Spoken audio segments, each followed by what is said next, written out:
There it goes. All right. Hello, everyone. Let me just click the game and we'll get started.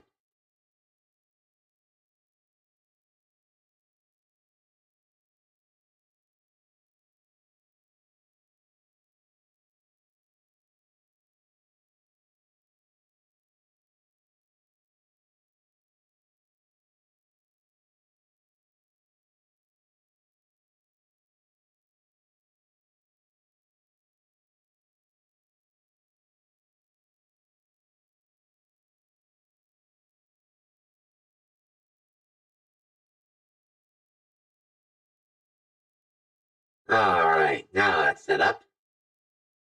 Okay. Hello, everyone, and welcome back to more Ace Attorney Apollo Justice Trilogy.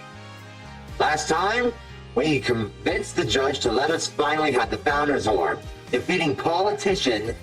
However, this also revealed that Maya had been kidnapped once again. My voice is off. What? Are you sure, Emre? I'll turn it off and on again. How's that, Emre?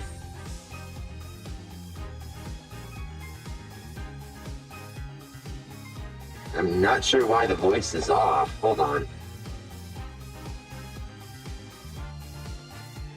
Oh, wait. There, is that better?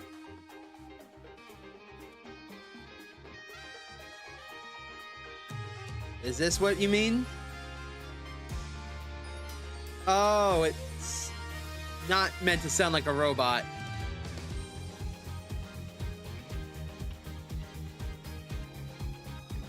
I guess it carried over from last time. Huh. Well, that's another reason why I need to go and get myself another stream deck. Anyways, how are you doing today, Emre?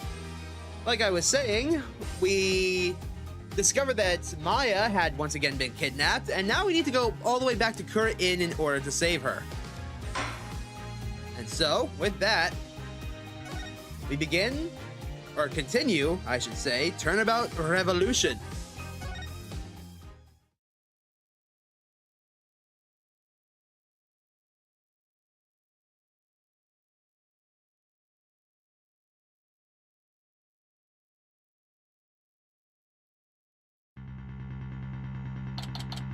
May 17th, District Court, Defendant's Lobby number 3. What do you mean Miss Faye is still being held hostage? And who is this mastermind? Politician Wimperson was nothing more than a puppet. His benefactor was the one pulling the strings. But I have no idea who they are. So all we know is that it's the person he was trying to give the orb to? Right. He was just following orders. Whoever it is, it seems they really want to get their hands on the orb. So then Miss Faye's abduction is the work of this so-called benefactor too? Right again. Whoever they are, they're in Khura'in, along with Maya. I wonder who they could be. Right, this Maya, the spirit medium you've been talking about. She would happen to be that bun-haired young lady you defended back in Khura'in. That's her. Why do you ask? I see. I think I know what's going on here. I've got good news for you, Wright. Maya is somewhere safe. That much I'm sure of. I'm afraid you've lost me. So that's who the little snot's patron is. It's all starting to make sense. That fool has no idea I'm here in the States with you all. Dirk, you mind filling us in?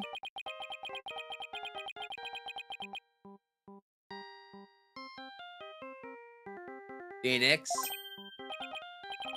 No caller ID. I wonder who's calling. Hello?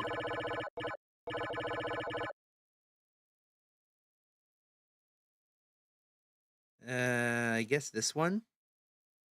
Mr. Phoenix Wright, yes. Let me start by thanking you for taking such good care of my subordinates. Who is this? I believe you know me as Mr. Etition's benefactor. Ah, crap. It sounds like they're using a voice changer on something to disguise themselves. Where's Maya? Is she safe? I had My ears on today's proceedings. What a shock it was to hear that the key to solving the orb's riddle is a spirit medium.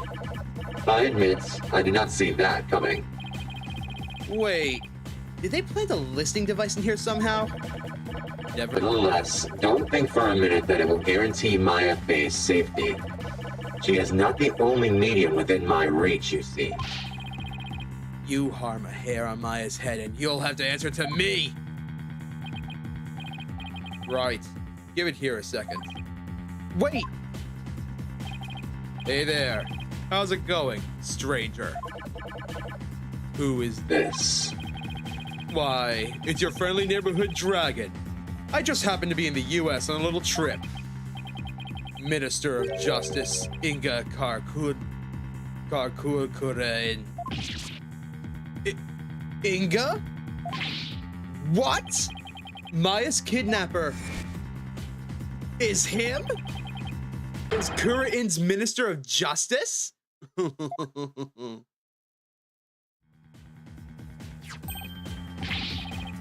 Dark. Dirk, isn't that you dirty turncoat?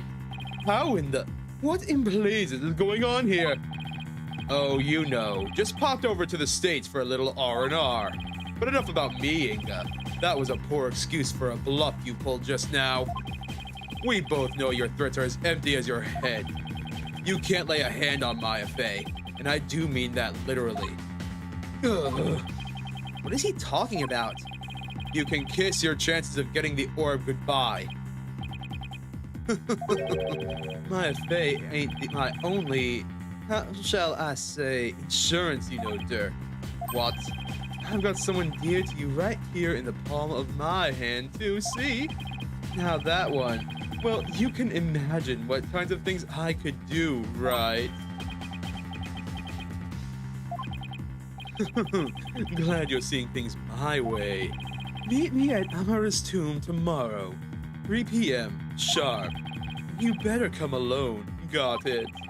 If all goes well, the orb is all you need to get Maya back.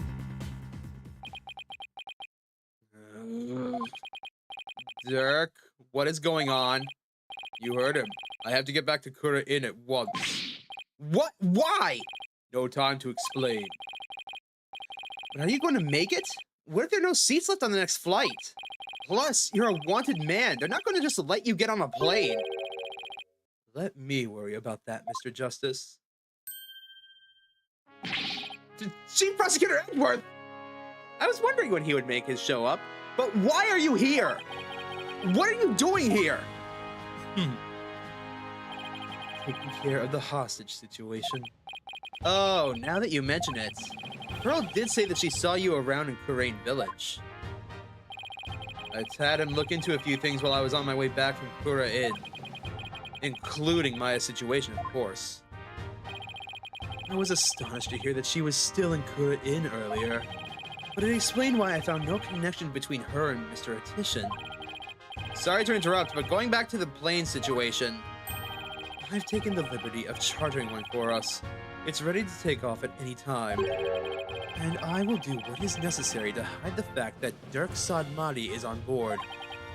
Wow! Must be nice to be chief prosecutor. The strings he can pull. Right. We have no time to lose. We must head for Khura'in at once. Right. I'm going too. After all, you're bound to need my help. No fair, I want to go too. This isn't a vacation, Trucy. Besides, I'll need you to hold down the fort. But Dad! I guess I should also bring only what's necessary. Sorry, Trucy, but would you mind holding on to this stuff for me? Unnecessary evidence foisted onto Trucy. Fine, but you better bring me back something besides just more evidence. Excellent. Now, let us make haste to Khura'in! And that's how our sudden trip to the Kingdom of Khura'in began. Also, real quick, I'd just like to point out that you guys are amazing. You guys are amazing for making it to $554. That's insane. Let's see here. We don't want to bring too many characters to the Khura'in, is the translation. Ah. By the way, is it pronounced Khura'in or Khura'in or Khura'in or what? How do you say this?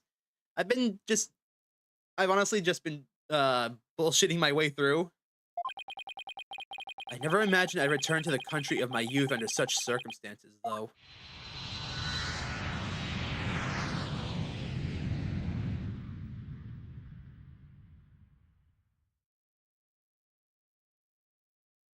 Pretty sure there's a line. All right. May 18th, 2:30 p.m. Temple. Or the gallery chants Khura'in, but I don't know how you meant to pronounce. Okay. That was a long flight. It's already 2:30 in the afternoon. Talk about cutting it close. The Kingdom of Khura'in. This is no time to reminisce, but I gotta say, this place sure brings back memories. Hurry up, Apollo! Right behind you! Amara's tomb is located in the courtyard of the Khura'in Palace. We should have just enough time to get there. Then let's sprint there. Think you can keep up, Apollo? Sure, no sweat. I'll contact the royal family and the local police and inform them of our arrival. Thanks, Edgeworth. Well, what are we waiting for? Let's move!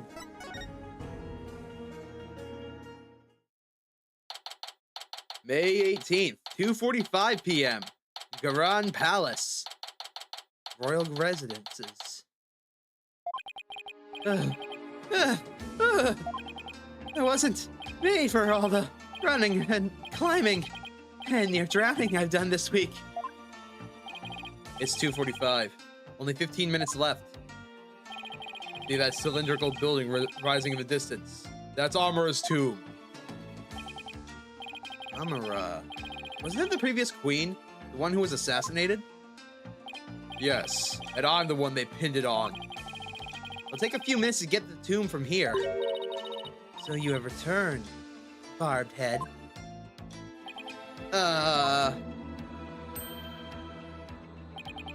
I've seen her before on the news. If I remember correctly, this is the Crown Princess Rafa Padma Khura'in. What are you people doing here? This is the royal residence. Commoners are not allowed entry without permission.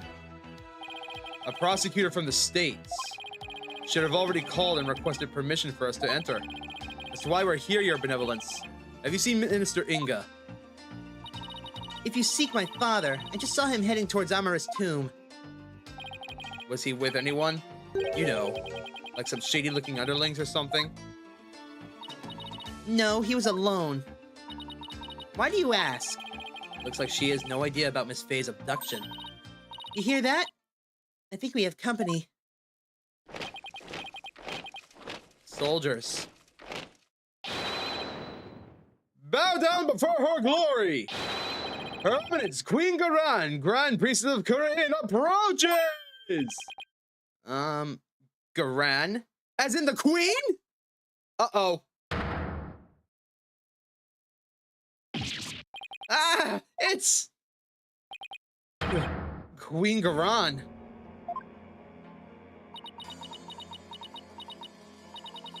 Guards.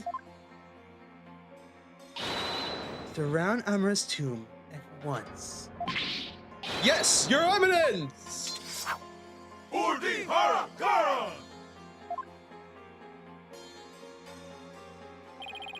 What is she doing? Is she gonna help us? Excuse me, Your Eminence. So, our barbed head lawyer returns. May we presume you're here for Maya Faye, a spirit medium who has been abducted? Yes, you may.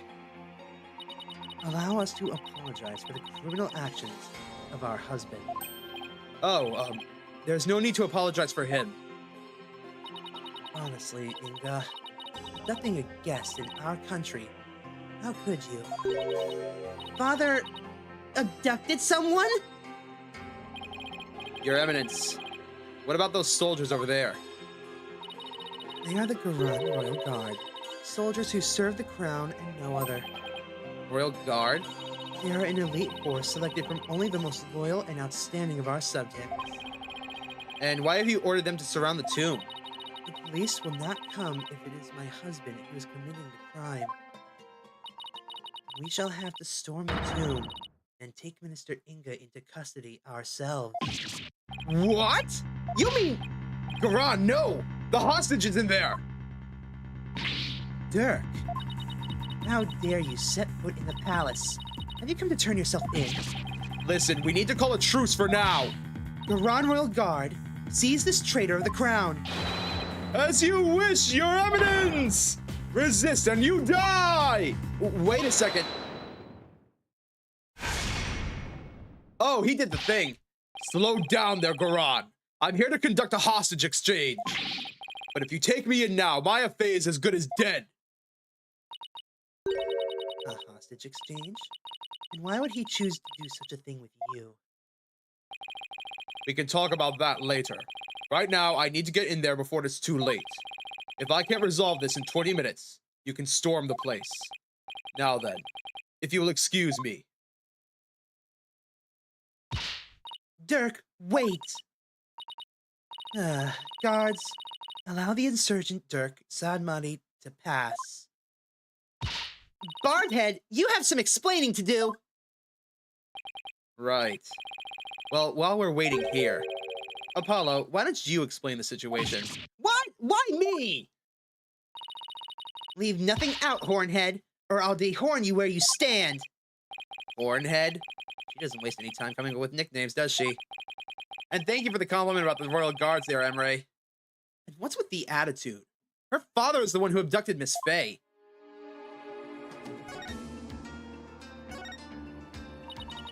Do my ears deceive me, or did I hear talk of my father abducting someone?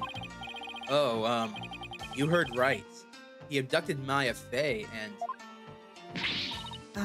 Insolent fool! Pardon my rudeness. A gentle soul such as my father could not have possibly have committed such a crime! Gentle? You think he's gentle? Afraid it's true, Your Benevolence. He's holed up in that tomb as we speak. Really? I find this difficult to believe. Why would he do such a thing?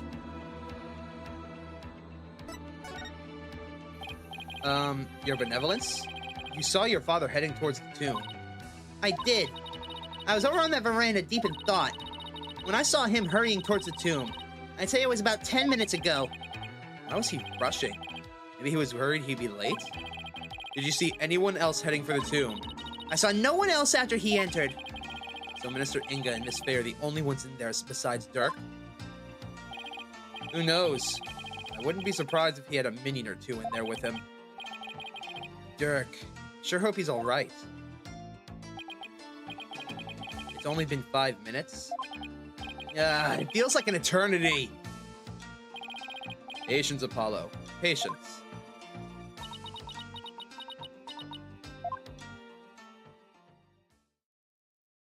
Bust out the Game Boy. May 18th, 3:20 p.m. Khura'in Palace, Royal Residences. It's been almost 20 minutes. Time's up, Khura'in. Go for it.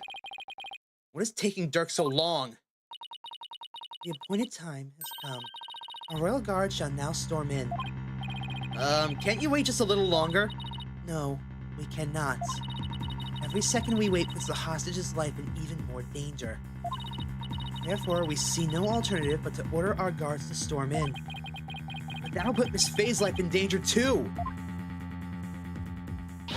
Guards, storm the tomb and seize Minister Inga, along with the insurgent Dirk Sadmati. Yes, Your Eminence! What? Dirk's under arrest too? Naturally. That traitorous snake assassinated my predecessor, the Queen Amara. Now go, seize them both. Ah! We're going in! Follow me, men! For evidence! Udihara Khura'in! I hope no one gets hurt. Your Eminence! What the? Why are they running back out already? What is the meaning of this? Something terrible has happened! Dirk! The minister! He's dead! What is this? What? Apollo, quick! I'm right behind you! No one enters without our... Come, let us see what has transpired. Yes, Your Eminence! May 18th. Khura'in Palace. Amura's tomb. Where's Dirk?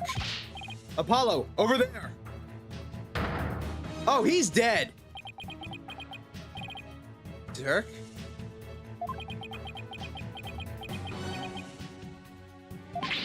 Dirk! What have you done? Apollo? Look! So it is Minister Inga who has fallen? Guards, seize this murderous man at once. Yes, Your Eminence! Surrender now or perish, you rebel scum! No, wait! Yeah! Take this! Oh my...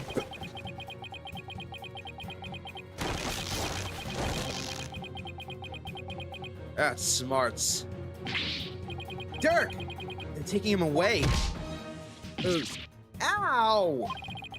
Dirk just threw something at me. Wait, this is the... telling me to keep it safe? Nick? Is that you? Maya! Are you alright? Dirk, he saved me. I feel exhausted. I can't keep my eyes open. Blah. Maya! Minister Inga, the man behind Miss Faye's abduction, has been killed. And Dirk was arrested for his murder. So it was that the abduction of Maya Faye came to a sudden and unexpected resolution.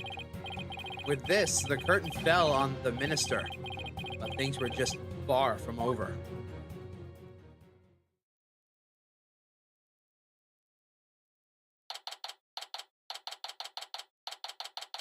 May 18th, Khura'in Palace Royal Residences.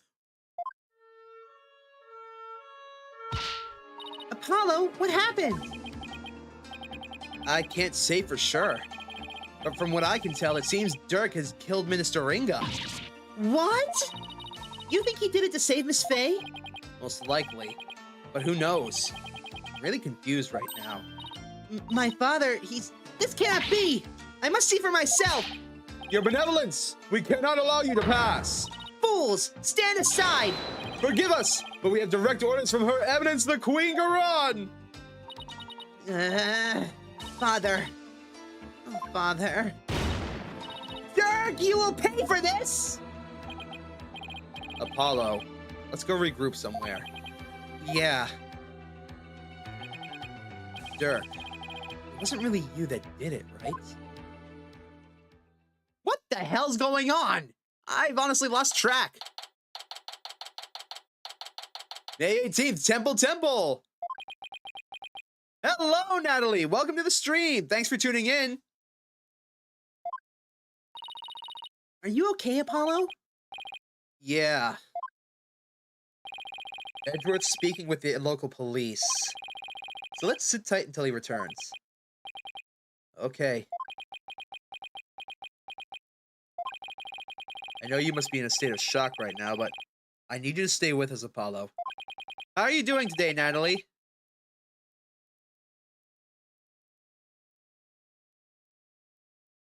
He's right. I can't go to pieces now.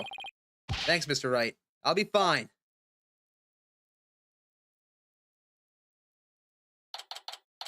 May 18th, Temple!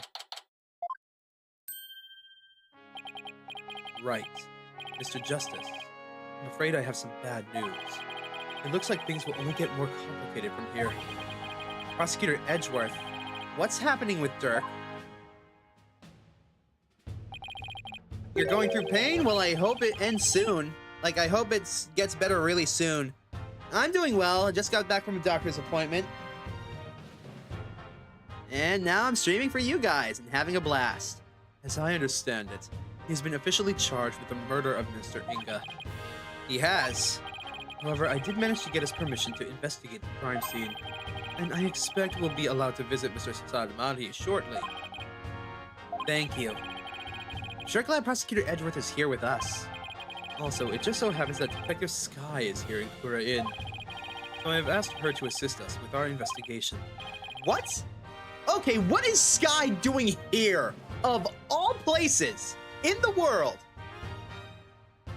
The appointment went well. I talked with the doctor about some blood pressure, some weight problems, and I'm finally getting something done about my feet that hurt me at work. But other than that, everything's normal. But yeah, what is Sky doing here? It seems Prosecutor Sadamati has grown quite fond of her. He's been burying her all over the place. A few days here, a few days there. They've almost become a team of sorts. Despite what Nayuda says, it seems he thinks highly of Emma's skills. So what now, Apollo? I think I'll go pay Dirk a visit at the detention center. I want to go check in on Maya at the hospital. What about you, Athena? Well, if there's footwork to be done, I better stick with Apollo and give him a hand. Very well. Then I will accompany Wright. Alright, sounds good. We'll go our separate ways for now. Alright. If anything comes up, you have my cell number. Right. The boys are back together again. Do you know your way around here, Apollo? It's been over 10 years since I left. Translation, we need a detective and we can't just bring in some random guy. Yeah, but it would have been nice for them to bring, I don't know, Gumshoe in? That would have been awesome. That would have been amazing for Edgeworth to come in and be like, hey, by the way, I brought Gumshoe with me just in case. That would have been great. Seeing him now at the end of everything. Seeing how far he's come from the bumbling idiot detective we all know and love. It's been 10 years since I left, but I'll try not to get us hopelessly lost. Alright, let's see. The detention center sounds like the place to go. May 18th, Detention Center Visitors Room. Apollo, you're here to see your old man, are you? Dirk, have they done interrogating you? Nope, of course not. The fun hasn't even started. I imagine they'll really rake me over the coals, though. I don't even want to think about how harsh their interrogation method will be. Yeah, but that's nothing compared to what they'll do if they find him guilty. They've branded me a terrorist who killed the previous queen, and now the justice minister. If I'm found guilty of these crimes, I'll be facing a very public execution. Public execution?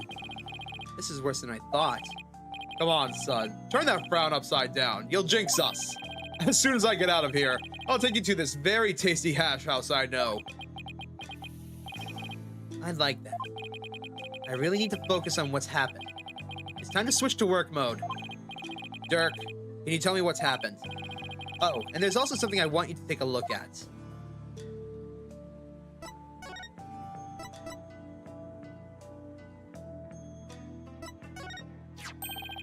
I see you got it safely out of the tomb. Why did you throw it at me like that? That hurt. I want you to listen carefully, son. The orb must not fall into Khura'in's hands. Not ever. I thought Mr. Inga was the one who was after it. He was the one who lent it to Professor Buff to study, after all. So, haven't you exposed his crime now? I have, but there's more connected to this relic than meets the eye. Much more. And whatever it is, I can't help feeling that it could turn this entire kingdom upside down. You said something like that before. Looks like Dirk's intuition is at it again. Khura'in will do anything to retrieve this, so guard it well, son. At least until tomorrow's trial.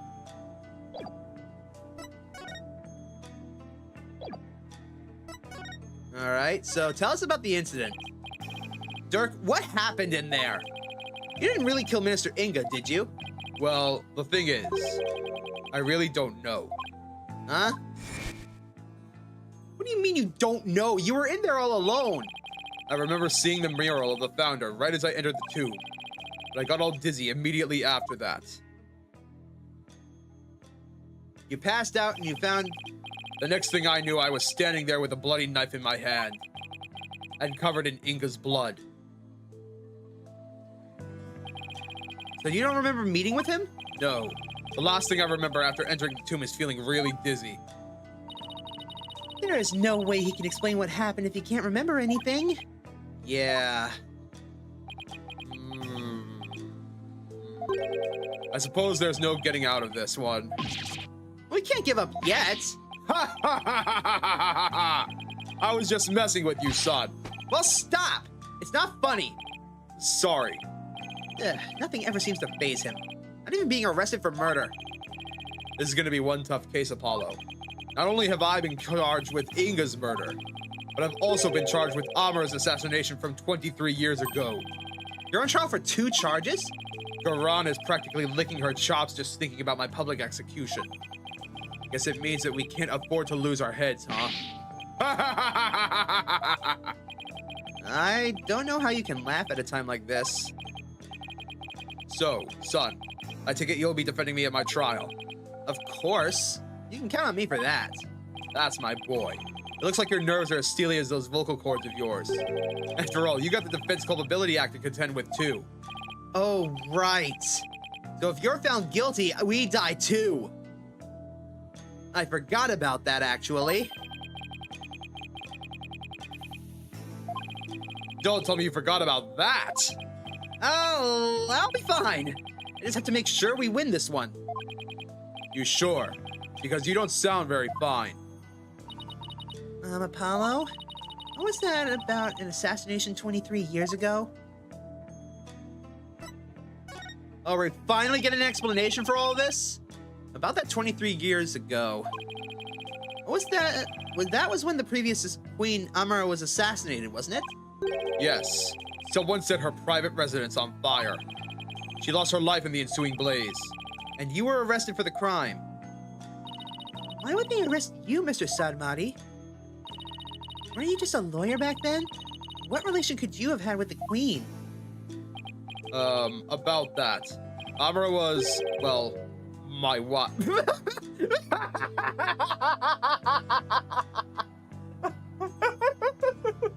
Okay, we consort Dirk, ladies and gentlemen. She was my wife. I may not look the part, but I was once a husband to a queen. In short, I was royalty. What? No way! Are you saying you won the heart of the reigning queen? Come on, you're talking to a guy who's honed his prowess against witnesses on the stand. Even a queen is no match for this dragon's glare. Wow, you're really something else. So was a verdict ever reached, Dirk? I acted as my own attorney and won. Until I was accused of fabricating evidence, that is. Then it all went south. Now, where have I heard a story like that before? What happened after that? I made a run for it. You ran? But why? I didn't kill Amura, and I didn't fabricate any evidence. But if I had stuck around for a retrial, I'd have been found guilty for sure. I couldn't allow that to happen. Amura's true killer would never face justice if I did. So I left my law practice behind and went underground. But that was 23 years ago. Are you telling me that after all these years, you still haven't discovered the truth? Yeah. The fact that it was an arson means that the crime scene was reduced to ashes. There's a little in the way of evidence left.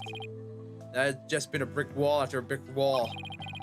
Guess that means it's all up to me to figure it out, huh? Along with Minister Inga's murder, of course. I think I'm going to be sick. Come on, son. Don't look so down. With you on the case, it'll work out. Somehow. I hope he's right. Say, son, do you remember my office? Sure. I remember that messy, dimly lit room. The file I've amassed on Amura's assassination is kept there. I think it might help you out on this one. You remember how to get there. Let me think. I recall going in through a manhole. How can I not, Dirk? I hated how I always got so dirty getting there. Ugh, and that stench.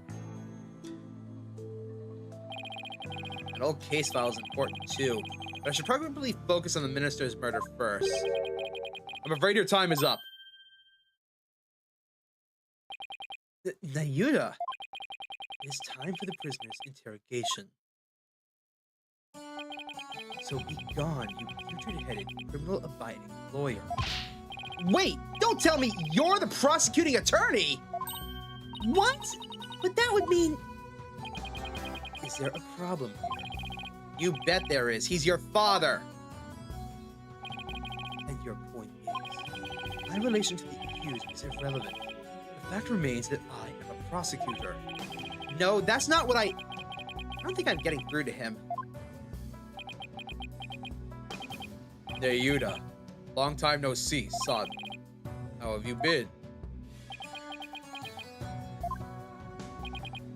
Look, I hear you've been serving Khura'in. Rather faithfully, in fact. Whatever happened to our dream of taking her down and changing their country, son? The past is the past. What do you mean? Why are you doing this? It's simple. People change. And the Yuta you knew exists no more. Listen, son. I don't know what made you change like this, but you're still my boy, even if you prosecute my case. The rest of the Defiant Dragons and I eagerly await your return. Whenever you're ready, we will welcome you back with open arms. As I said, I've moved on. Now let us waste no more time. The flowers do not blossom simply from talk of the past. Hey, Yuta. I get the feeling there's something he wants to say but can't. Guard, move the accused to the interrogation room. Yes, sir! This way, you rebel scum! Ow! Watch it! Not so rough, will you? Hey, Yuta. Is he seriously gonna prosecute his own father? There's nothing left to do in here. We might as well go check out the tomb. I'm surprised the guards let us go past.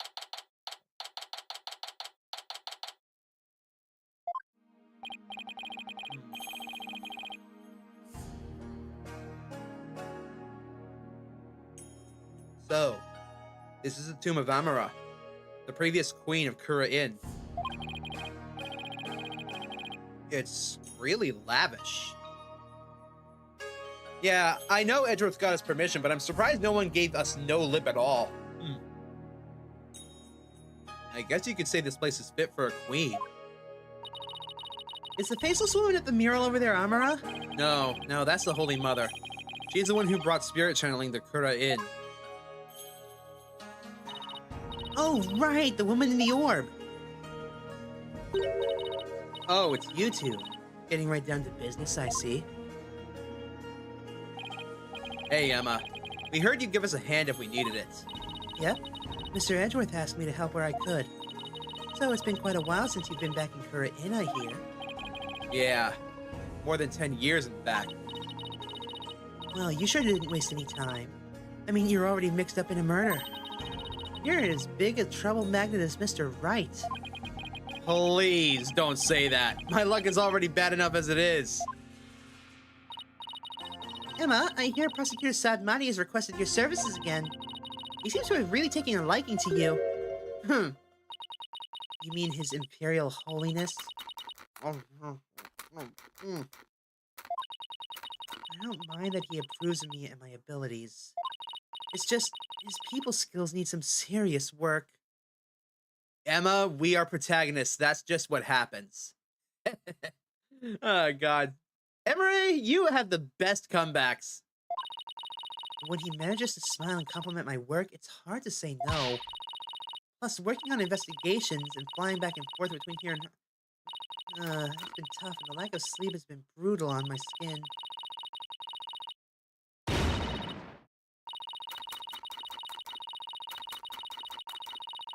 She is speaking too fast for me to keep up with the voices. It sounds like they've got one very complicated prosecutor-detective relationship going on. Alright, so what do you know so far about the incident? Emma, have you determined the cause of death? Blood loss from a stab wound. A single stab in the back was enough to cause the victim to bleed to death. Estimated time of death is 3 p.m., which is when Dirk came onto the scene. Any suspect besides Dirk? No. He, Maya, and the minister were the only ones here. And Maya had been tied up until she was freed by the Queen's Royal Guard. Could someone have been hiding somewhere in here? Not likely. I was told this tomb was searched from top to bottom right after the murder.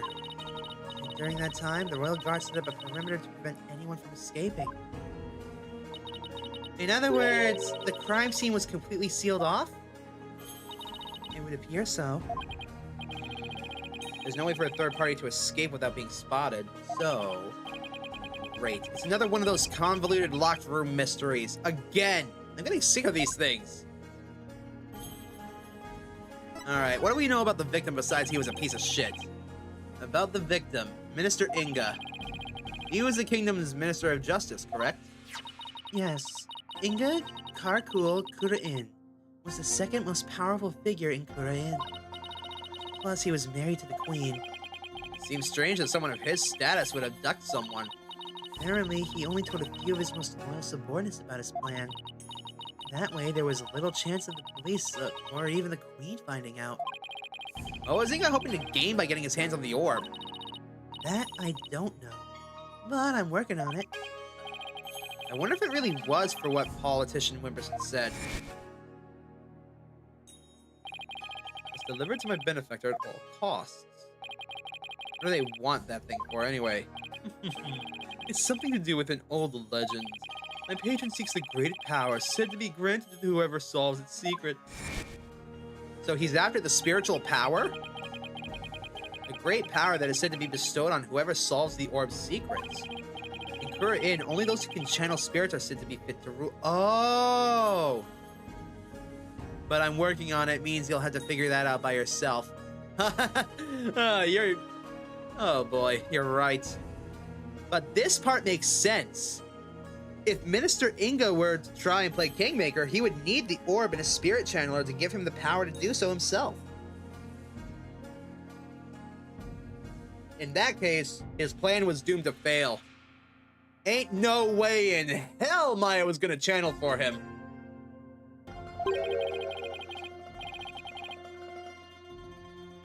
Was that why Inga wanted such power? Did he want to be king?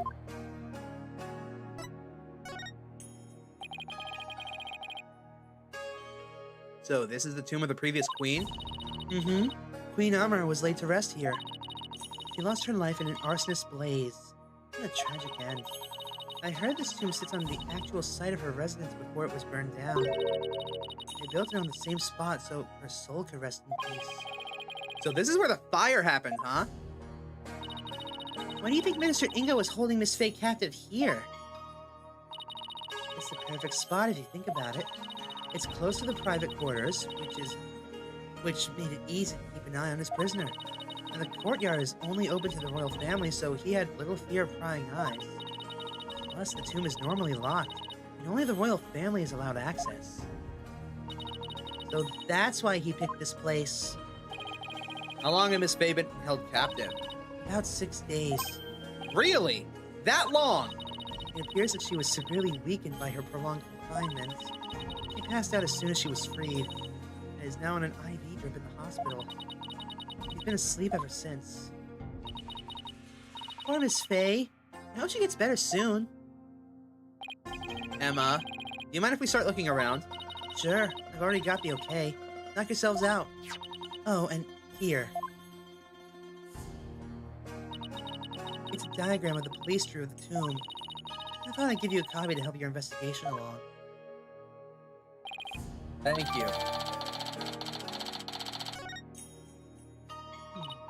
Oh, and let me know if you need my forensic expertise. Don't you dare keep all the fun to yourselves, you hear? You don't need to worry about that. Besides, I'd hardly classify this as fun. Alright, time to poke around.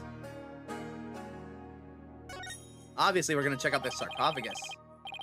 So this is Amara's sarcophagus. Let's have a closer peek. Hey, These curtains open, Apollo. oh look, a keyhole. That's one big sarcophagus. They say the mummy of Amara, the former queen, rests inside. A mummy, huh? Aw, it's locked. Hey, don't touch that. You mean we can't search inside it? Not a chance. Besides, it's not something anyone would try opening anyway. Or the real killer's hiding inside? Hey, anyone in there? Don't do that! You're gonna get us cursed! You. Cursed? Of all people, Emma Skye believing in curses. The Queen's likely bears a grudge towards the living after such a violent, painful death. So no one dares touch the sarcophagus for fear of incurring her wrath. Oh no, Apollo. What am I gonna do? Don't look at me. In any case, the sarcophagus is temperature controlled. It's kept really cold to preserve the mummy. So even if someone did decide to hide inside it, they would eventually freeze to death. I see. Still, if they bundled up, I bet a person could hide in there for a little while. That's if they had the key, of course.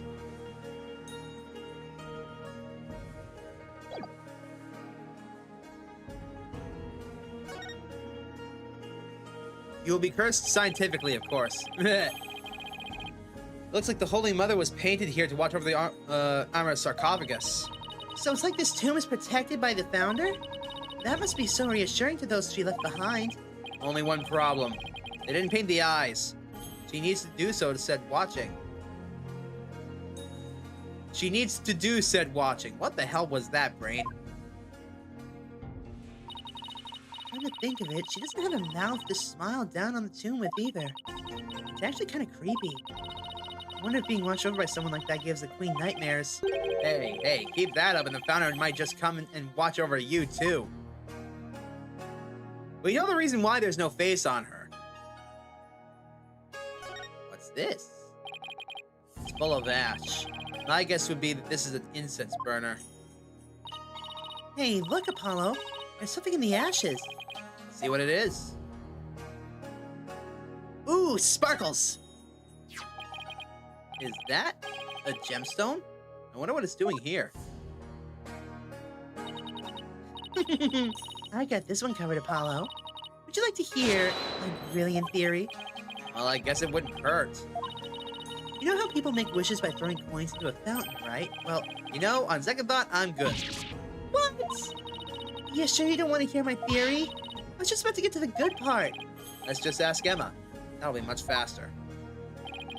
Excuse me, Emma. What's this gemstone doing here? Oh, that. It's not a gem. It's a button. Be it a very expensive one from the victim's jacket. It must have fallen off and gotten in there somehow. See, every puzzle has an answer, Athena. Well, I thought my idea was pretty good. Wait, what's with the soot? See, here on the gemstone. Hey, you're right.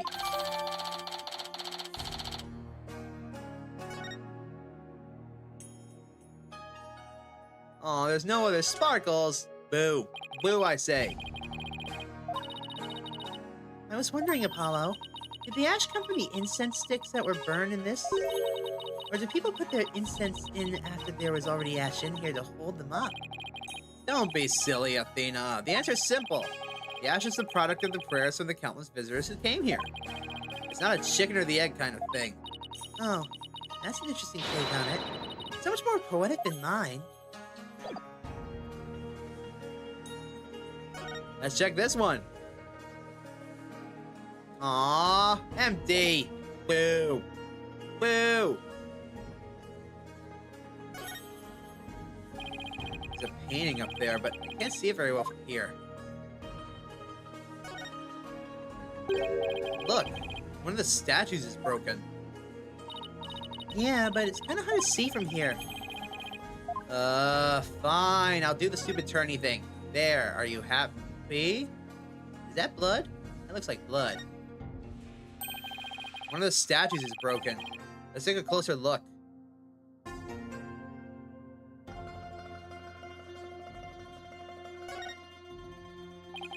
It's a Magatama, I think.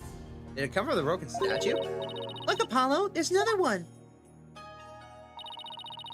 But the statue's only have one each. Hey, you're right. Maybe this statue is special or something.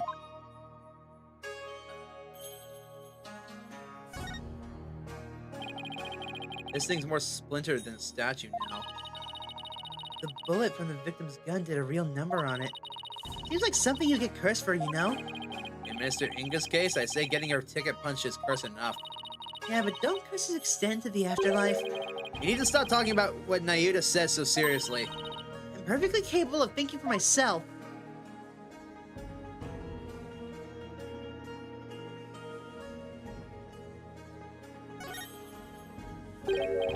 Look, there's a bullet here. It's from the pistol the victim was carrying. My guess is he tried to shoot his attacker, but missed, and the bullet ended up here. We've already determined the rifling marks to be a match to this gun. Rifling marks? Aren't those? Oh, shall I explain? The science behind it is absolutely fascinating. No, we're good. Lawyers think they're so smart. You do realize we can hear you. Munch, munch, munch, munch, munch. What's this? Something shiny down here. It's a pendant. There's blood on it. I wonder who it belongs to. All we know is not the victims. No one in the royal family recognized it. Emma, did you lift any fingerprints from it? I did, but I wasn't able to get a clean one. That's too bad. But the blood turned out to be the victims. That means it must have fallen here in the course of the murder. It might be Dirk's. I should ask him about it later.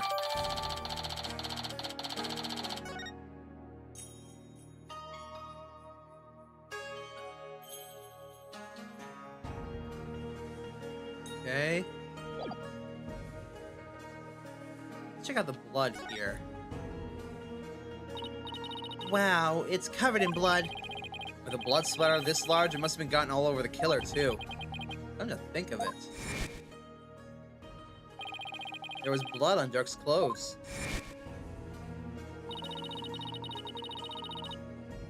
Circumstantial evidence points to Dirk being the killer. That's what I conclude if I were a cop, too.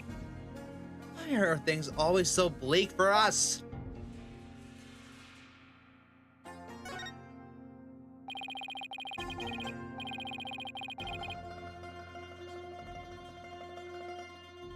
The sarcophagus is surrounded by a curtain. I bet someone could have hidden behind it.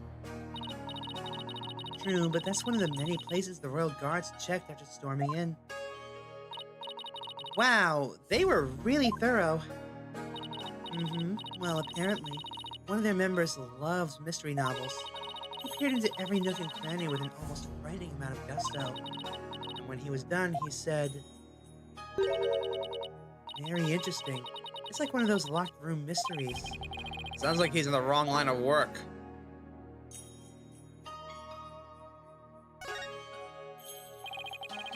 Guess this is where Inga collapsed when he died. I should take a closer look.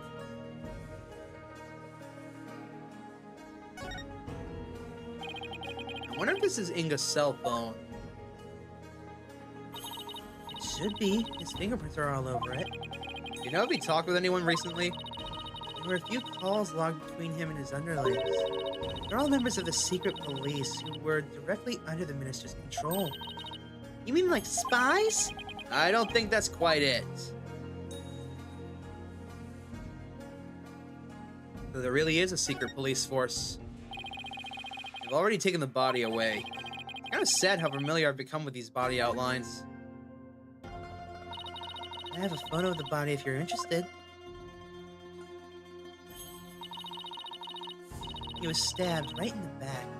Poor guy was practically skewered. What's he wearing on his arms? Those are the cuffs of justice. It seems to be a tradition here for the Minister of Justice to wear those let me try that again. It seems to be a tradition here for the Minister of Justice to wear those forearm cuffs. Much better, Emma. Thank you. They look like they're made of thick fabric, so I guess they aren't for protection. Maybe they're for keeping his sleeves out of the way when he's handling documents? Yeah, that's probably their original purpose. But over the years, the reason for wearing them was probably forgotten.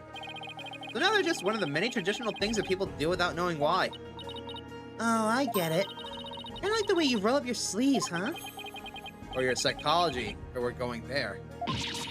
I happen to know why I started, thank you very much.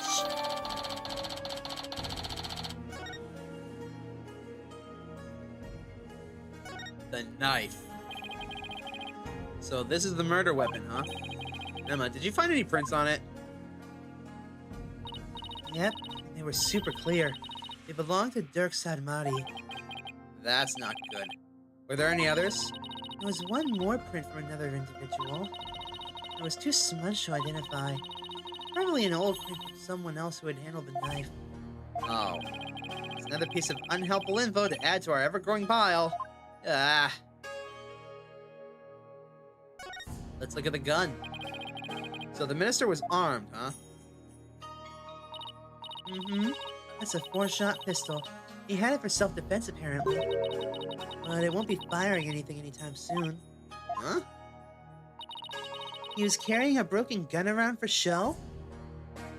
No, we recovered a bullet here. Which means the gun probably broke as the minister fired its last round. The thing is, the gun's chambers are all empty. But that one bullet is the only bullet we could find. That is strange. Where did the other 3 bullets go? Maybe Dirk ate them? We can ask him the next time we see him. Just to be ready for his predictably shocking answer.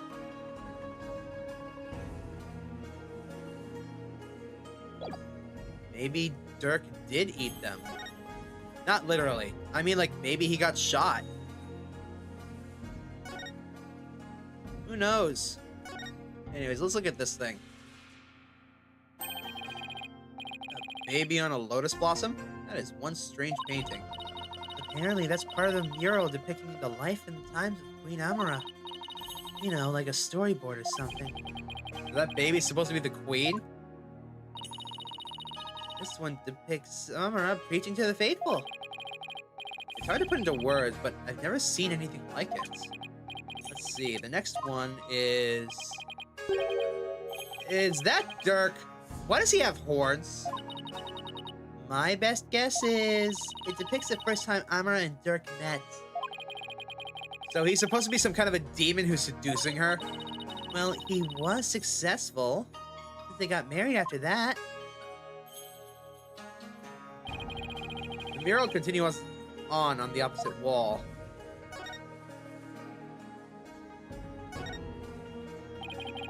It's like a small army of monks, all neatly lined up. It looks like they're facing the sarcophagus in prayer. If you look carefully, each one has a slightly different expression. I wonder if they used real people as models. Some are frowning, some are smiling. There's one that looks like he's trying his hardest not to burst out laughing. Really? I wonder why. Maybe it's like those times when things are so intense, you can't help but laugh. You know, like at funerals and stuff. They went through all the trouble of depicting that? Talk about going overboard. Yeah, Emma would probably mention it if Dirk was shot.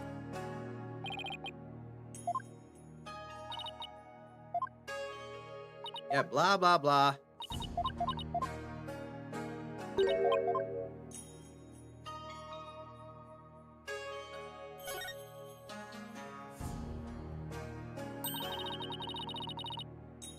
Is this supposed to be Amara channeling a spirit? It looks like the spirit of some country's sultan or something. And she seems to be conveying something to his retainers. She's on fire! This must be Amara's assassination as allegedly carried out by Dirk. They really made him look evil, didn't they? This is the weirdest one of all. Is that supposed to be Dirk facing his punishment in the afterlife? Yeah, anyway. I guess that's the last one. I guess we're supposed to see this as a happy ending. Yeah, except nobody came out of this story happy. What's this? This is the grape juice. The grape juice Inga was drinking. Watching through this case again, it's crazy how many subtle hints they dropped. Really? Have they gotten any of those hints? He was probably nervous before his meeting with Dirk. So he drank grape juice? I'm not seeing the logic here. Mr. Wright told me all about it when he was hospitalized a few years ago. He said grape juice has something in it that helps you relax. Really? Are you sure he was talking about regular, plain old grape juice? Because it sounds like he was talking more about the fermented variety. Hey, the game gets it. No, he couldn't have meant that. I mean, we're talking about a medical facility. They wouldn't have allowed something like that in. Right. Let's just leave it at that.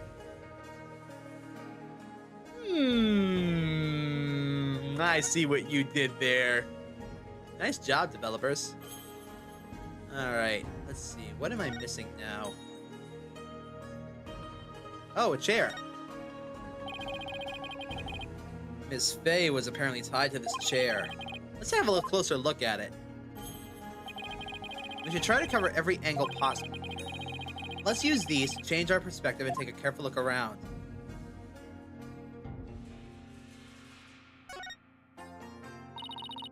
I bet you didn't know, but I happen to be a bit of an escape artist myself. Chrissy showed me how to do her rope escape trick. Uh-huh. Now why would you bother learning something like that? Because we're always getting into trouble when we're working cases with Mr. Wright. So I thought it might come in handy someday. That is actually an amazing point. Good. Okay, A+ Athena. Well, I guess you're right about that. Miss Faye could have definitely used that knowledge. That's right. So now you just sit right here and we'll get started. What in the world gave you the idea that I wanted to learn? You're gonna learn, Apollo. Don't bother fighting it. Oh god, I love that idea. Poor Miss Faye. She must have been tied up to this chair. Just imagine how much her backside must have hurt after sitting here for so long. It would have been for torture for you, I bet. I mean, you don't know how to sit still. If by that you mean I like to stay active, then I have to agree with you. Oh god, I can just imagine. My ass hurts after, like, a 6-hour drive to go see family. I can't imagine sitting here for 6 days without a seat cushion. You monsters! Y'all are monsters to poor Maya. How dare? How dare? Ooh, what's this? Look, there's a bloodstain on one of the chair legs. Really? Hey, you're right. I completely missed that one. Let's move the chair so we can check underneath it. Yoop. There's more blood under the chair leg. I wonder what it's doing there. I have some luminol here. Why don't you do some testing around it? Alright.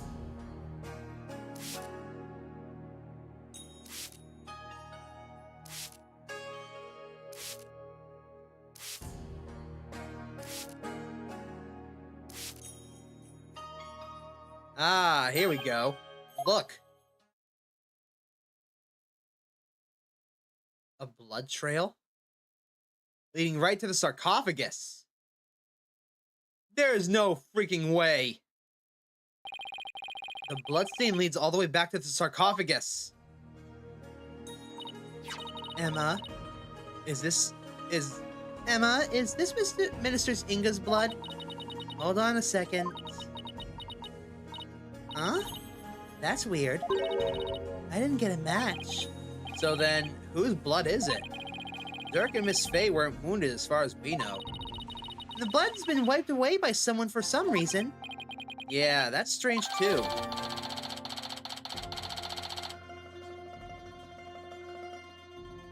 Am I the only one who thinks it? No, you're not! Oh my god, I wish I could just spam click all over the place. Oh god, having to double click or press spacebar only to get one spray drives me crazy. Thank you for bringing that up.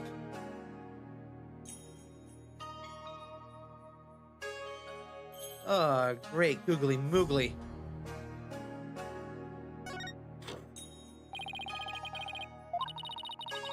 Mostly wiped up, but the stain leads all the way to the sarcophagus. I wonder whose blood it is.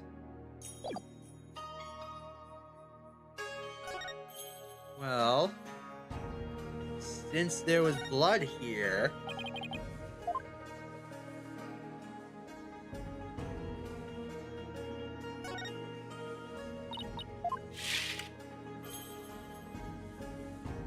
Shouldn't I be allowed to use the luminol spray on this since the blood was leading right up to the sarcophagus? Oy vey.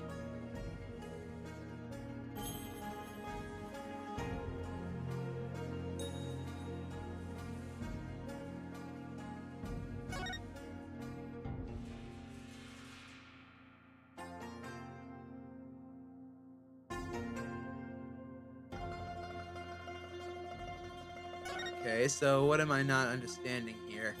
Oh, here we go. Someone could have hid behind these curtains. Here, I'll go give it a try.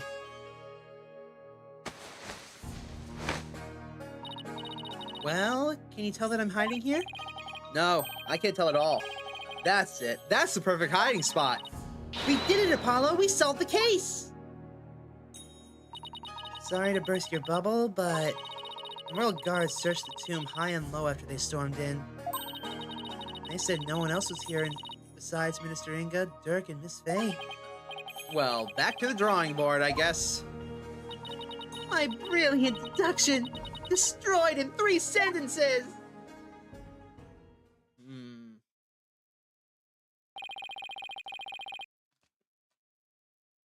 I think we covered just about anything.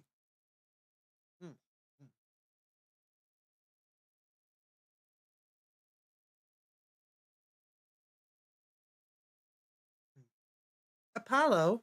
Where'd you get that food? Found it. Found it where?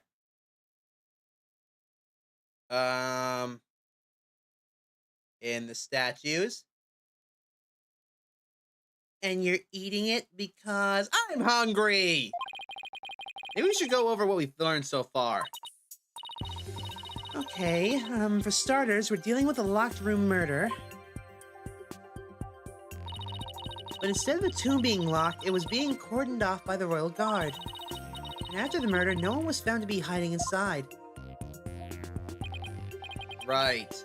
In addition, we also know that Dirk's fingerprints are all over the murder weapon. The curtain around the sarcophagus was drenched in the victim's blood on one side. The blood must have also gotten on the killer when they stabbed the minister from behind. Dirk had blood on him where the crime was first discovered. Unfortunately, he doesn't remember what happened.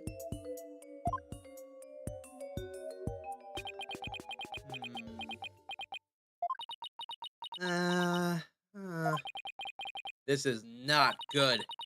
So, what we know so far is things couldn't be worse for our case. And that's still an understatement somehow. Yeah, it's looking pretty grim. Oh, if you two are done here, I'll have to ask you to leave. Go on, scoot! Is something wrong, Emma? Why are you trying to give us the boot? It's just easier if you're not here when His Imperial Holiness arrives. Speak of the devil. Prosecutor Sadmati. Detective Sky. It seems you've spoken at length with these two lawyers. I do hope you've also kept an eye on them. Yes, of course. Like a hawk. They didn't touch a single thing. Give a lawyer an inch and they'll take a mile. Never forget that. There's that look of distrust again. Hey, Nayuda. Do you really believe that Dirk's guilty? And are you seriously going to prosecute this case? I mean, he's your father. You were once part of the Defiant Dragons, weren't you? Hey, Nayuda, wait! I said wait! Come on, Athena, after him! Huh? Oh, right behind you.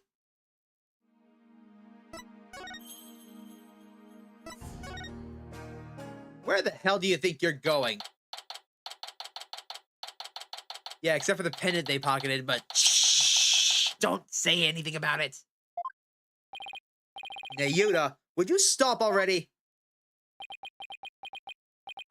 What do you want? It's about Dirk. Would you please hear me out? I fail to see why I should. Now, if you'll excuse me. Hold it! Nayuta, are you afraid of what I might have to say? If not, then there's no harm in listening, right? Very well. Speak. But make it quick. There is much that I must do. Why does everything have to be so difficult with you?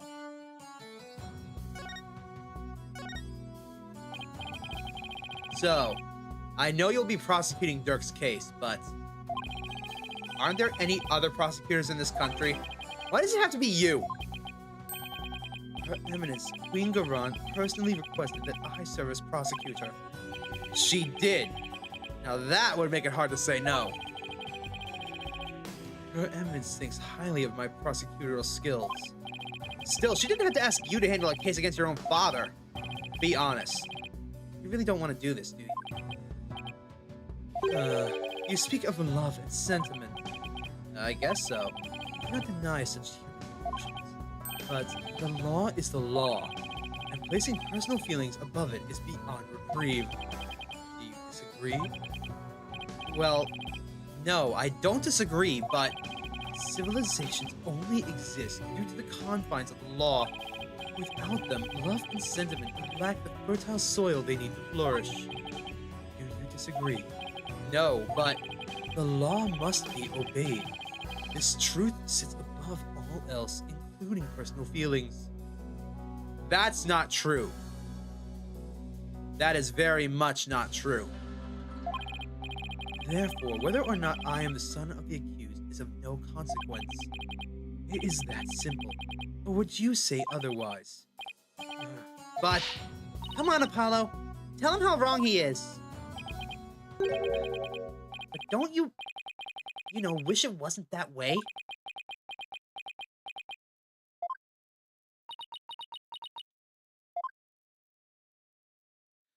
It appears I've wasted my breath on you. And the winner is Prosecutor Sadmati. Still spewing empty words devoid of meaning or consequence, I see. You putrid red pepper. I know I'm right. But did he have to be so eloquent about his points? Like he's trying to cover something up with his pretty words. Apollo, I'd come back on the debates with him if I were you. Just stick to questions, like the one you wanted to ask. Fine. Hey, Yuta, I wanted to ask you about that hostage situation. Inga said that he had someone dear to Dirk in the palm of his hand. And he was using that person, along with his hostage, as leverage of obtaining the orb. That's news to me. Well, that's what Inga said.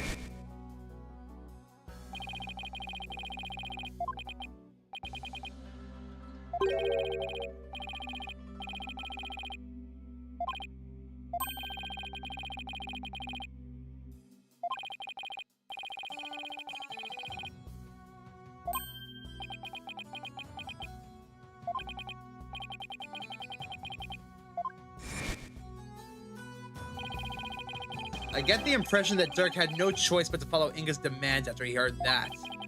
So who do you suppose this special person is? I wouldn't know. Aha! We're gonna get you now, motherfucker! My bracelet's reacting. Hey, Nayuta, about what you just said.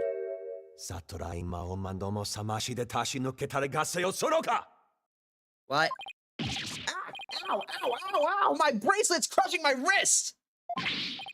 Ow, that hurts! What the hell's going on? I'm wise to your tricks, you putrid pepper. That bracelet reacts to the anxieties of people around you by squeezing your wrist. But now that I know how it works, I can make it tight around your wrist anytime I wish. Consider this a warning. Ugh. It's like I'm wearing those stupid beads of yours around my wrist at all times. Watch your mouth. I don't know how he did it, but this renders my bracelet useless. Such devilry is powerless in the face of the Holy Mother's blessing. Looks like your special power won't work against Prosecutor Sadmati, Apollo. I'll have to try something else. Yeah, at least he didn't whip this out in court. Ah, my wrist. You're right. We'll just have to ask Dirk about this. It appears you intend to go through with the trial you have no hope of winning. Grow up, Mr. Justice. We are no longer children, you and I. I'm not the one who needs to grow up, Nayuta. In case you didn't hear, I won my last case against none other than Mr. Wright. You tell him, Apollo. You know, the one guy in the world you haven't beaten yet. Is he mad? I can never tell with him, but I think he's mad. This trial is different. Your foolishness will only earn you a death sentence for aiding and abetting a criminal. And those who die as criminals are doomed to be reborn in the next life as something lower than a bug or a vegetable. You would be lucky to return to this realm as a magical mold. Mold? Okay, that's pretty harsh. If you wish to avert such a fate, abandon this folly before it is too late. I don't care if I end up as a dollop of blue cheese dressing in my next life. I am going to defend Dirk in court! You fool. Know this. I intend to prosecute the accused with all of my might, no matter what you say or do. Consider yourself forewarned. Now, if you will excuse me. Prosecutor Sanmari knows his father will be publicly executed if he's found guilty, right? Yet he won't even show an ounce of mercy. What the hell happened? Is this the real you? Have you actually changed? Do you really plan on sending Dirk to his death? Do you even hear me anymore? Don't Dirk and I matter to you anymore?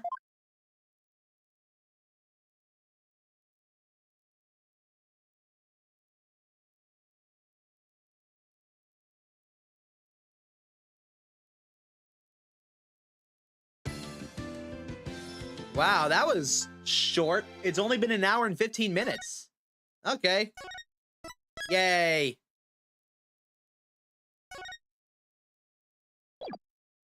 Yes, let's go.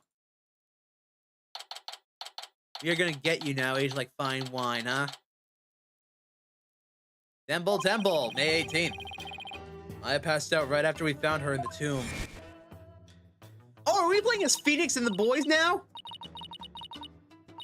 Yeah, we're gonna be playing as the boys! They're back in town! She's been out cold ever since. We haven't been able to get a word out of her. The doctor said it's just exhaustion, but I can't help but worry. What is it, Wright? Are you alright? Show the badge here? You got it. Yeah, just thinking is all. I'm glad you're here, Edgeworth. We wouldn't have gotten the permissions we have without you. Well, I didn't come all the way to Khura'in. Useless. Speaking of the investigation, I received a few things from Detective Sky. Also, I apologize on behalf of Shackle. He still hasn't figured out my voice yet. Oi! No breaking the fourth wall! These should prove useful to us as well. Ah, we got the autopsy report, huh? And the tomb diagram! And the crime photo! Ooh! I can't thank you enough, Edgeworth. Honestly, I'd have been so lost without him these past few days. You there, the barbed-headed lawyer, Phoenix Wright! Huh?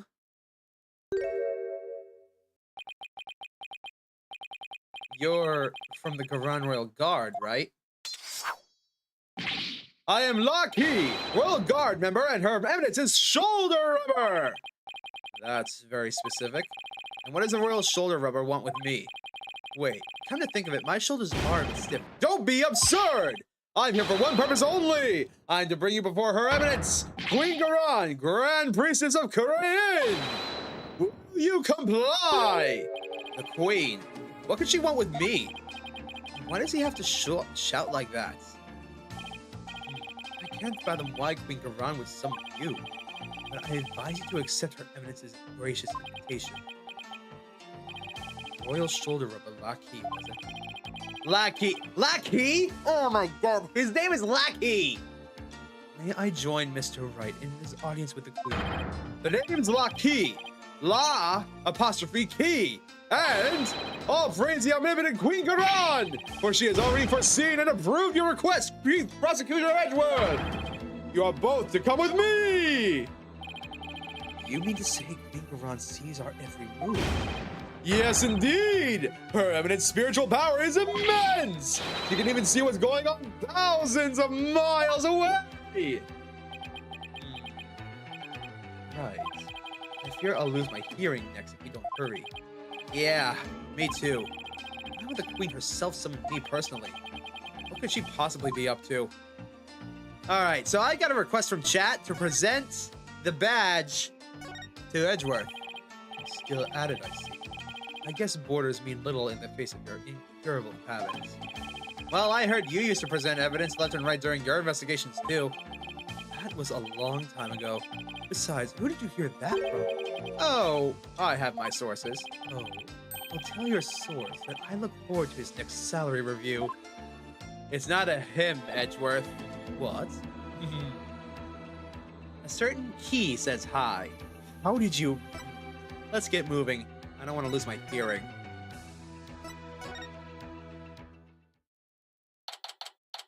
May 18th, Grand Palace. The audience chambers.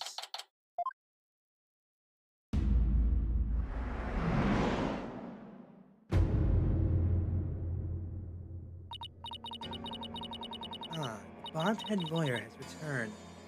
I bid you welcome. And you as well, Chief Prosecutor Edgeworth.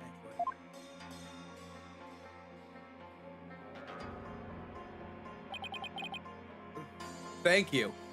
And yes, Emery, that is an investigations reference I was making. This place is just as magnificent as last time. We have heard much about you, Barbed One.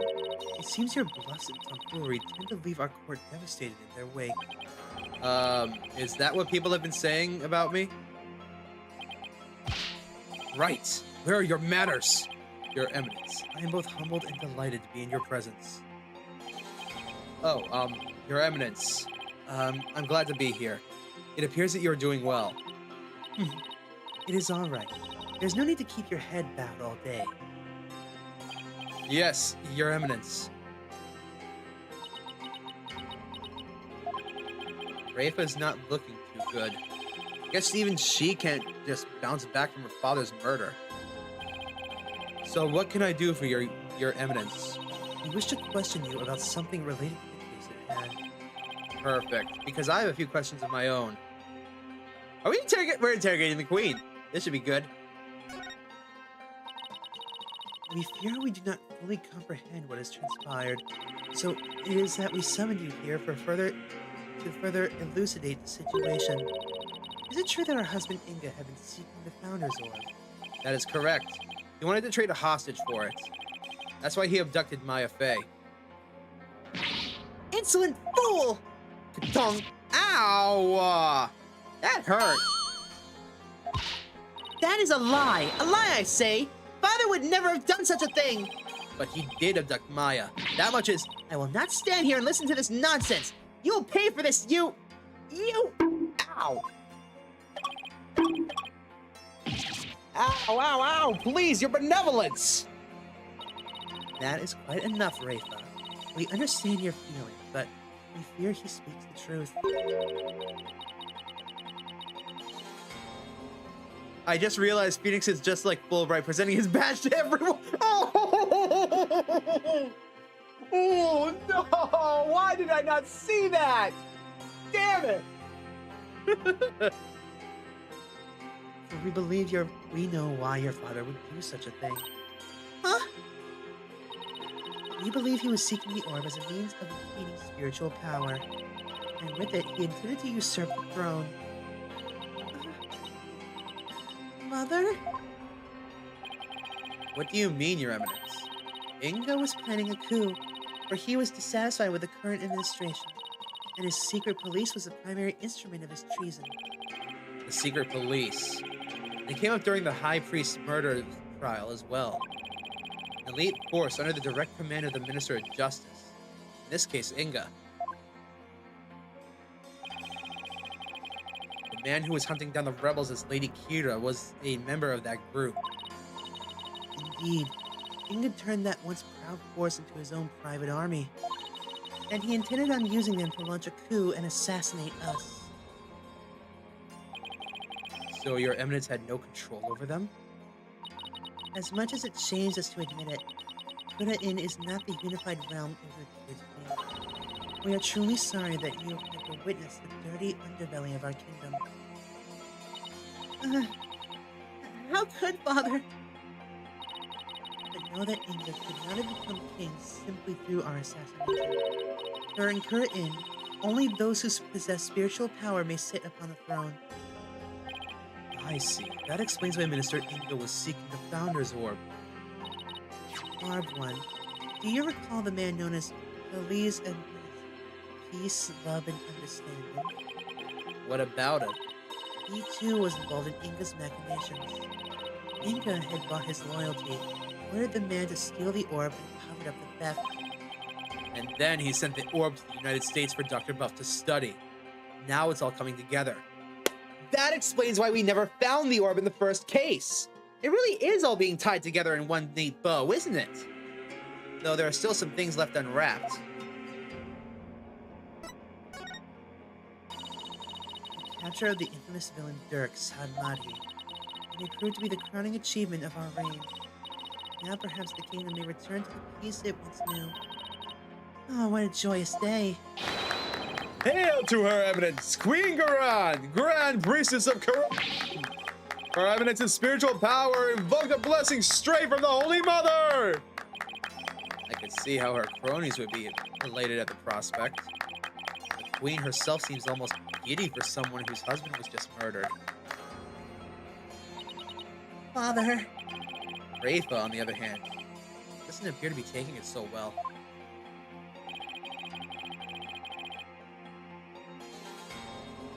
Here's a lesson for you, Phoenix. A person can be an absolute slimeball, the worst person on the planet. Yep, I pointed that out the first time I saw it. Peace, love, and understanding. Yeah, the names in this game are absolutely freaking wild. They are hysterical. I pointed out as many as I could find. But as I was saying, a person can be an absolute slimeball, lowest of the low, but still be a good parent. Minister Inga here is one such person. From what I understand, he and his daughter were very close. He doted on her from what I can see. I haven't seen the best one yet? Alright. I mean, not much can top peace, love, and understanding and Paul Atish whimpers on. That's pretty good. Now, about that incident that occurred 23 years ago. The one in which Dirk was accused of assassinating the Queen. Yes, he set fire to her private residence, burning my dear sister alive. Murder by arson. Only a demon would be capable of such a heinous crime. But that event also set the stage for you to become the Queen. What did you do before you were crowned Queen, Your Eminence? As part of our training to be Queen, we served in many different governmental positions. The longest of which was as the previous Minister of Justice. Oh, so you were in Inga's position. It was in that position that we were the best able to support our elder sister, the Queen Amara. Interesting. That's her husband's position, or at least it was. And when you were sent to the throne, you passed the Defense Capability Act. Finally, we get to ask the Queen about this stupid thing. Those who would support criminals will be deemed just as guilty. What prompted you to pass something like that, Your Eminence? I can see that you are not entirely enthused about it. Of course I'm not. Not just as a lawyer, Your Eminence. As a person. To be frank, how could you? The assassination of our dear sister Amara, when the infamous villain Dirk Sadmati was apprehended, he announced that he would act as his own lawyer. That's right. Dirk used to be a lawyer. Dirk had been an extraordinarily talented lawyer and highly esteemed by the people. Yeah, previous games, they had to make puns look like names. They were writing names in made-up language. Oh, right. They had to make puns look like names. But in this game, they're writing names in a made-up language, so they can do whatever they want. That's how we got I'll Be Your Guide. That's a very fair point, Emery. But he falsified evidence in an attempt to win his own case. I see. But when the truth of his fabrications and the assassination of the Queen came to light, the people were devastated, and trust in the legal system has plummeted. Now, why does that sound familiar? Oh, God. Edgeworth, don't freaking remind me. We just got done dealing with the dark age of the law in our country. Yeah, I wonder. In Khura'in, Hollow Justice is a sacred space where victims receive their last rites. Should the people lose their faith in it, the kingdom would be shaken to its very core. That is why the Defense Culpability Act had to be passed. Yep, definitely Dual Destinies references right here. And Apollo Justice, I believe. It was the only way to keep our legal system from tumbling into the abyss. So that's how you sought to eliminate the use of perjury and phony evidence, huh? By just straight up eliminating lawyers. But that law is what made lawyers go extinct in your kingdom. Now there's no one left to defend those who have been accused. We see how you could take issue with such a reality. However, we have not banned the act of lawyering itself. Those who are confident that they can prove their client's innocence are always welcome to mount a vigorous defense, as you yourself have shown. Well, I guess so, but without lawyers, the possibility of false charges being filed and prosecuted. So long as our prosecutors continue to run nothing but perfect trials. Wow, you are scarily good at impersonating me. I know. It's a trick I have picked up from your friend Apollo, was it? I need to smack him. Please do. There needn't be fear of such nefarious dealings. Do you disagree? Perfect prosecutors and their perfect trials, huh? Let's not get started down this path. Furthermore, here in Khura'in, we have the divination seance. And so it is we no longer need lawyers, for the dead do not lie. Well, in the short time I've been here, I've beaten back false charges twice. And I've found that cases built on the memories of the dead are less than perfect. So yes, I do take issue with the Defense Culpability Act, to say the least. Such relentless rhetoric. Your reputation precedes you, Barbed One. It feels as if we ourselves are being cross-examined. Oh no, that wasn't my intention. It is true that some feel the Defense Culpability Act is a necessary evil at best, but it is a small sacrifice upon which the peace of our kingdom has been forged. If you consider executing innocent lawyers a small sacrifice, then sure. The fact is that following its passage, the crime rate here in Khura'in has dropped markedly. Therefore, we have no regrets concerning the enactment of the act. Really? None at all? Right. Why don't we leave it at that? This isn't a court of law, after all. Yeah, fair enough. About the Founder's Orb that was exchanged for the hostage. It went missing after the murder. Would you happen to know anything about that? It's missing. I'm sure Dirk had it when he went into the tomb. If it wasn't there, I have no idea where it could be, Your Eminence. In that case, then perhaps Dirk has hidden it somewhere. Incidentally, there's a matter of that horned youth you were with. Oh, you must mean Apollo. From his odd hairstyle, may we assume him to be a relative? Perhaps your younger brother. No. You got that wrong. He's Dirk's son. Well, more like foster son, but they're not actually related by blood. Dirk's? Royal Guard. Your Eminence! Huh? What is she whispering in that one guy's ear? Thank you for your time. The two of you may go now. Yes, Your Eminence. We'll be on our way. Okay, now what? Apollo and Athena have the murder scene investigation covered, so maybe we should go speak with the locals over at the bazaar.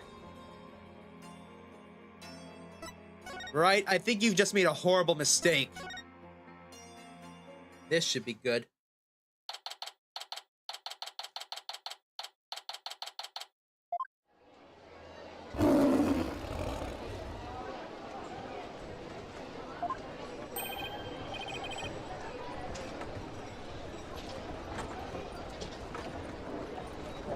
Crime rate has dropped a lot. Have you checked the falsified charge? I don't think that's a thing that people keep track of. Not in this country. What? Is that a lion? Oh, that caught me by surprise too when I first heard it. It's the cry of a local bird known as a warbird. A bird? Sounds like that? Sounds more like a beast than a bird, if you ask me. It's a form of mimicry. You know, to help protect them against predators and such. Yes, well, I can't say I've heard one quite like that before. Oh, it's more than unusual. It's endangered. It's extremely rare to encounter one in the wild these days. If it's so rare, what's one doing out here in the middle of the bazaar? Got me. Maybe it's got something to do with it being their national bird. Was that a gunshot? Starlia PW. What was that, Dats? What the hell, man? Are you trying to draw attention to us? Oh god, he's doing the dragon thing. Delinquent Dragon's newest weapon. I call these puppies Dragon Snot Snaps. Uh-huh. And you need those, why? Because our hard work is starting to pay off. Thanks to our TV signal hijacking and stuff, more and more people are joining our cause. On account of that, the regime's been cracking down on us real tough like. Yeah, there's been a lot going on lately. You can say that again? I mean, what with the High Priest fake murder/suicide? People are calling it the DCA tragedy, and it's causing a real public outroar. Hopefully this means that Rust's death won't be in vain after all. By the way, Emery, trust in me. And believe in me. Trust in me and believe in me. Yeah, that one was a pretty good one. So, how exactly is it a handful of firecrackers going to be to help you guys anyway? Simple. First I supply them to our fellow rebels, then we use them as diversion when we need to shake Khura'in's goons. Like this. Whoa! Will you cut that out? I'm not with the regime and I'm not chasing you. Your reaction, that was priceless, PW. You got believe in me, but you didn't notice the trust in me until now? Oh, believe me, I think I called that out pretty good. I guess I started the warbird too. It's a miracle no one's trying to arrest him while he's too busy laughing. You there. You're one of those insurgents, are you not? Yay! Take that!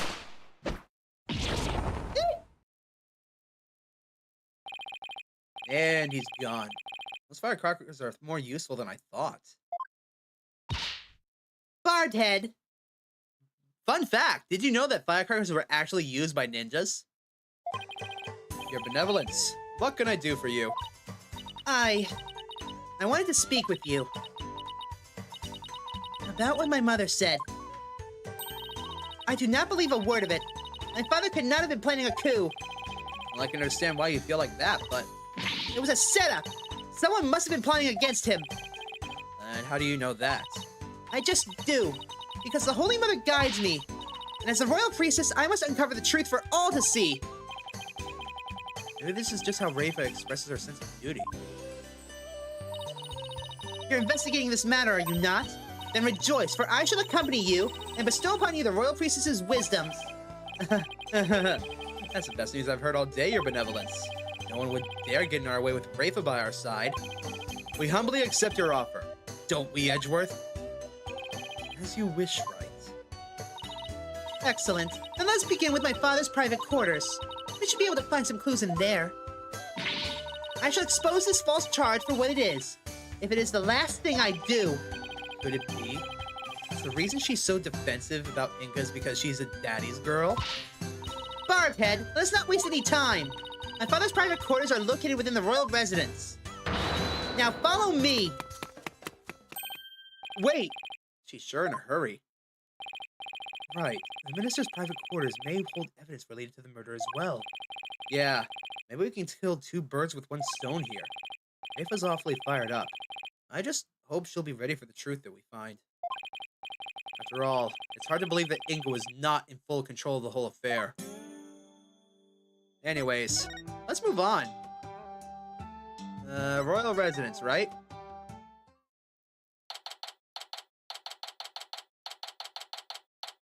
The Khura'in Palace Royal Residences. Now, if I can figure out which one of these buildings houses Inga's private quarters, that's where we'll find Rafa.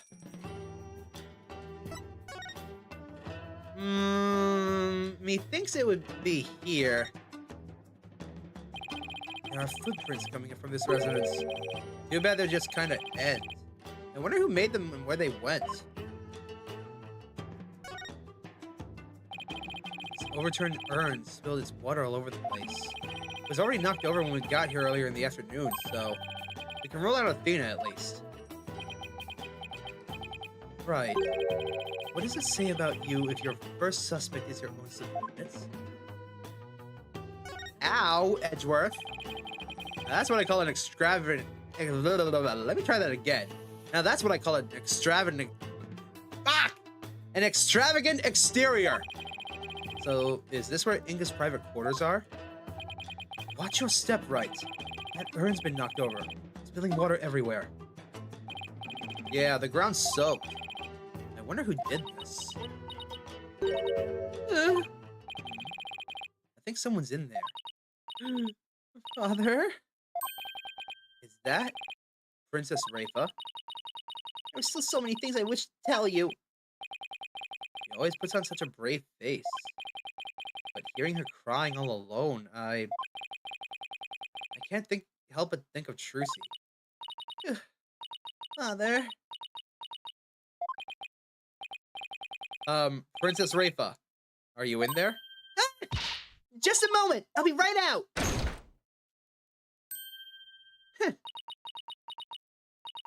I see you're finally here, Bardhead. Well, let's commence our investigation, shall we? Your benevolence? Maybe you should rest for a minute first. You were eavesdropping on me, weren't you? No, I mean, yeah. Sorry, I couldn't help it over here. Yeah. Uh-oh. It wasn't like I was spying on you or anything. You stupid Bardhead! Ow! You could have feigned ignorance. It's as if your brain mouth filter shuts off the moment you step out of the courtroom. They're not that bad, Edgeworth. Anyway, what took you so long? I thought you would never get here. You have a lot of nerve keeping the crown princess waiting. Sorry? This is my father's residence. I've already unlocked it so you can go right in. Oh, and be careful. Some dingbat dog got in the courtyard and spilled the water over here. A dingbat dog? That's right. The yappy mutt spilled a whole urn's worth. I wonder how it got into this area. You know what it looked like? I had better things to do than memorize what some stray dog looks like. Anyway, it's not worth talking about. Search my father's room, shall we? I really hope she's all right. Well, what are we waiting for? To Inga's private quarters. Away! May 18th, the Khura'in Palace. Inga's quarters. Of course he keeps a statue of himself. What a mess. You can definitely tell a guy used to live in this room. I guess Inga and I at least have that much in common. The staff keeps getting in the way. Nana!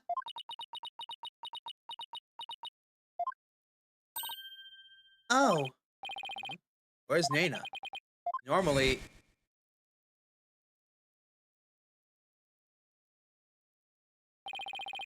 She comes running whenever Rafa calls. That's right. Nana is... Nana is what? Oh, well. You, Bardhead, come hold the staff for me.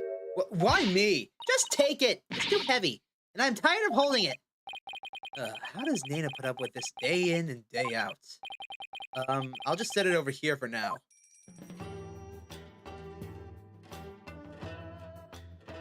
Well, let's look around. What's with the drugs? It's a syringe and a vial. Those were for my father's back pain. He said it really helped when the pain was particularly unbearable. It was that bad, huh? He must have been injecting some sort of painkiller directly into his back then. You? Yes. My father said his back pain could knock him off his feet. I know the feeling. I've experienced some pretty severe back pain of my own. Well, we can't have you throwing your back out in court, so why don't you take a vial? Oh, no thanks.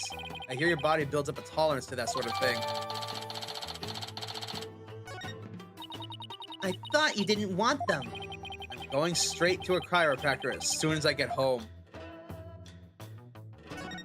Alright, let's see here. This notepad must have belonged to Inga. Let's see. That's weird.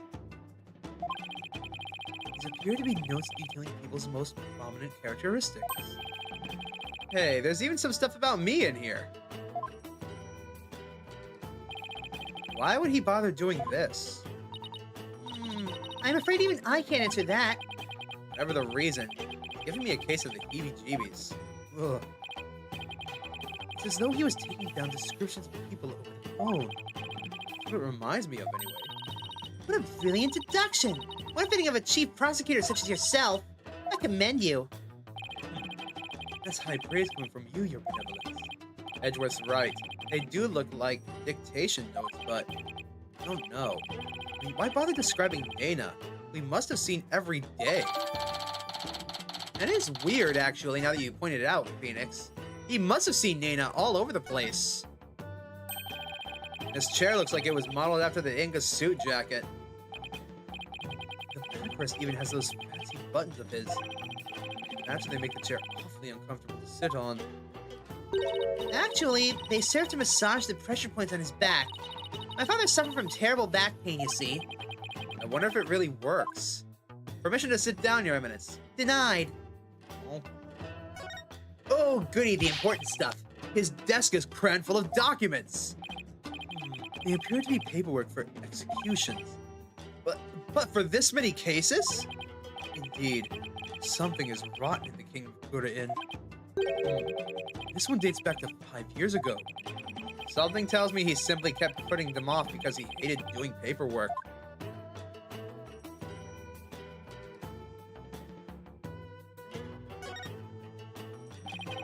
That is one luxurious and comfortable looking bed. I've slept on nothing but hard floors since coming to Khura'in. I cannot wait to sleep in a nice soft bed again. Then take it. It's yours if you wish. We'll have to clean this room out anyway, now that my father's gone. Don't you want to keep these things as a memento of your father? Besides, I don't need his spirit haunting me late at night for taking his bed. You suppose if I slept on it, I could see my father again? Princess Rafa? I honestly don't know how to answer that. You gotta remember, people. Rafa's only like, what, 14? Yeah, 14. This is harsh for a child to go through. Even one as prominent and eminent as herself. Alright, let's look at the statue. $5 says there's a button hidden inside it. Okay, wow, that is a gaudy sculpture. My father sculpted it himself from a block of solid gold. Why does it not surprise me that he was also a narcissist? It's pretty detailed. He even included that personal stamp of his. Hey, the stamp is a little loose.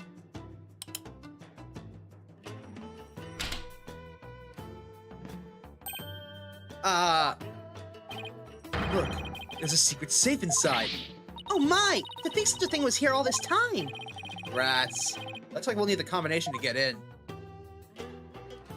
Well, darn. I was off on the button. I was right about it being a secret, but I was off on the button. Damn! Oh well. This is most likely a special ink pad for the Justice Minister's stamp. His insignia is carved big and bold right on the lid. Talk about overkill. Did he really have to mark everything he owned? Here's the money footprints we saw earlier, too. There's some money shoe prints here. Come to think of it.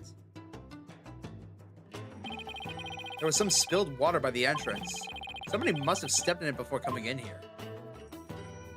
Those aren't Rapa's footprints, are they? They're already dry. That means they're at least several hours old. And someone must have been in here today in the early afternoon. For our servants clean this room each day. Here in Khura'in, we have a saying. Leave not today's untidiness to the morrow. Mine is, why clean up today when you can leave it for tomorrow? So someone was in here.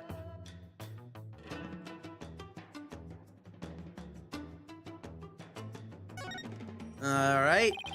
We can't open this without the combination. But I doubt Princess Rafa would know it. Well, if we can't open it, we can't open it. For now, let's continue our investigations and come back to this dilemma later.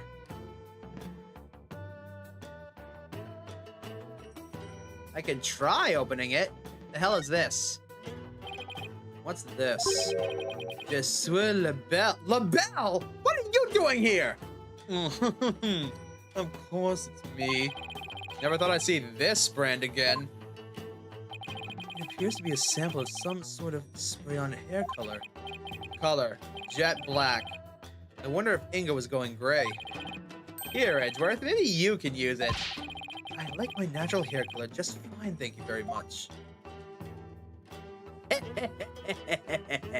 Yeah, this place is full of references. I love it. Alright, let's see here. What am I missing? Let's see. Stamp. I love hairspray.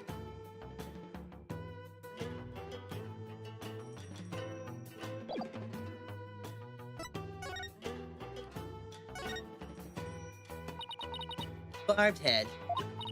I, the Royal Priestess of Khura'in, shall share my thoughts on the abduction. You will. Listen carefully. Such opportunities do not come often. Yeah, of course. We'd be grateful to hear anything you have to share. My father was very likely seeking to obtain the Founder's Orb, but it was not for the purposes of a coup d'etat. It was all for my sake. For your sake. The Founder's Orb is capable of bestowing great spiritual power. My father truly believed that. And he wanted that power to be mine. I haven't finished my training, and I still can't channel spirits. He was doing it for me. That? Right. I see. Well, you understand why he did it now? I do, but it doesn't change the fact that Minister Inga was a kidnapper. But I guess you don't believe he is, do you?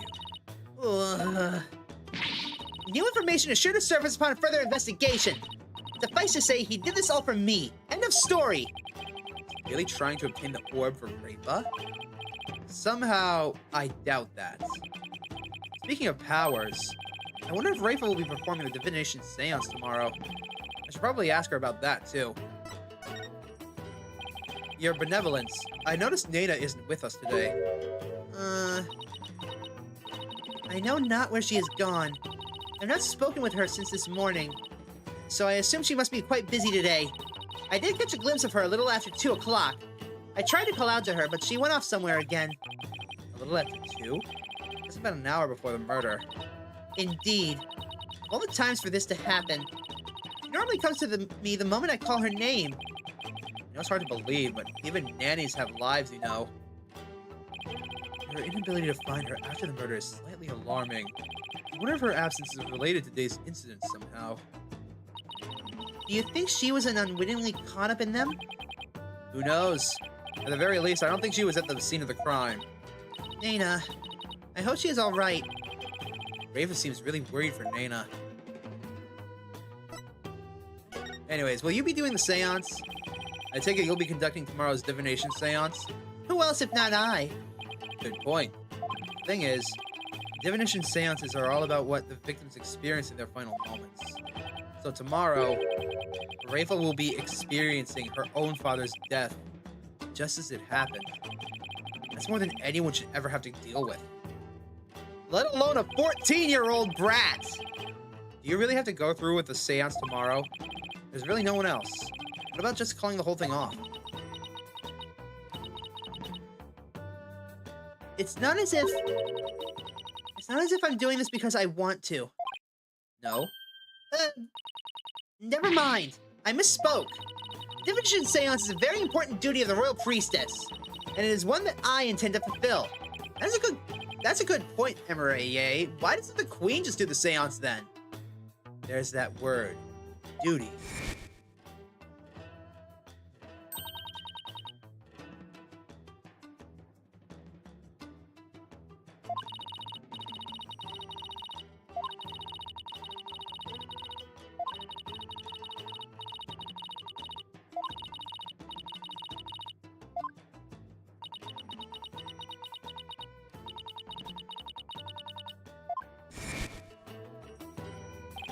Performing the divination seance is very important for a priestess.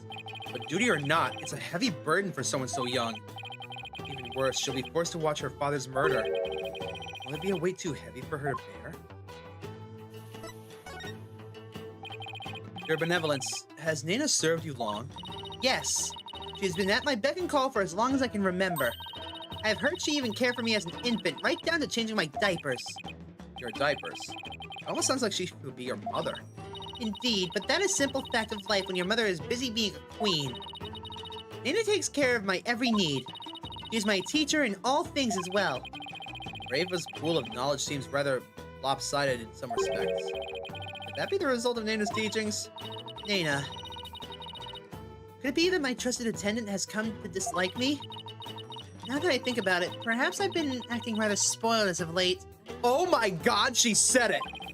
Oh, I'm sure she'll be back. Yes, I suppose Nina would never truly abandon me. Upon her return, I will do something nice for her.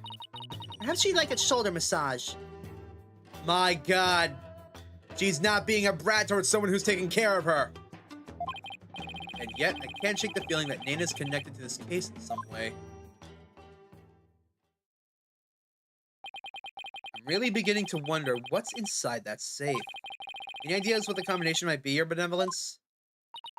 None whatsoever. Looks like a 4-digit combo lock. So maybe it's a date? It's probably not anything that would be easy to guess. Well, let's try some dates and see what happens. I wonder what date Inga would use as a combination. Maybe Rafa's birthday? When's your birthday, Your Benevolence? Huh, you're wasting your time. It cannot possibly be my birthday. Aw, come on, it's worth a shot. Fine. It's December 24th. Christmas Eve. Alright, well, let's give that a try. Beep, beep, beep, boop. Ah! It opened. It did? Yep, and it looks like the bottom safe was a fake. Something meant to mislead would-be thieves, no doubt. Still, it was rendered quite ineffective by this use of such an easily guessed combination. Why, Father? Why my birthday? He does care about her. Well, no use figuring it out. Let's have a peek inside. Gimme. Okay, let's see what's in here before Shackle loses his nerve. I've already lost it, now read! This looks like a letter or something. Let's see. Dear Father, I wanted to wish you a happy birthday. You're always so kind, and I love you very much. I hope you live to be 100 years old. Rafa. I wrote this to my father when I was 8 years old. Rafa's third birthday was the almost Christmas. What does that mean? Father, why would you hold on to something so childish and stupid? There are some other papers in here. This is the plan for his coup d'etat. 1-4? I don't get it, Astro. Let's see. Once I poison the queen, the throne will be mine. The spiritual power I obtain from the treasure will back up my claim. In the meantime, the secret police are to keep a close watch on Khura'in. Yep, it couldn't possibly be anybody other than, Inga. We got you, you son of a bitch. What? Give me that! I don't understand. It seems Justice Minister Inga was plotting the assassination of the Queen. Okay, so there's a scene in Turnabout Goodbyes. Alright. This can't be true. Father would never harm Mother. Or Rafa. This has to be destroying everything she knows about them. Where Phoenix says almost Christmas means it wasn't Christmas, and it's such a famous scene for some reason. Ah! What's this? There's a photo in here too.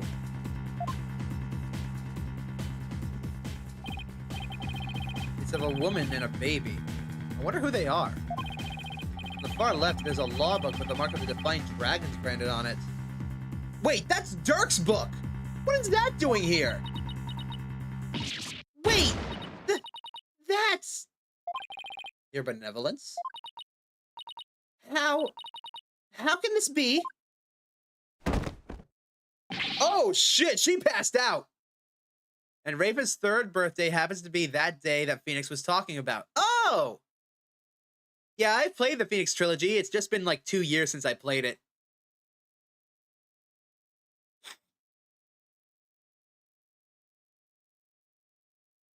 It's been a long time, and I don't remember some of the scenes. But yeah, Rafa just passed out on us.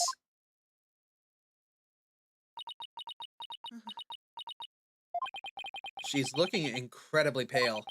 Your benevolence, are you all right? Do I need to go get a doc? I'll go get a doctor.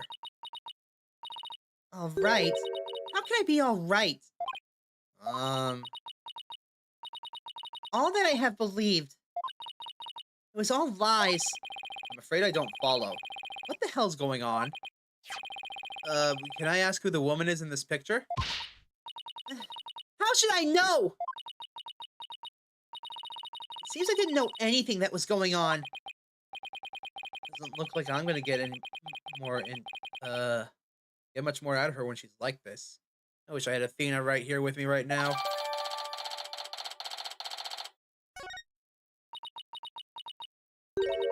Mother. Huh? I must ask my mother about the secret she is hiding. What secret? I must go. Goodbye. Yeah, she's mad. Wait! What was that all about? It's like her mind was off somewhere else. It appears this photo really upset her. I wonder who the lady in this picture is. Stop! Shadow, come back here! Bark? I know that bark! Wait, that sounds like Albie and Shadow! That's odd. Commoners aren't normally allowed in this area. I wonder what's afoot. Albie and Shadow? Here? Okay, let's go outside. May 18th, Khura'in Palace. Royal Residences. Bark. Yo! Ah, Edgeworth! I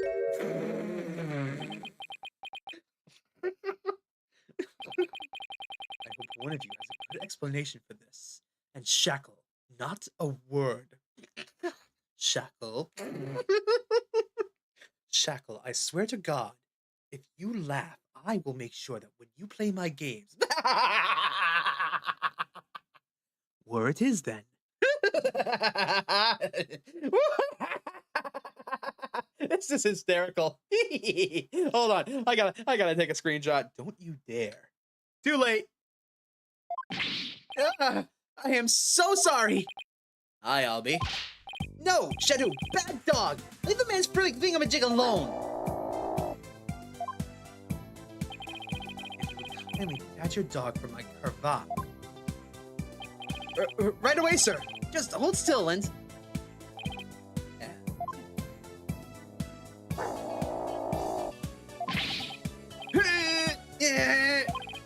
Ugh, stop pulling like that. You'll only stretch the fabric.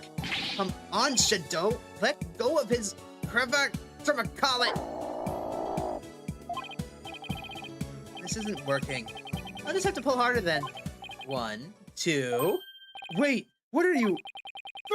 3! Come on! Yo!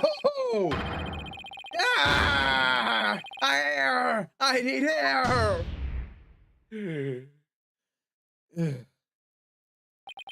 I'm surprised it didn't rip. Nuts? A word, Shadow. Were you trying to kill me? I'm really sorry, mister. My dog's a habit of attacking frilly things like that. Maybe for his sake, he should stick to more traditional targets, like cars or his tail. What's worse, he snuck in here again today and he stole some weird-looking hat. I don't know what to do anymore. Bad dog! You're a very bad dog! No! Wait a second. I've seen that hat before.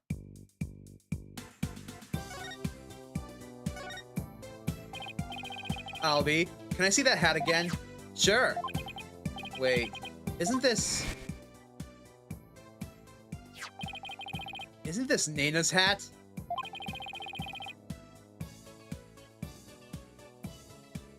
But I thought she disappeared. Shadow swiped it from somewhere. Albie, how exactly did Shadow get this? Allow me to explain. It all started when we were on our walk through the bazaar today, and suddenly that's popped out of a manhole. Excuse me, everyone, I might have to take this. Stupid phone calls right in the middle of the stream.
Sorry about that, folks. I'm back. Stupid phone calls.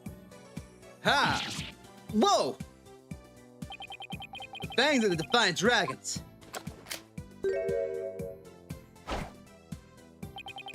Ah! That's a Re-Revolt is here.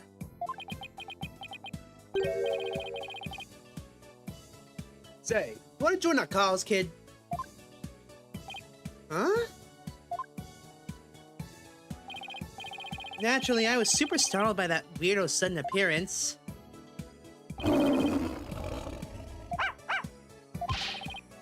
Back, dog of the Khura'in regime. Huh? But this is my dog, Shadow. Find Dragon's secret weapon, Dragon Snot Snacks. That's it. Whoa! Ugh. Oh man, the look on your face, that was classic. The sudden bang of the firecracker spooked Shadow, and he ran off into the crowds. Shadow, come back here! I'll teach you, Khura'in's lapdog. You there, what do you think you're doing? Not good. That's when a policeman came running over and hauled Dats away. Again?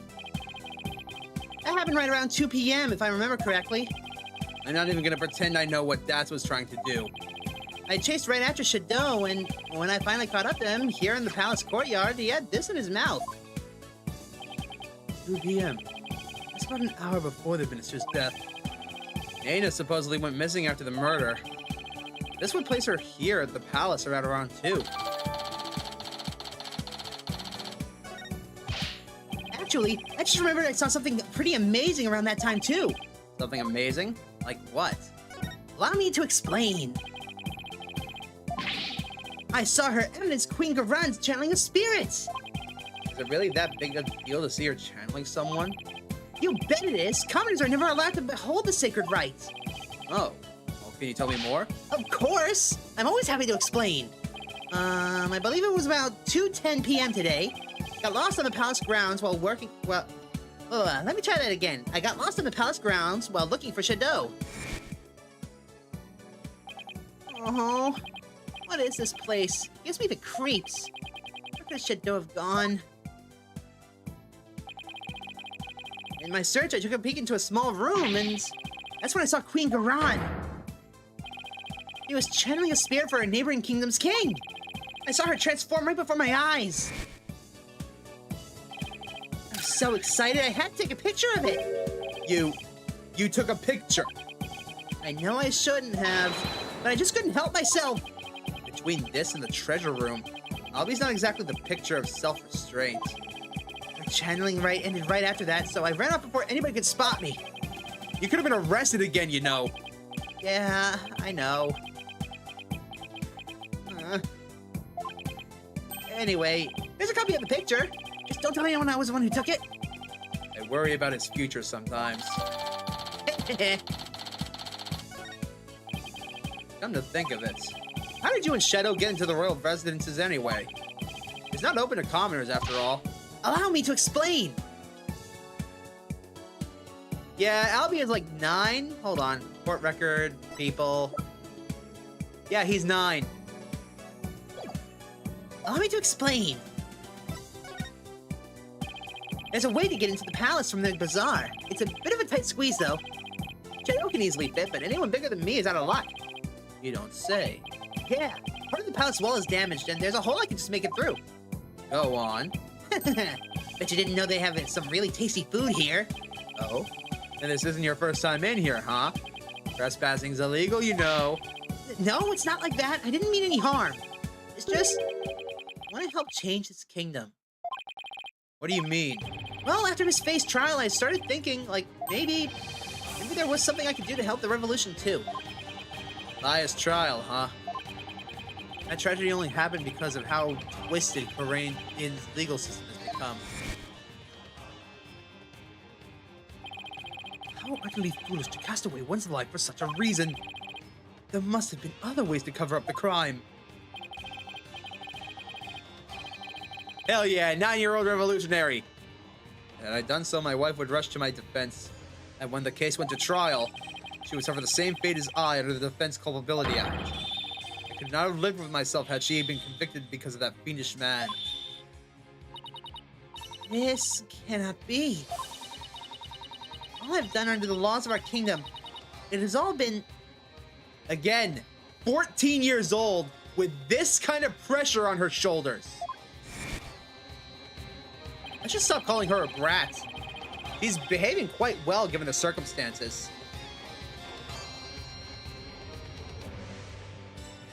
The DC Act led to the false charges against Maya and the High Priest's suicide.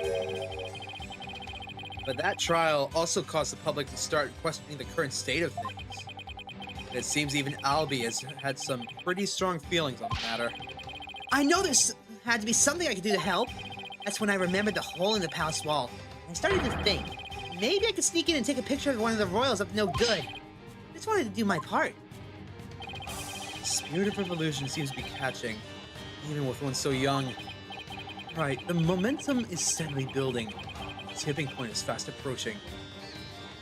Only character with any sort of character development until now has been Rafa.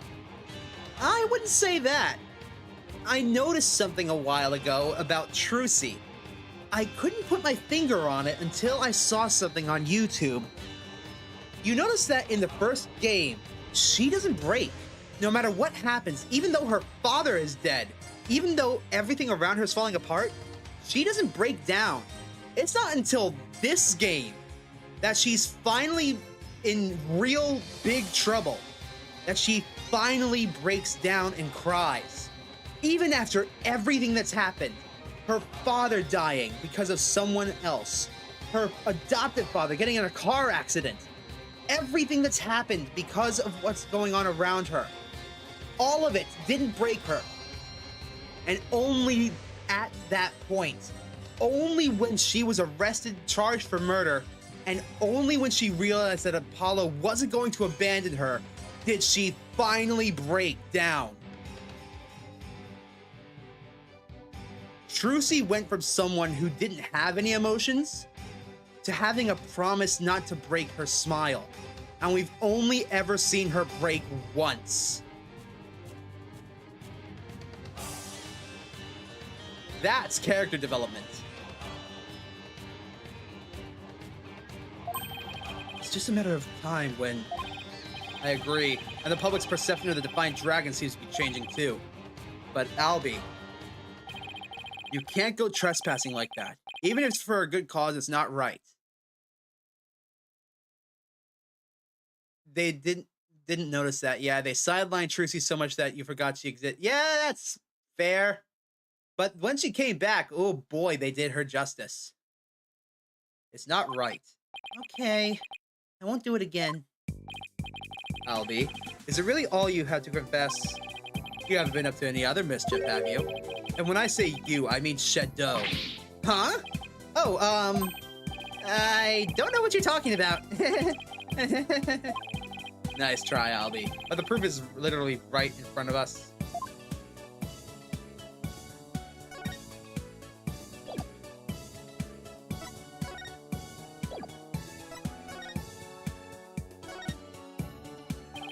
Albie, you wouldn't happen to know how this urn got knocked over, would you?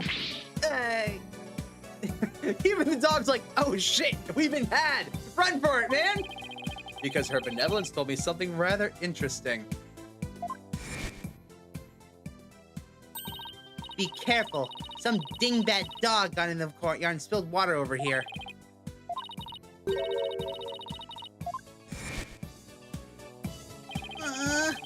The dingbat dog she mentioned wouldn't happen to have been Shadow, would it?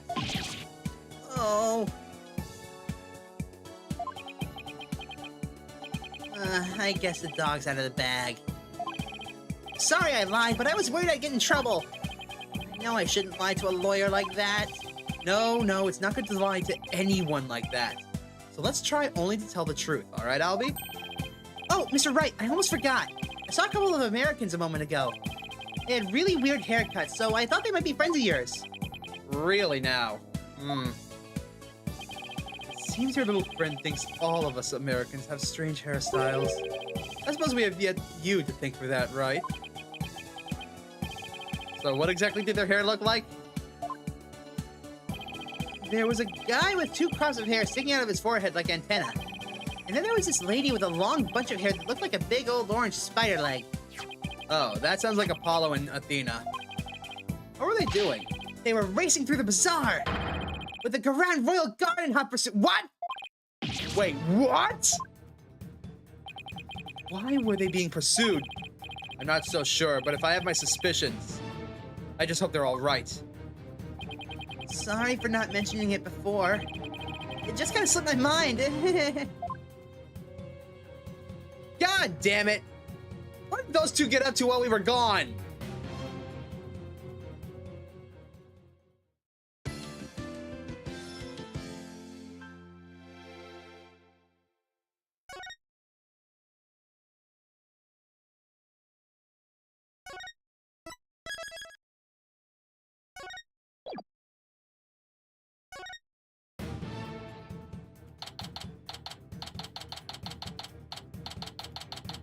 Khura'in Bazaar. Fucking book it! They're still after us! Those guys sure are persistent. Yeah, they even wore me out. And that doesn't happen often. Then why are they after us anyway? Apollo with some royal guards again. Quick, hide! Hey, where did the horn-headed Spidey hair go? Spidey hair? They better not be talking about me, are they? Is that really a trick question? We know you're hiding somewhere around here! Crap. Bird's gonna give us away. Hey, Apollo, that weird-looking bird over there, did it just... Yeah, it did. It's called a warbot, and... You know what? I'll tell you about it later, when we're not being chased by masked men. Come out, wherever you are! Hand over the Founder's Orb if you know what's good for you! Figures they're after the orb. I don't want to know what they'll do to us if we were captured. Make me listen to those obnoxious, loud voices. I came after the first hour and confessed to whatever they wanted. Truth or not. Come out now, you foreign devils! This has gone on far enough! You must not keep Her Eminence waiting any longer! Gotta get out of here. There must be a safe place to hide somewhere. I can think of only one. But you're not gonna like it. Look, a manhole. Ah, that's right!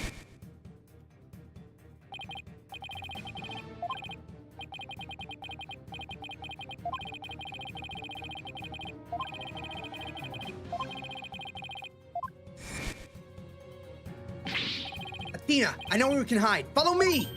Oh, where are we going? Wait, you're not seriously thinking about going down there? It smells like rotten eggs. And are those rats I hear? We've got no choice. Now, come on! I can get us somewhere safe, but this is the only way in. Quick, before it's too late! It's going to take forever to get this stench out of my hair.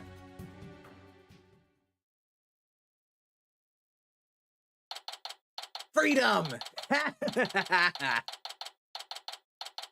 Former Sadmani law offices. Looks like we lost them. That was close. Dirk's office. How long has it been since I last set foot in here?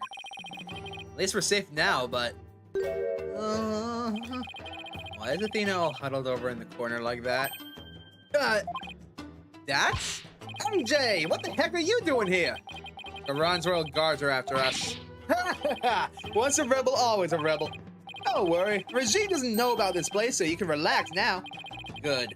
This is when am I part of the rebellion? I don't recall signing up. Apollo! Mr. Wright? What are you doing in here?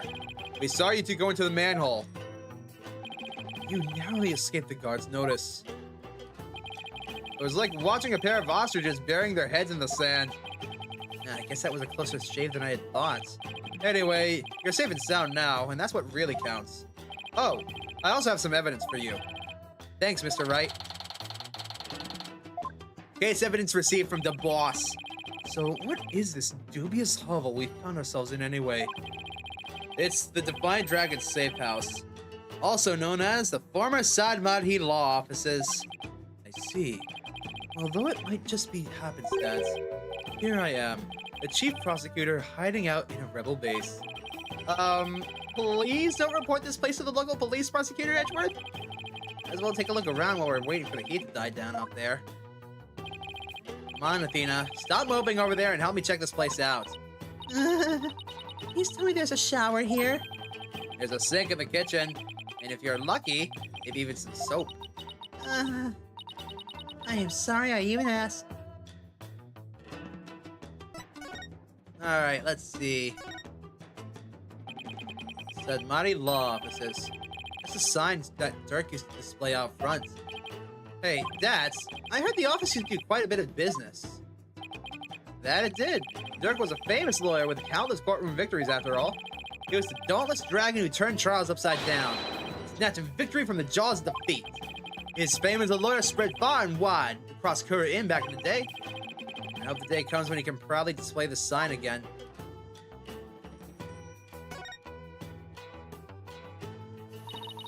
Dirk's jacket.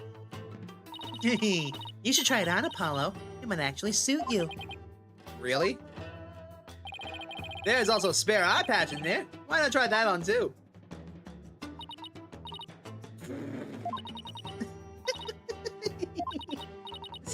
Sorry, just picturing you and all that. It's too funny.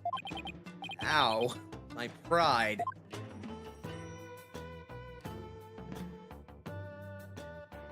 TV! I'm surprised to see so many appliances here. There's even a TV. Speaking of which, we gave the people of Khura'in quite a shock when the plumbed Punisher, warrior of Neo Twilight Realm, was last on TV. You mean that show where actors play the parts of Dirk and Rafa? You hijacked that in the middle of its broadcast, didn't you? Yep. All the writers do each week is try to ruin the Defiant Dragon's good name. So we decided to hit him where it hurts. That must have been real shocking, especially for the kids who waited all week to see it. I mean, the show's main villain was actually hijacking the very show he's in. Hi, lizards. Ew. Is that a newt? Come on, Athena. Can't you tell a gecko when you see one? What's the difference? Geckos like to live in houses, while newts prefer to be outside near water. They're totally different creatures. Well, how do you know this one wasn't caught outside near some water? It could very well be a gecko. No, I'm pretty sure it's a newt. Oh. So then you agree it's a newt, Apollo? Ah! I fell right into your trap! You Bugs Bunnied us! You're both wrong. It's just a plain old lizard. Curse you, Athena! How dare you Bugs Bunny me? Who's the kid? Wait a second, that's you, Apollo! I recognize those horns anywhere. Is that really the only way anybody recognizes me? You were so adorable. And who's that fine-looking young man? That's Nayuda. Back when he used to smile. Okay, wow, his smile is absolutely angelic. Joe brings back memories. That was taking the day we all went out fishing. What was Prosecutor Sadmoney like when he was a kid? He was kind of quiet, but passionate when it came to his convictions. When he finally made prosecutor, he was all fired up to change Khura'in for the better. Now he's nothing more than Garan's lackey. Seems like Das has a lot to say about Nayuda. I'll ask him about his thoughts later. Das, what's with the altar? It's where we pay our respects to the victims of the Defense Culpability Act. The DC Act is a heinous law that puts innocent people to death.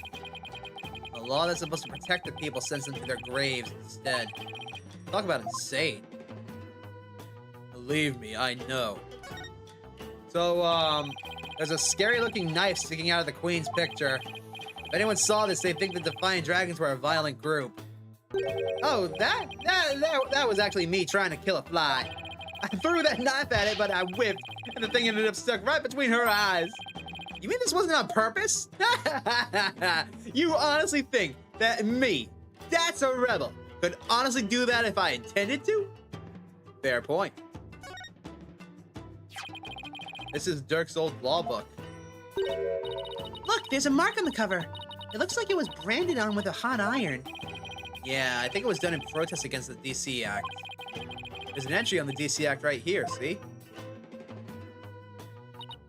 Oh, so this is the infamous anti-lawyer law you guys are always talking about?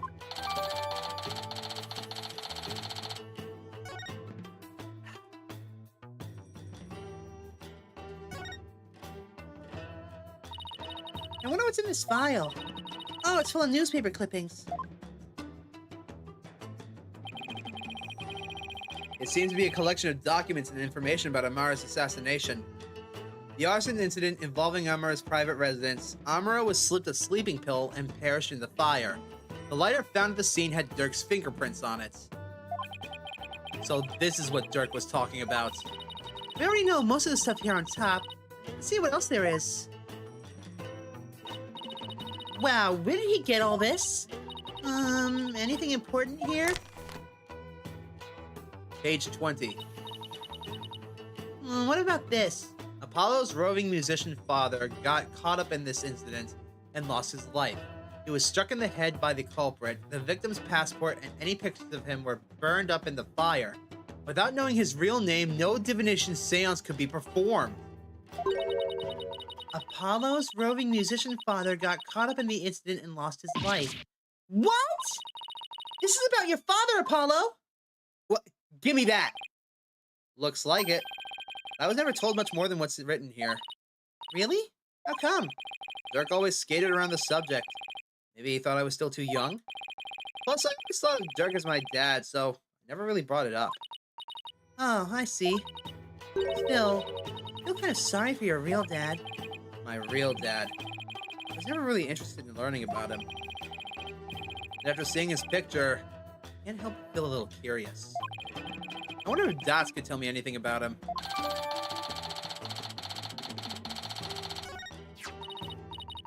Apollo, this file looks like it might be useful. There's so many pages, I can't tell what's important. We need someone to help us organize all of this. I think I know just the guy.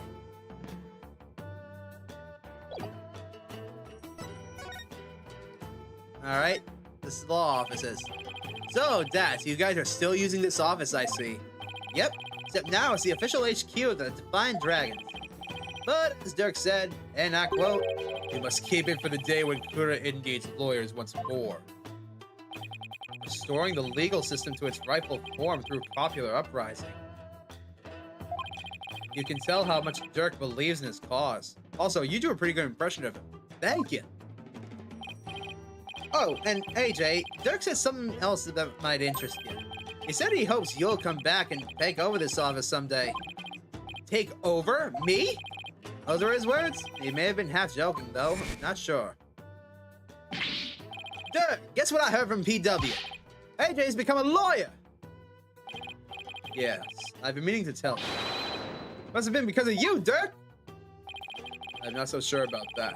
I imagine he's already forgotten about me. What are you talking about? I bet he can't wait to follow in your footsteps. Nothing would make me happier. Maybe one day he'll return to Khura'in and take over this office. Just a pipe dream, though.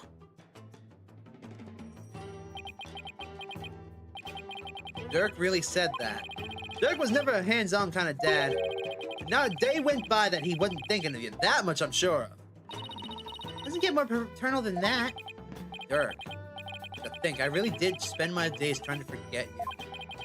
I'm looking forward to a nice, long talk once you're free. That means he's gonna die. That's how this works. Wasn't Yuta once part of the Defiant Dragons? Yep. Yuta was a rising star of the Resistance. He vowed to fight for the cause through the legal system. Said he'd become prosecutor and give Inga and Garan a smackdown they deserved. But now he's, a puppet of the Garan regime. Not only that, but now he's gonna prosecute his own dad. It doesn't add up. I wonder what happened to him.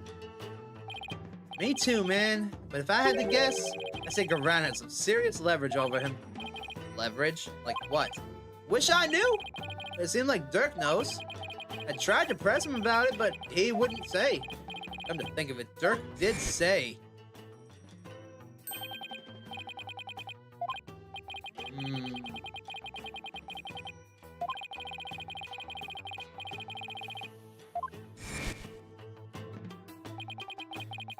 If that's the case, I bet Nayuda doesn't really want to go through with Dirk's prosecution.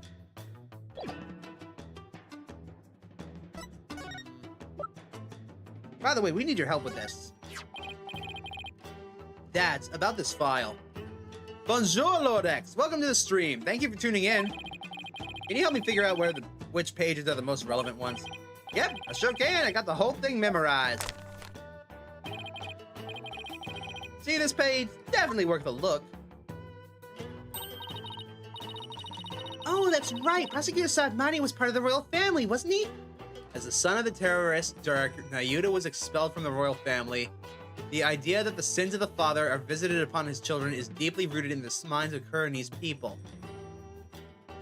Wait, what do you mean that I owe you $10? Yep, but he was expelled right after that whole thing with Dirk happened. He must have gone through hell once he entered the legal world, though. Because of the sins of the father thing. Yep, in the eyes of the people, Dirk is not only a traitor to this kingdom, but he's also a terrorist who assassinated the previous queen. Though as a son, Yuri no doubt got the cold shoulder at every turn. That must have been really hard on him. Yeah, the ties between father and son aren't something you can break, even if you tried. No matter where he went, he was probably labeled as the son of a criminal. Despite it all, he made a name for himself through sweat, blood, and tears. I mean, just look at him now. He's a star prosecutor working cases around the globe. He's become a hero. Pride and joy of Khura'in. Now that's the Nayuda I know. Super smart, never willing to give in. He must have studied and fought like his life depended on it to get where he is today.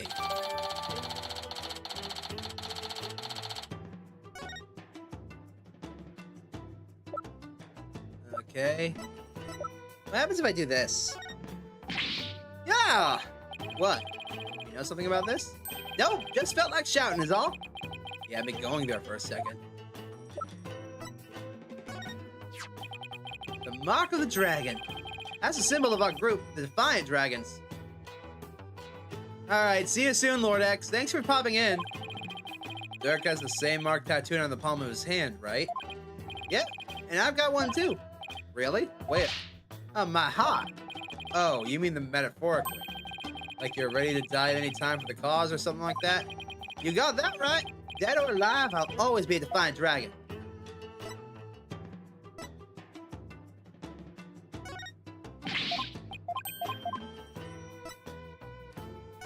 You know who this is?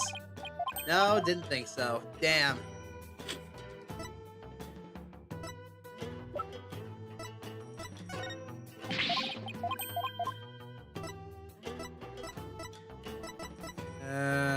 Oh, right, photo of our father. Hey, Dads, I wanted to ask you about this picture. That's a picture of your pops that Dirk found, and he had a hell of a time finding it. He said he searched all over. Why? Why would he go through all that trouble? Dads, please tell us everything you know about Apollo's father. You know what my biological father was like?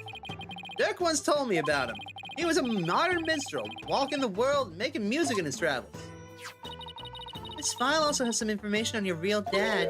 It says he died in the blaze at Queen Amra's residence 23 years ago. That's right. Dirk had invited him over. Dirk's the kind of guy who can become fast friends with just about anyone.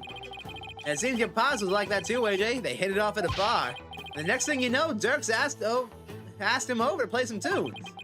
And then the place went up in flames. Yeah. Dirk had just stepped out for a sec when the fire broke out. Apollo, you were there too, but you were still just a child.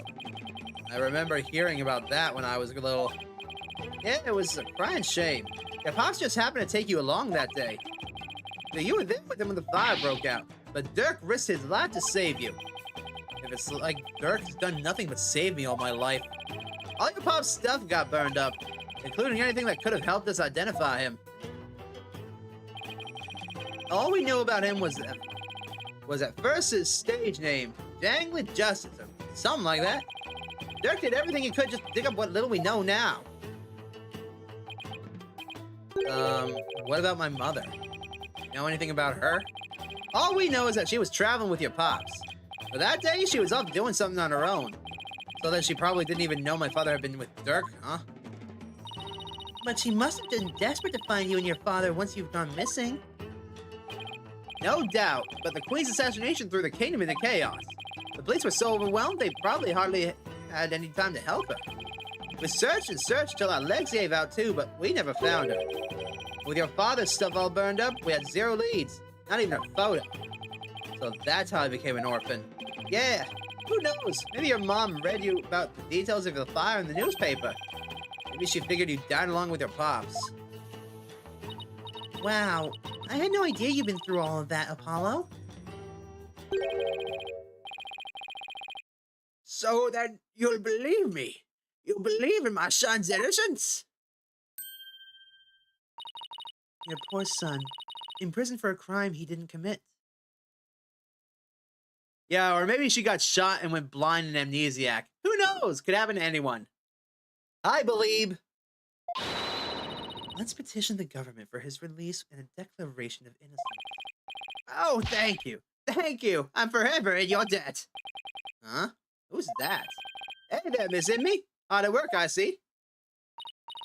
Yes, I have my own battle that I must wage. After all, there are many who suffer under the Defense Culpability Act. Miss Inme, please don't forget about our case, too. I won't. I will look into it as soon as I am able. What is Miss Inme doing here? She's lending an ear to all those suffering under the regime's wrongful accusations. A lady whose husband's been imprisoned. Parents whose sons have been falsely charged. She's helping all those types of people. So she's trying to help the revolution along in her own special way. Yep, and thanks to her, more and more folks are coming over to our side. You wouldn't believe what just having an ear to listen to can help with people. Even if it doesn't do nothing, it just means that people know they're not being ignored. All the people who have been unhappy with the regime have been waiting for just this chance. And they're starting to speak out in support of us. The people are responding, and a grassroots movement is growing. Dirk's dream of a revolution may finally come true. What should we do about the Founder's Orb? We'll probably run into the Royal Guards again the moment we leave this place. Well, we can't stay here forever. So we'll have to think of something. I've got it. Why don't you hold on to it, Dad? It should be safe here, right? You can count on me. I'll get it back to you in time for tomorrow's trial at the Hall of Justice. Founder's Orb was left with Daz. What now, Apollo? Well, we've got a handle on what happened 23 years ago. Maybe we should pay Dirk a visit. There's something I want to show him. I'll join you.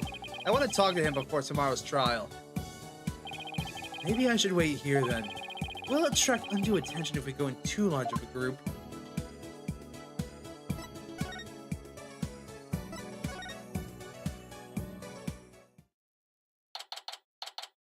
May 18th, Detention Center Visitors Room.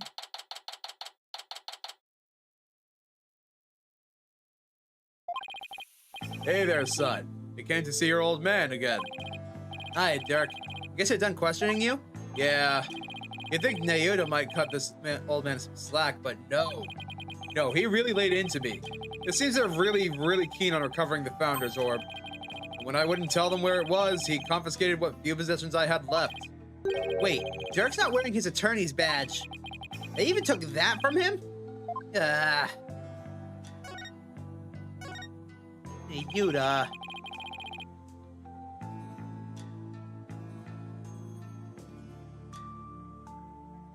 Confiscated all of my prized jailbreaking tools. What did you expect? I mean, no prosecutor in their right mind would let a prisoner keep stuff like that. Did he take your attorney's badge too? No, I thought it's strange, but just when it looked like he was going to take it from me, he changed his mind. Welcome back, Lord X. I wonder why. Indeed. I find it hard to understand anything he does these days. Your Khura'in's attorney's badge. You've worn it all these years, even though all the lawyers are gone. Yes, because the dragon's eye is the embodiment of my creed. To show the world that a dragon never yields, huh? Hey, Dirk. Why do you still wear your badge? You're not a lawyer anymore, right? This badge is my heart and soul, son. I will never stop trying to realize my dream, not until my very last breath. A dragon never yields, right? Exactly. Nayuta. Apollo, I vow to restore Khura'in's legal system to its rightful state one day. I want to pass on to you a world where you can live free from the fear of tyranny. I agree. A dragon never yields is such a fire line. He was always saying stuff like that to the two of us. Hey, Yuta. Is the reason why you didn't take Dirk's badge because you still remember those talks too? I really hope that's what it is. Son, would you keep my badge for me? Are you sure? I can't take something that important to you. That's exactly why I want you to hold on to it, Apollo. I'm placing my fate in your hands. All right, I'll make sure it stays safe.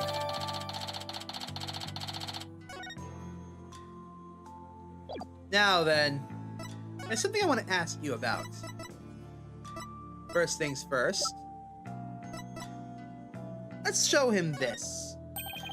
Is that for me, son? No, I was just wondering if you knew anything about it. What? You came to visit me and you didn't even bring a present? I'll take that as a no. Okay. Careful with that. Don't go showing it around town. You'll be branded a rebel. But I'm not a rebel. Don't be ridiculous. You're a member of the Defiant Dragon simply by being my son. Or did you think that dragon tattoo on your rear end was just for show? What? You have a tattoo on your butt, Apollo? Let me see. Relax, Athena. He's just jerking our chains again. I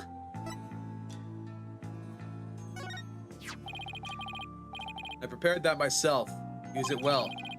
I'm surprised you were able to gather this much information. It wasn't easy. After all the evidence from the assassination was lost in the fire, and the newly installed Khura'in regime was in full control of the media. Every lead I tried to follow has led to a dead end. Well, then how am I supposed to solve this one? You'll figure something out once tomorrow's trial is underway. After all, no one's looked into this assassination since my last trial. I hope I can turn things around enough to snatch victory from the jaws of death.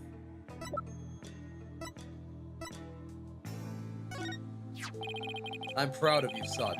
You've really become a fine lawyer. Well, at least it means I'm qualified to defend you. To think the day would come where you'd come to my defense. I'm one lucky man. Now I can die in peace. Whoa, slow down. I'm gonna prove you innocent, so... Ha ha ha ha ha ha! Just pulling your legs, son. Even when he's in the slammer, Dirk is Dirk. Now then, about this. I found this in the tomb. Look familiar? That's... Dirk? Where did you find it? Down between the monk statues in the tomb. Is it yours, Dirk? Oh, it's... something I bought. Why is he suddenly acting all awkward? I wonder when I lost it. Let's have it. It's very important to me. Of course. I'll just make a note about it for future reference.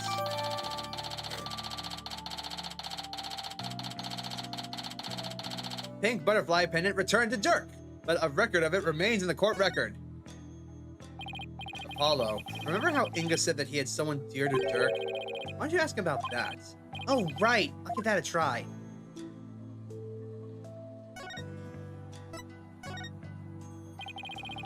What did the minister mean when he said that he had someone dear to you in the palm of his hand? Who is he talking about? Nayuta seemed to know, but he wouldn't tell me anything. Well, I have no idea, so... Well, you obediently followed his every word after he said that. So it seems to me the minister was in close proximity to someone you really care about. Oh, someone you really care about that isn't Nayuta? Wait, don't tell me. Is there a new lady in your life, Dirk? What? No, don't be ridiculous, son.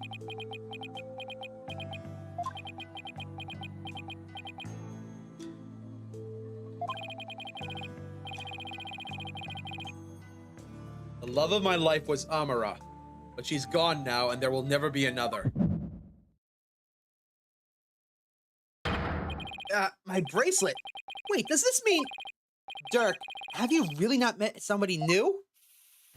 Uh-oh.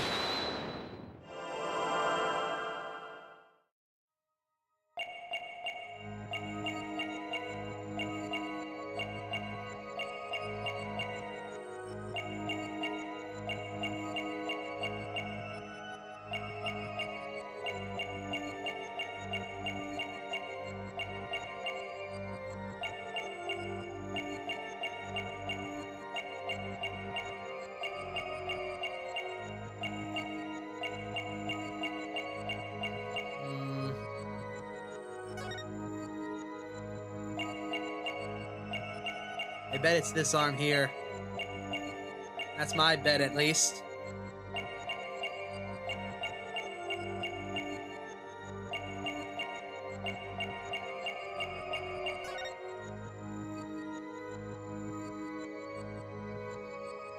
This thing's moving now. Gotcha! You seem uneasy, Dirk. Wait, don't tell me you're ashamed because she's much younger than you. Don't be ridiculous! I'm just getting tense because of your intrusive questions. Anyone would react the same way. I guess that's not it.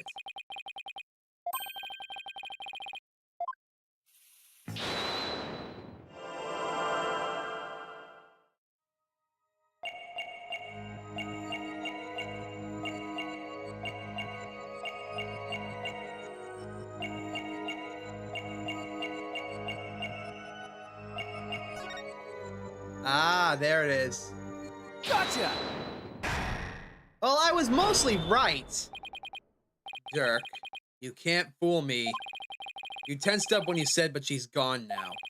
And you unconsciously moved your arm, causing something to press up against your jacket. How did you do that?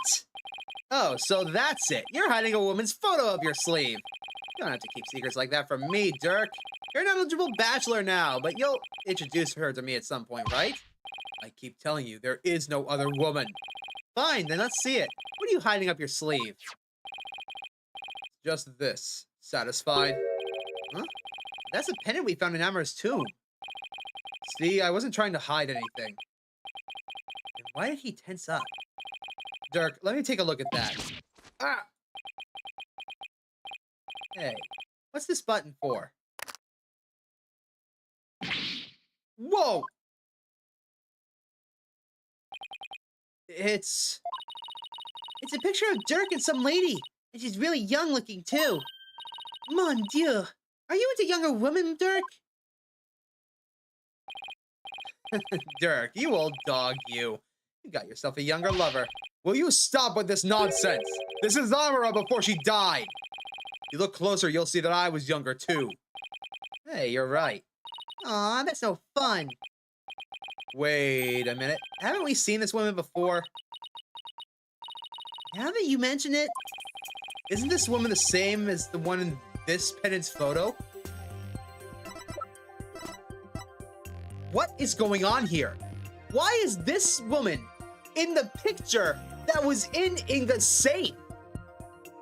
Hi, Caleb. Welcome to the stream. Welcome to Crazy Town, because apparently this woman is in the pendant. That was Dirk's. Explain, game, please. Take that! The woman in the pendant is also the one in this photo. Apollo, where did you get this? From the safe in Inga's room. Apollo. If this is Queen Amara, it had to have been taken at least 23 years ago. But that's just not possible. Yeah, I just noticed the same thing. Here's why this photo couldn't be 23 years old. The rebellion hadn't started until after the incident where Amara died. If that's the case, then why is the Defiant Dragons branded onto the book?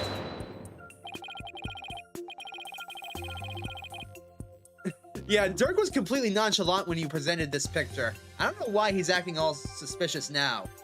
But take a look at the law book. It has the mark of the Defiant Dragons branded on it. But that mark hasn't existed until after you started your revolutionary activities, Dirk. So this photo must have been taken after Khura'in came into power. But that would mean that... And that didn't happen until after Amara was assassinated. But that doesn't make sense. So then how could Amara even be in this photo? She's dead. Did you spirit channel her? Wait a second. That would mean that Amara is still alive?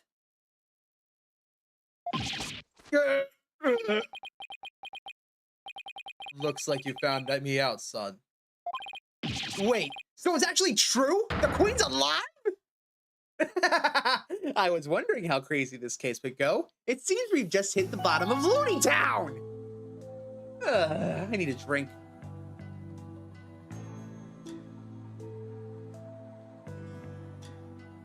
So let me get this 100% clear for just cause. So, this is Queen Amara after she was assassinated, quote unquote. That means that she's alive and Dirk is innocent for the assassination. So the whole thing has been a lie the whole time.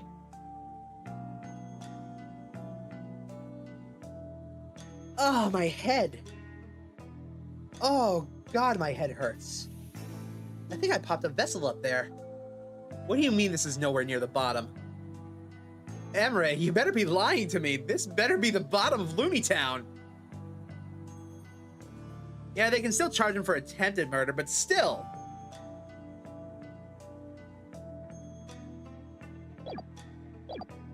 Explain yourself, Dirk. Dirk! What do you mean Amara is still alive? I thought she'd been assassinated. So did I. But it seems she made it out alive, only to be held captive by the Khura'in regime. Why would they do that? When I fled from the law and went underground 23 years ago. I heard some shocking news from a Defiant Dragon spy. There were rumors of Queen Amara being sighted in the palace. And those rumors turned out to be true? Yes, I snuck into the palace to see for myself. She was confined within the grounds, but otherwise, she was as fit as a fiddle. So then, the sarcophagus in the tomb is empty? Yes, that entire tomb is one big charade. Khura'in had it built to stage Amara's death. So we're not going to be cursed by her vengeful spirit? That's a relief. She was being held under virtual house arrest. So I freed her, and we made a run for it. This photo was taken back then. Look at how they're both grinning from ear to ear. There's a fingerprint on the metal part. I guess Dirk must have left it by accident. Oh, Mr. Sadmati, I want to hear all about how you ran away with Queen Amara. It seems to belong to Dirk. A fingerprint was found on the inside of the lid, stained with the victim's blood.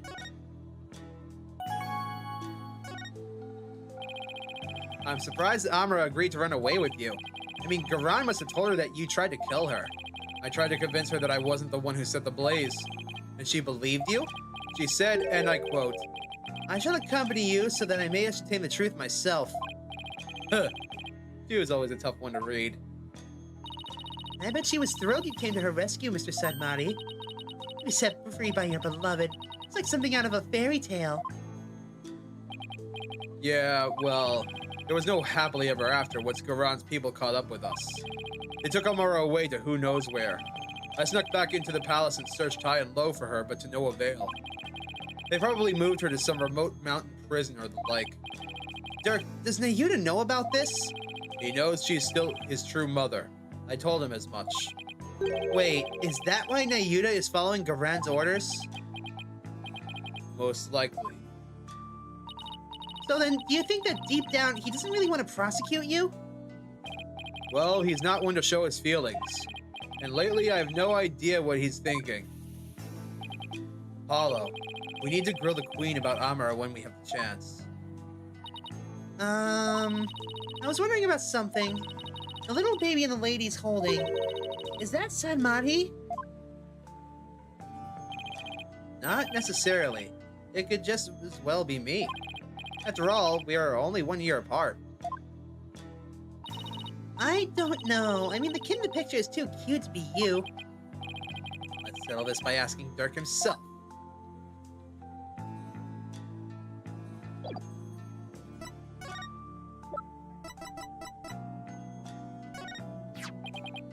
Dirk, about the cute little kid in this photo. Is that me? Huh? What are you talking about? See, I told you it was the prosecutor. Hmm? Oh, I see.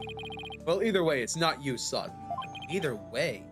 So then, if it's Nayuta, it was taken when he was about a year old, right? And that would mean you ran away with Amara around 22 or 23 years ago? You're pretty good with numbers, son. Impressive. Huh? What kind of answer is that?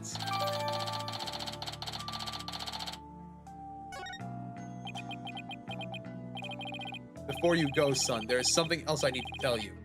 Something important. What is it, Dirk? I've never seen you act this serious before. So what's this something important you have to tell me?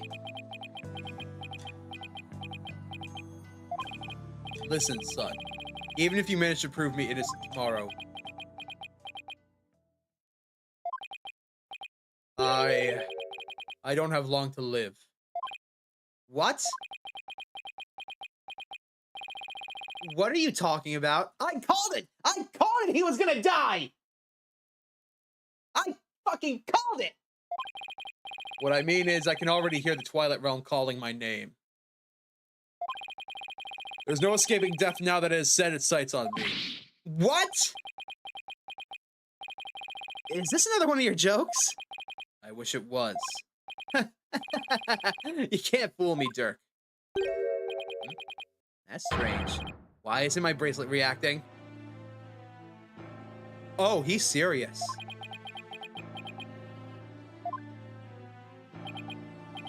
Are you sick?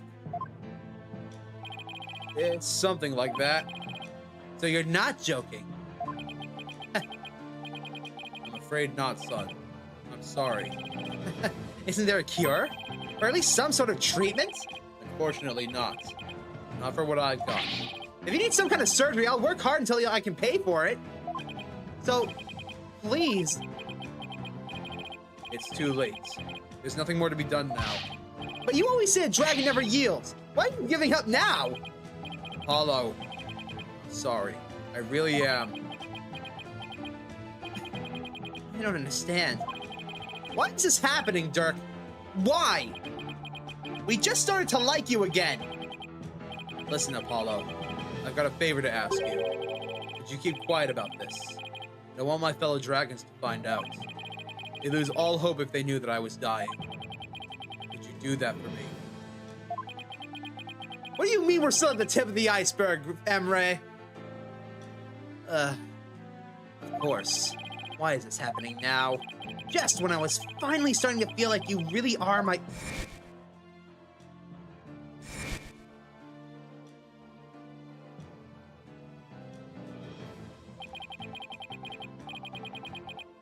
Thought that this time we'd finally...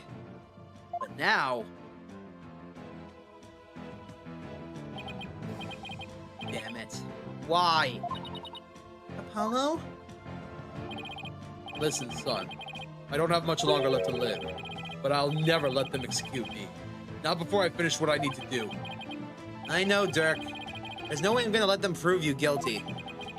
Before he goes, I'm gonna turn back that time by righting the wrongs that have been done. I am going to restore Dirk's freedom. And return a real smile to Nayuta's face. I'm going to win this case. I just have to. Son, I have one more big secret. What? There's something else you've been hiding from me? I'm afraid I can't tell you what it is. I'd be betraying a certain someone if I did. What's that supposed to mean? Forgive me. You'll just have to find it out for yourself. That's the only way. I don't understand, Dirk. Apollo, in court tomorrow, you may find yourself faced with a truth that is difficult to accept. But I know you, and I know that you can handle the truth no matter what it turns out to be. I know that because I believe in you. You are my son, after all. Dirk, what is he talking about? Wait, he's not going to reveal that he actually is the killer, is he? Looks like we've run out of things to discuss. Apollo, are you okay? I'm fine.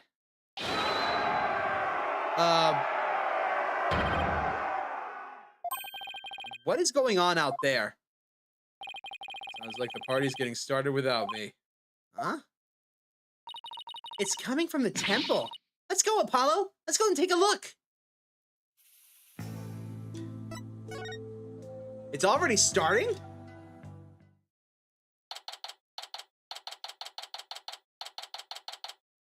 May 18th. Temple. Whoa, what is all this?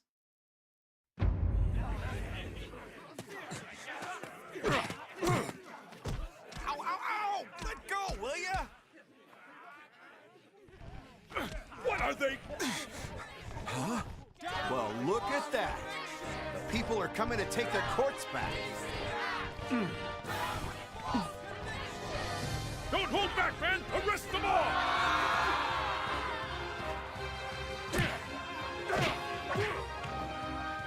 Yo, why is Dats being a badass and kicking ass?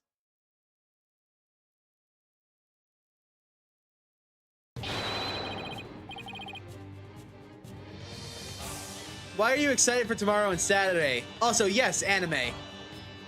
Dirk belongs to the people. Give him back! Where are you holding him? Quiet down, you! They were my big sister, too. But she didn't do anything wrong. Ouch! Youch! Stop pulling my hair!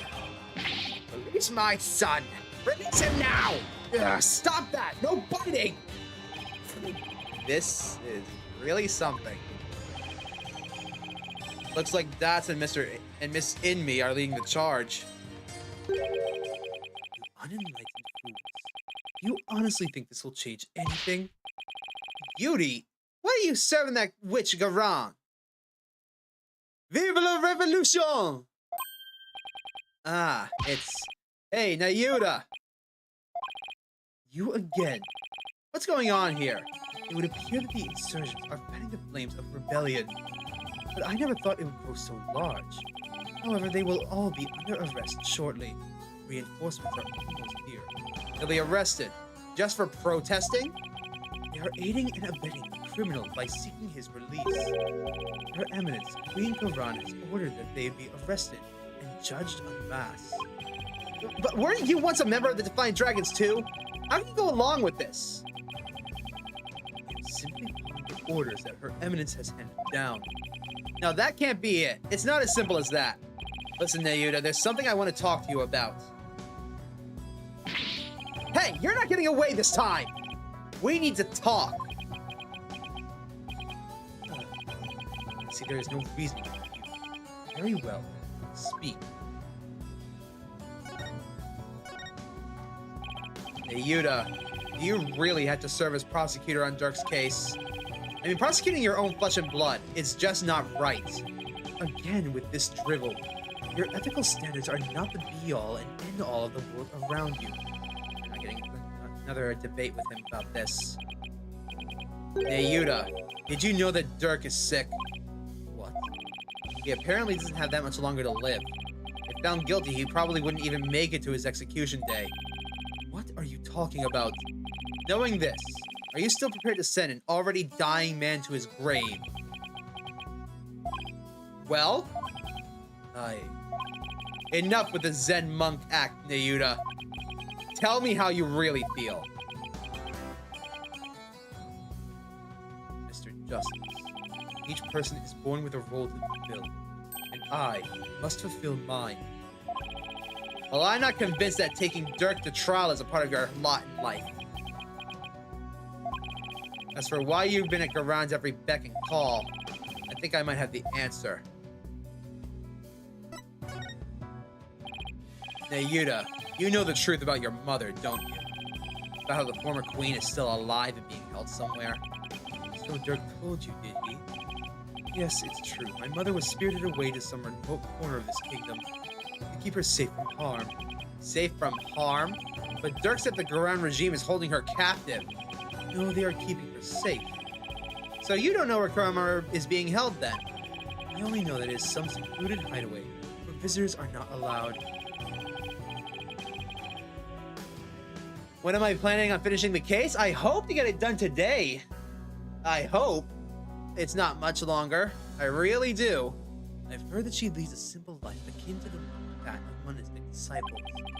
Sure sounds like she's being held captive to me. Listen, Nayuta, aren't you really doing the queen's bidding because she's holding Amara captive? And this whole thing with Dirk, you know he didn't really kill Inga, don't you? Dirk doesn't have much longer to live, so I want to help him however I can. This time it's our turn.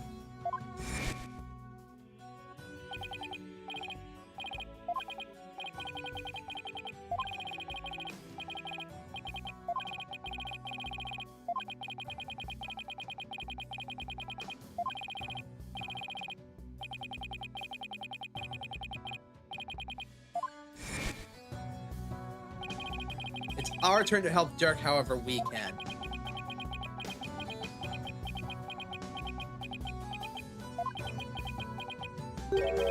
What you speak of is futile. Let it go and move on. The guilty verdict, the hopelessness, you must resign yourself to it at all. Clinging to false hope now will only serve to magnify your future despair. So let it go and move on. Hey, Yuta, are you really going to just roll over on this? I have no more time for idle chatter. I must prepare for tomorrow's trial. Now, if you'll excuse me. Apollo? I sensed a whirlpool of emotions coming from within Prosecutor Samari just now. Wait, so I'm halfway done? No way! That means I've been at this for 8.5 hours and I'm only halfway done?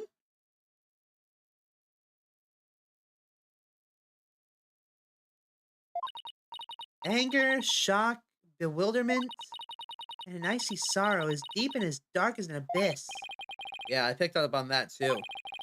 Looks like Dirk really won't be the only one who I'm going to need to help tomorrow.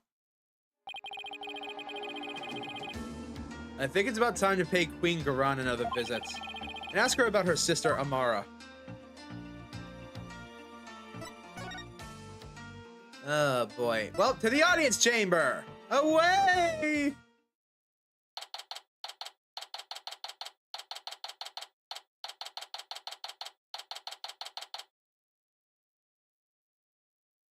May 18th, Khura'in Palace Audience Chamber. The Royal Guard isn't around. That is utter hooey. You cannot continue to deceive the people like that.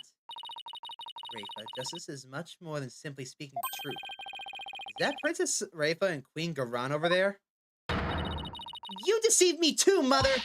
How can I ever believe a word you say again? You nincompoop!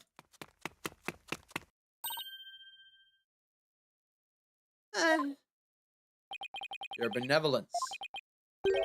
I couldn't help it over here.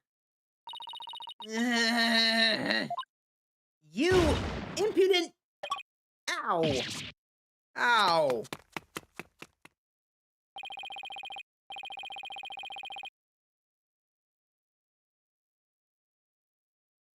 Are you okay, Mr. Wright? I can't believe she actually punched you. Yeah, I'm used to it by now. Hi, Thin Cut. I'm doing good. How are you doing? Welcome to the stream. Thanks for tuning in. The walkthroughs began the trial at 7 hours, so you have like 30 minutes till the second trial Oh, boy. Apparently, I might be doing this a lot longer than I was hoping. What's the matter with the princess? It sounded like she was arguing with her mother. Maybe it has something to do with this picture. Rafa said she had to ask her mother about some secret or another as soon as she saw it. So then, does that mean that Princess Rafa knows what really happened? How is the final trial half the case? What? Oh god, that Amara wasn't assassinated and is still very much alive. It would seem so. She doesn't seem to be taking Khura'in's lies very well. That's no surprise considering how much Rafa reveres her mother. That would definitely cause her a great deal of anguish and sadness. Eavesdropping, are we? How very rude. You there. Are you not Dirk's son? It's nice to meet you, Your Eminence. We're actually here to speak with you, if you could spare a moment. Your Eminence, Dirk told me about Amara. About how she's still alive, that is. I know not of what you speak. After Dirk learned Amara was still alive, he rescued her and they ran off together. But she was captured and remains captive in a secret location to this day. As for Nayuta doing your bidding, it's only because Amara's life is in your hands. What an active imagination you have. A lawyer and a comedian! How droll! Whoa, where did they come from? Anyway, if she's going to play dumb, let's have to jog her memory with some evidence. What evidence? Photo, you mean? Please don't show the photo off. We need that thing. Your Eminence, I ask that you take a look at this photo.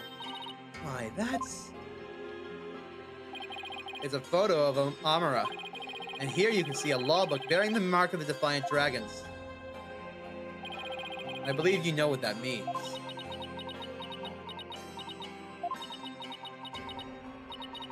Very well. Royal Guard, stand down. Yes, Your Eminence! Your wishes are command! It seems there is no need to perpetuate this charade any longer. We shall speak of all we know. So then you admit that Amara is still alive? Yes, she is under our protection in a safe location. I think you mean being held prisoner. And where is she being kept? Now, why would we tell the son of a traitor that? I guess she has a point there. Now, heed our warning, horned devil. It would not be wise to inform the people that Amara yet lives. It would only serve to plunge public order into chaos. I have no intention of doing that. Besides, there are real terrorists out there who might try to kill her. Good. Now, there was something we have been meaning to ask you. You know what has become of the Founder's Orb?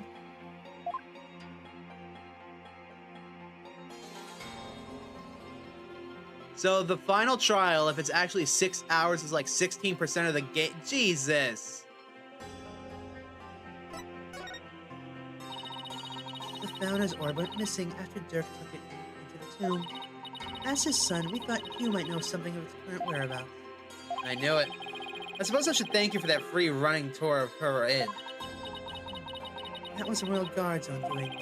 Nice try, lady. But now you're definitely not getting the orb. Ever. Why do you want the orb so badly anyways? Because it would be most dangerous in the wrong hands. It must be recovered. Is the legend true then? Can the orb really impart spiritual power? Are you worried that someone could overthrow you with it? The Holy Mother's power is without equal. Should Her Holiness once again return to our world, she could conceivably bestow great power upon the one who unlocked the orb's secret. I guess it makes sense considering spirit channeling is a fact of life here. So we ask you, Horn Devil, did you receive the Founder's Orb from Dirk?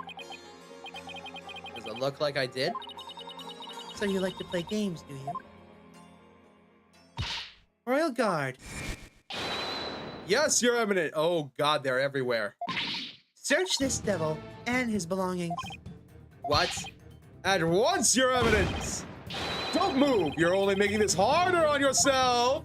Yikes! Hey, cut that out! Ah, what the?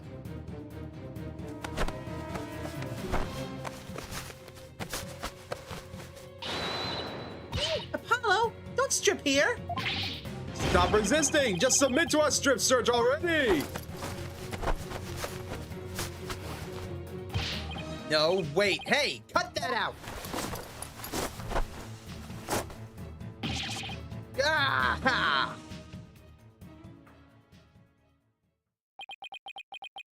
Are you done humiliating us? Rest in pieces, my poor tattered dignity. There's no sign of the Founder's Orb, Your Eminence! So, you have hidden it somewhere. No matter. We shall recover it one way or another once you are found guilty of abetting the accused. Dirk was right. She really is bent on getting the orb. Mother! Looks like the princess is back. I took a stroll to try and calm myself, but I still find the situation unacceptable. The people must be informed about Queen Amara. So she does know about that. Rafa, you do not possess a clear grasp of how a government and its people interact. There will always be secrets that must be kept from the ignorant masses. You have little faith in our people, Mother. But it is the royal priestess's duty to always speak the truth. And as such, I cannot remain silent. And I will not. The truth, you say? Your mind has been poisoned by the barbed one. It was an honor and a pleasure, Your Eminence. We must speak with our child. It is a mother's duty to discipline her child, after all. Now, if you would excuse us. Discipline? Coming from her, I don't like the sound of this at all.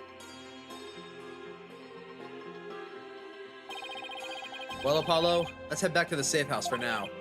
Good idea. We need to go over what we found and collect our thoughts. Oh boy, this is shaping up to be one hell of a fine how do you do, isn't it? Back to the office.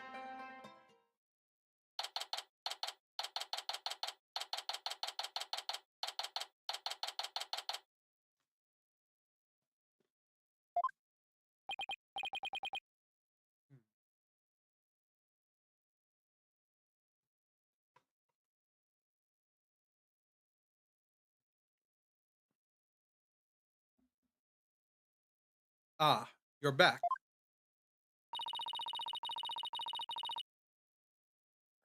Thank you for holding down the fort, Chief Prosecutor Edgeworth. We're sorry it took so long. I hope you weren't too bored. I watched the Plume Punisher, Warrior of Neo Twilight Realm while you were gone. And my verdict is, it's an outrage. Especially its theme song. Even worse, the people here believe it's an original Khura'in show. Can you believe it? I'm not sure what he's babbling about. At least it seems he wasn't bored. Moving along to things that actually matter. Right. Later, Edgeworth. We've gathered about all the information and evidence we can concerning the case. And I think it's time we go over everything we've learned so far. Right. The Orb Trial, Maya's abduction, and the murder of the mastermind behind it all, Justice Minister Inga. A lot to consider. You think you have all the facts straight in your head? Yep, got it covered, Mr. Wright. It's the truth about what really went down that's going to be the problem. Yeah, it's like the more we learn about this case, the less we understand. I agree. There's a deep darkness enveloping this case. I'm almost afraid of what we're going to find once we lift that black veil. Suffice to say, the real killer is certainly waiting underneath. The real killer, huh? Now that's the million-dollar question. Who killed Inga, and why? Think, Apollo. Who would you say had a motive to commit this crime? I don't really have any predictions per se. I've got a funny feeling that the Queen is really deep in this somehow. I, for one, am drawing a complete blank. Because here's the thing, I thought Inga was going to be the final boss, honestly. I want to know how the killer slipped into the tomb, killed Inga, and then slipped back out.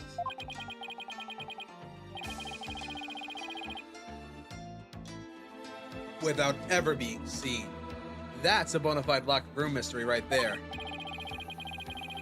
Well, we've collected plenty of evidence and statements. Just hope the rest comes out in court. It'll be the thinner tightrope than usual, that's for sure.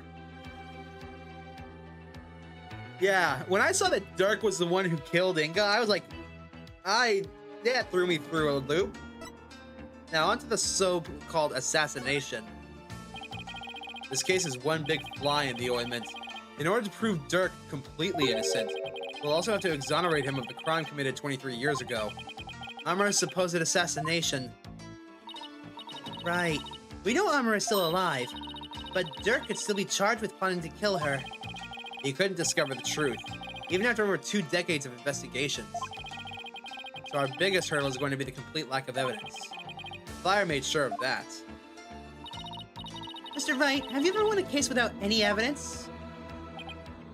No, that's the one thing I've never done before. Although there was this one time where I came pretty damn close. What do you mean? Well, there was this thing with a bullet. A trial, unprecedented even in the decorated animals of the Wright Anything Agency, huh? Still, I can't help but wonder, is there really no evidence left behind? Oh, and we can't forget about the Defense Culpability Act. Those who would support criminals will be deemed just as guilty. Blah, blah, blah. In short, if Dirk is found guilty and is sentenced to death, we're gonna pretty much join him in a very public way. Yeah. Beat the charges or die, huh? Also, one time I got hit in the head when suffering from amnesia. And the only reason I won was because some jerk-off took my phone. What kind of crazy, upside-down legal system is this anyway? Oh, my sweet summer child. You should have seen my rant when I first heard this thing. Don't worry. I can't ask someone as young as you to risk your life, Athena. So tomorrow, it'll just be me and Apollo on the courtroom floor. But you can support us by watching from the gallery. What? No! I want to help! I'm part of the agency too, after all. Yeah, what kind of kangaroo court is it?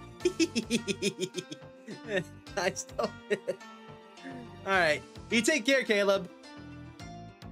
Sorry, but this is a direct order from your boss. Plus, there's Prosecutor Blackquill to think of. He said he'd use me for a sword practice if I put you in harm's way. Translation, we don't like Athena, so we are silencing her. Cry about it. Simon. Well, at least promise me this, you two. Promise me you will come back alive. Make it back alive, huh? What's with that face, Apollo? You'd never inspire confidence in your client like that. And it'll play right into the prosecution's hands. Remember, the worst of times are when lawyers have to force their biggest smiles. You're right. Even when it seems hopeless or when there's not a shred of evidence to be found, we can never let it show on our faces, right? Will I actually be able to do that tomorrow? When push comes to shove, will I be able to force my biggest smile?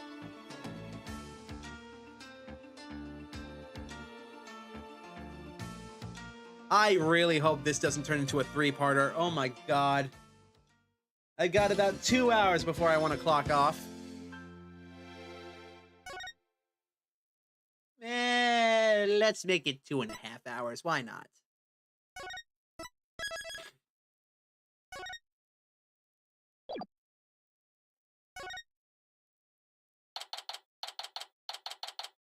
May 19th, 8:50 a.m. High Court of Khura'in.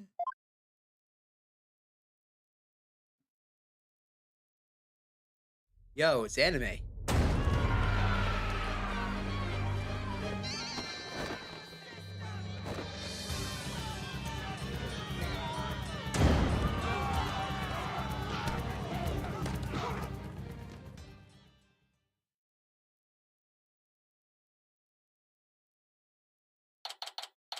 May 19th, 9:28 a.m.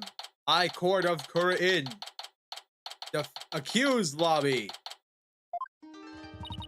It's complete chaos outside. Let's just say the Defiant Dragon supporters demonstrating for Dirk's freedom. Long live the revolution! Defiant Dragon supporters demonstrating for Dirk's freedom have taken a very special interest in the outcome of today's trial. They look about ready to string us up if we lose. Trials here are pretty much like the ones back home, but with one major difference. The divination seance. Yeah, I was about to say defendant lobby. I really was. I almost forgot. The victim's final memories will become a matter for deliberation. I've heard about that, but they haven't stopped you from winning your cases here in Khura'in. True, but it wasn't easy. Still, the memories of the dead are simply another piece of evidence. There's always a way to deal with them if your client is truly innocent. Well, I know Dirk is innocent, but...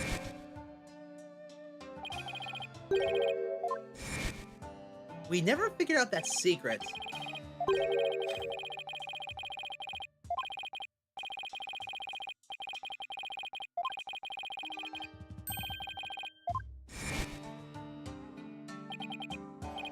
Dirk, what is that secret you're keeping? It really is a shame we don't get a mood matrix, isn't it? Hey, AJ. How did you get in here? Here you go, just like I promised.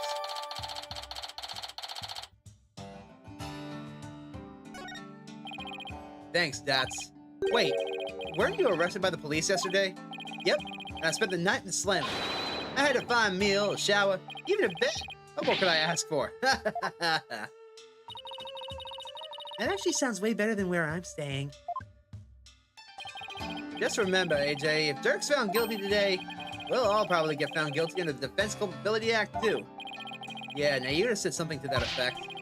That witch Khura'in wants to take the advantage of the today to crush our revolution once for all. The fate of the revolution and every Khura'inese person rests on this trial. We're counting on you, AJ. I'll be fine. I'm gonna win this one. You'll see. Wait, does that law extend to the protesters outside? Oh, no. There had to be 50 of them. The trial will begin shortly, Apollo. Let's make our way into the courtroom. Right.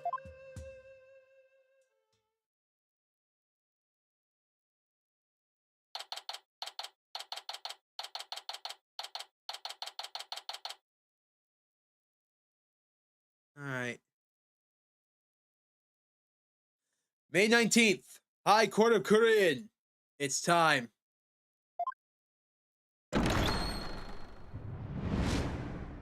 Court is now in session.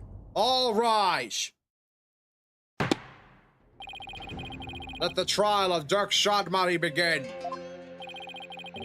The defense is ready, Your Honor. The prosecution is ready, Your Majesty. So it's really come down to this, huh? Well, don't expect me to hold anything back, Nayuta.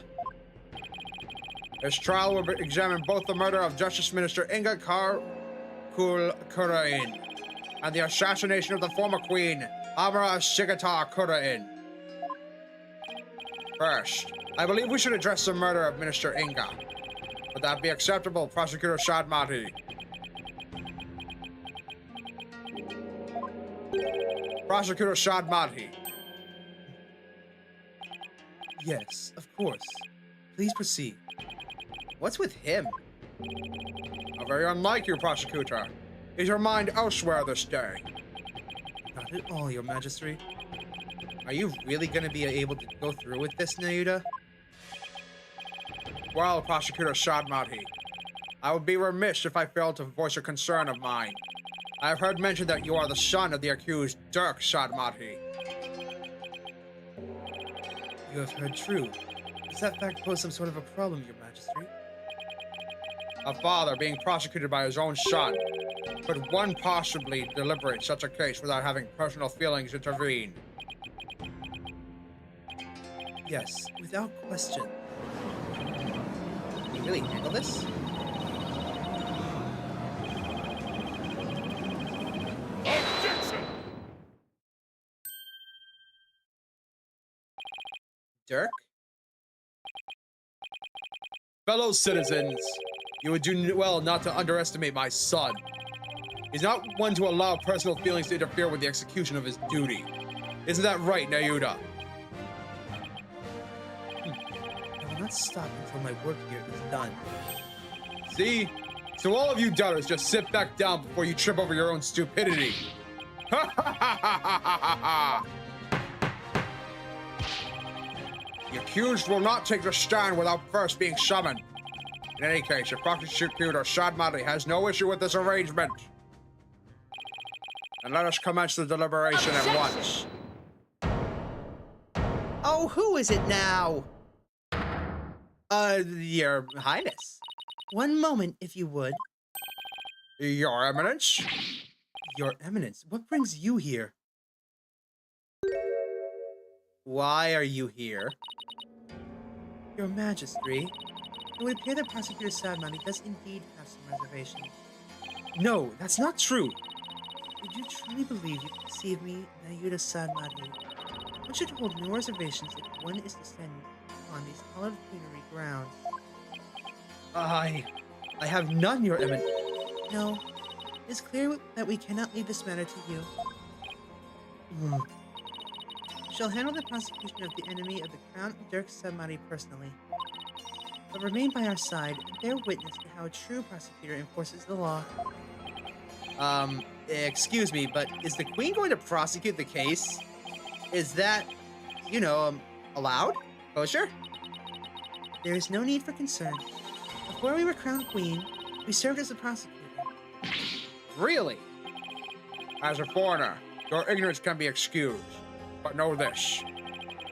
The prosecutor in charge of the Queen Amara assassination case 23 years ago was none other than Her Eminence, the Queen Garan Shigatar Khura'in. First Your Majesty, and now this. Why doesn't anyone ever tell me these things? I heard she served as a Minister of Justice, and she was also a prosecutor.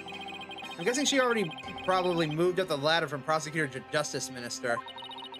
We prosecuted that case 23 years ago, but no verdict was ever reached. We had won guilty verdicts in every case until then, for no lawyer could stand up to us. Ah, I'm at a loss for words. To think I would once more hear witness to Her Eminence at work in the halls of justice. Our first trial in 23 years. No quarter shall be given to criminals. We shall prosecute them with all of our might. Oh, cutscene.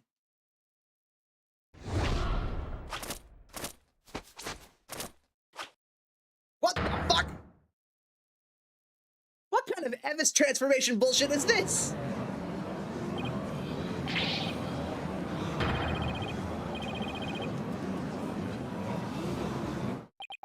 What the? That's Queen Garan? Talk about an extreme makeover.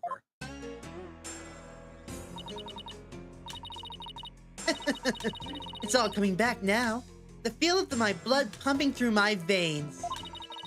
Woe to you, O enemies of Khura'in, for I shall personally slice, dice, and grind you up into hog feed. I don't suppose I can ask her to roll back to her polite makeover personality? Know this, lawyer. Yes. Now that I stand as prosecutor, consider your defense's bench a headsman's scaffold. If you wish to leave any last words, I advise you to start thinking of them now. While you still have a head with which to think, that is. Me. She's dead serious. Now it is time for the divination seance. Rafa, come forth.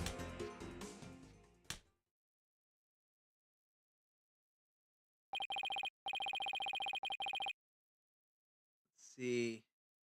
Your benevolence. Thank you for gracing us with your presence.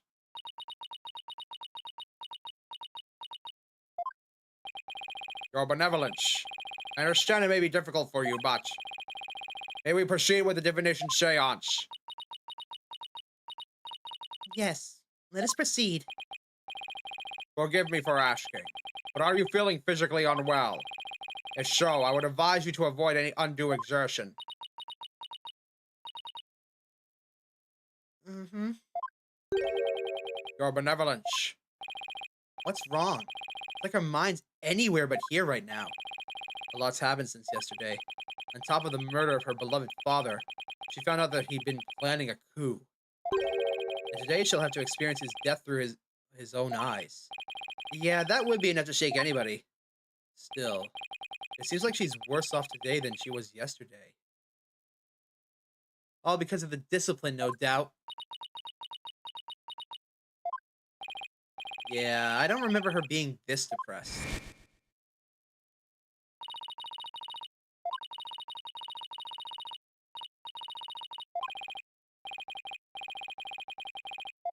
Not at all. Ugh. Wait. Khura'in didn't do something to her, did she? Your Eminence, about today's divination seance. As I understand it, the prosecution has yet to review its content.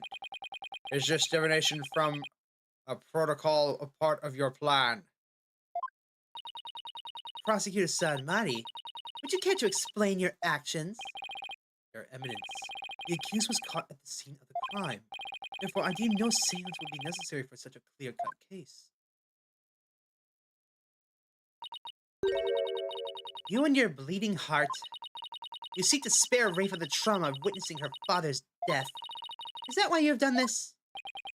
Not at all. You are concerned for me, Prosecutor Sadmati? That's oddly compassionate of him, all things considered. Your Eminence, your Majesty, regardless of what is best for her benevolence, this case is blessed with a bounty of incontrovertible evidence.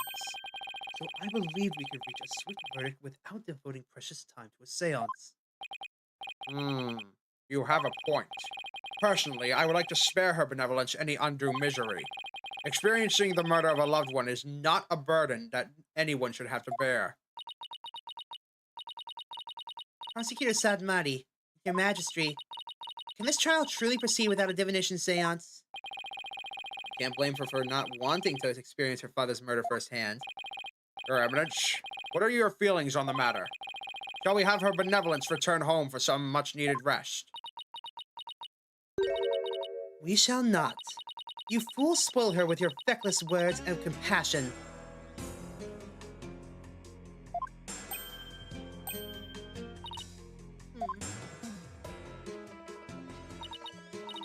Listen well, Rafa. You have spoken time and time again about how grown-up you are now. Yeah, my thought is just let the queen do it. Like, Yes, but... So let us see if the royal priestess has truly come into her own. Are you prepared to fulfill your duty and perform the divination seance as you should?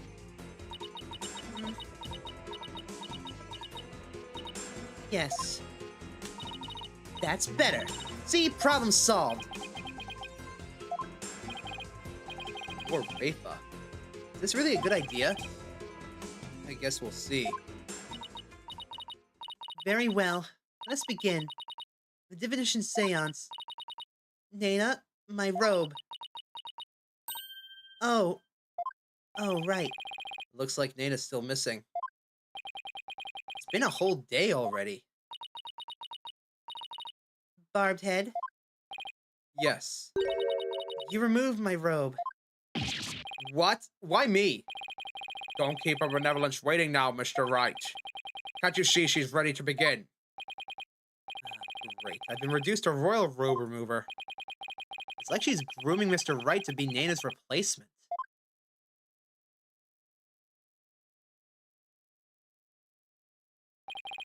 Very well, your benevolence. Please start when you are ready. Come, Rafa. You know what must be done. There's no turning back now. I know. The final memories of the deceased. This should be interesting.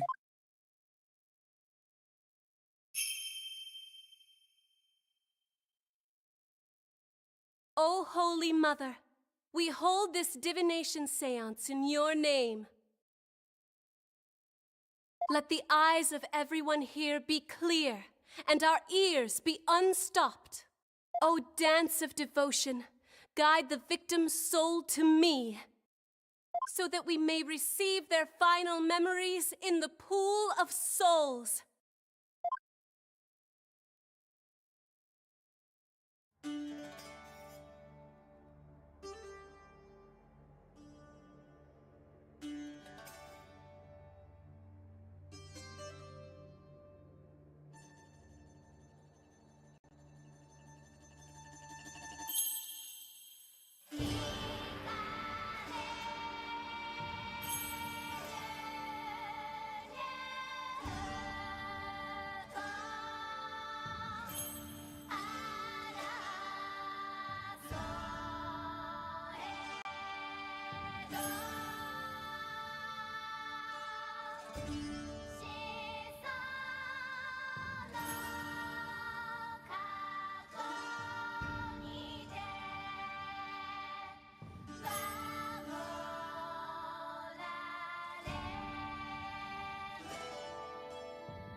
Alright, let's see it at last.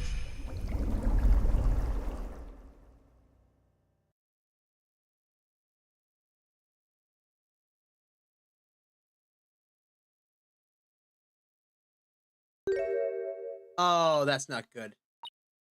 Hey,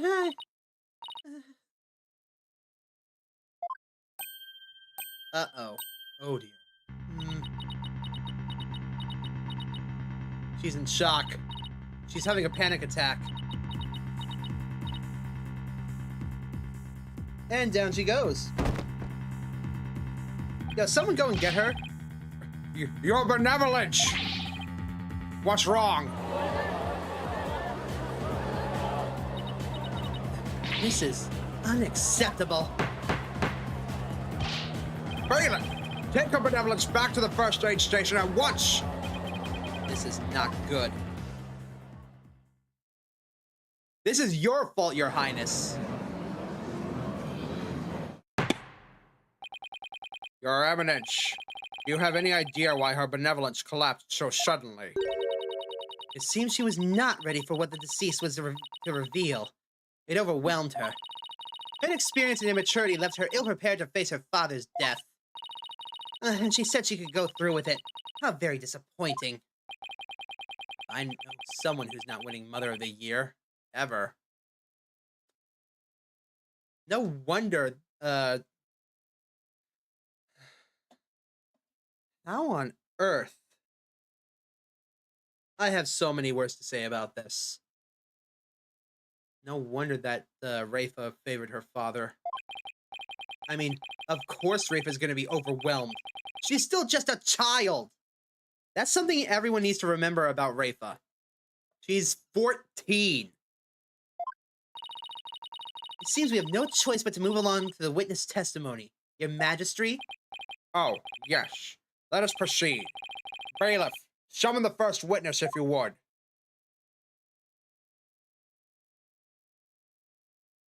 And you are... Dirk?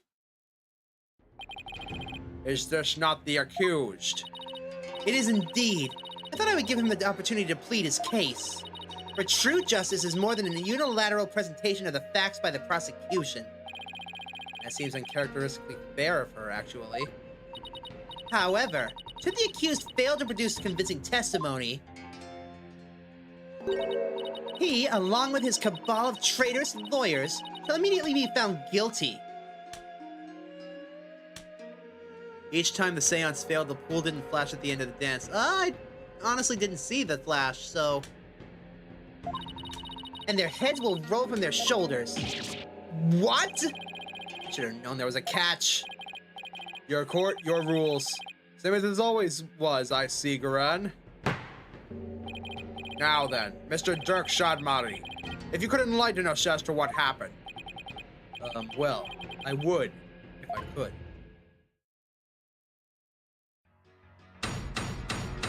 This is very bad. He doesn't remember a thing.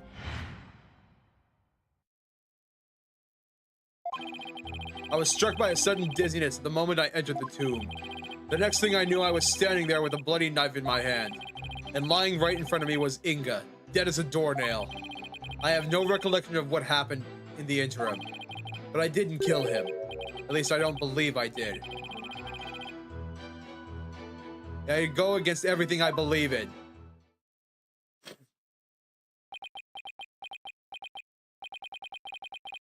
That didn't explain squat. For the record, let it be known that the accused's fingerprints were all over the murder weapon, and since he was caught in the act, there was no chance for a third party to tamper with it. Wow, that certainly seems to point the finger at you, Mr. Shadmari. Even as a lawyer, I have to agree with you there, Your Majesty. Seriously, Dirk? This is no laughing matter. This is exactly what Khura'in wanted.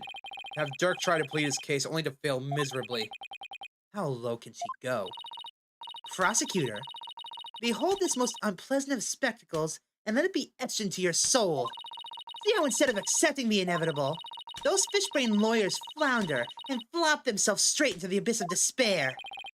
Yes, Your Eminence. Show me the way. Now then, will the defense please begin their cross-examination? She's letting us have a cross-examination? Really?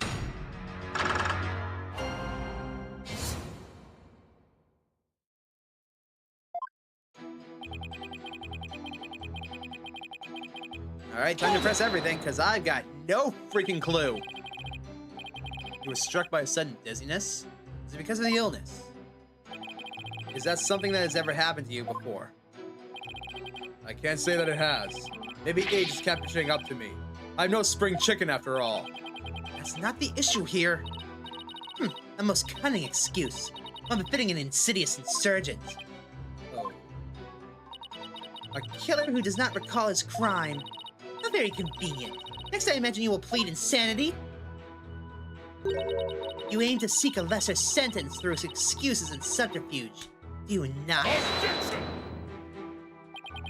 Don't make me laugh, your malevolence. How dare you? You're not the queen right now. I can get away with it.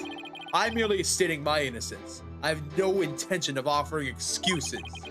It's your baseless speculation that I would decry as foolish. You deceitful witch.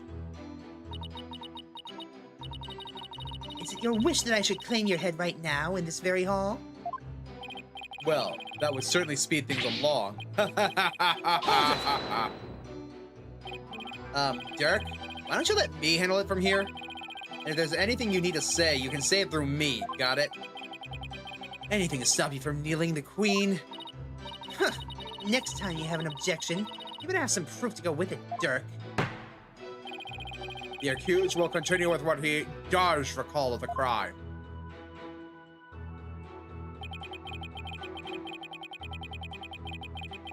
Hold it! Do you recall anyone putting the knife in your hand, Dirk? Wish I could say I did, but I don't remember a thing from before I came to. Do you think there might have been a third party in the tomb, son? Yes, because if you didn't do it, then the real killer must have been there with you. Objection!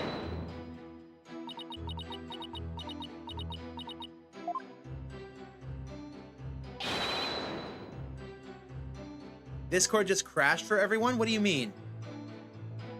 Oh dear. Uh-oh. That's not good. You called, Your Eminence! Does she go anywhere without those goons? Was there a third party in the tomb when you were securing it? No, Your Eminence. We searched high and low, but found nothing of the sort.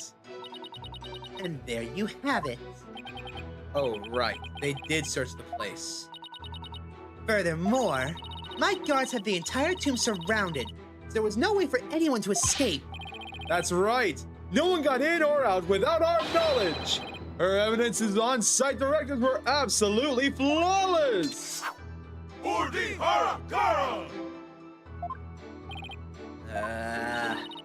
You see now, the presence of a third party is beyond the realm of possibility. The tomb was, for all intents and purposes, completely sealed off from the rest of the world.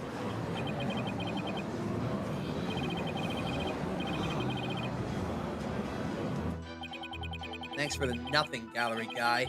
As if our grades weren't already deep enough. Accused, what do you believe about the possible presence of a third party? Well, based on the situation you presented, I'd say the chances are slim to none. You didn't have to agree with her, Dirk. Let the accused's statement be added to his testimony. Very well. Mr. Shadmati, if you would. Like, the more we press, the thinner our case gets. Well, let's keep pressing. Maybe we'll work out the wrinkles in it, too.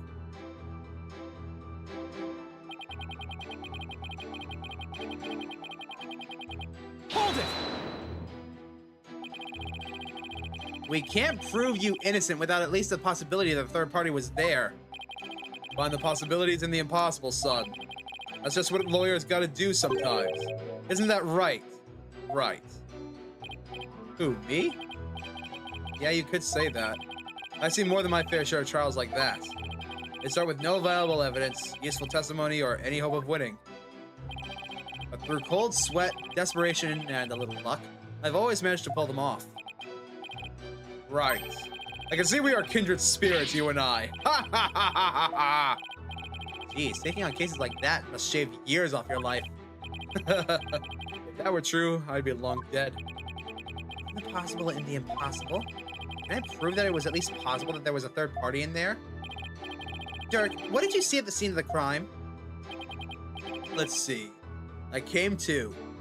I already figured out the solution here, chat. I just want to show off everything.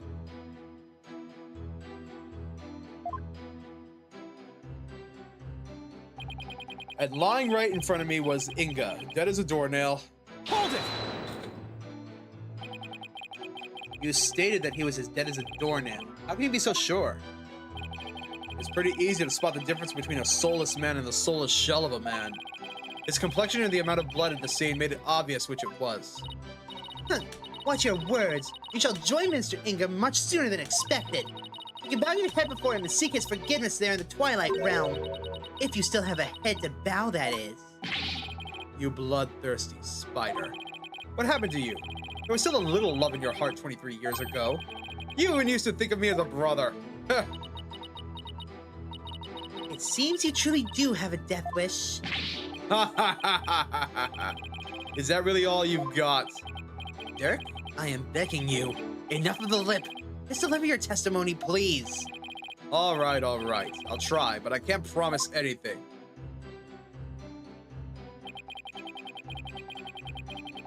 Hold it!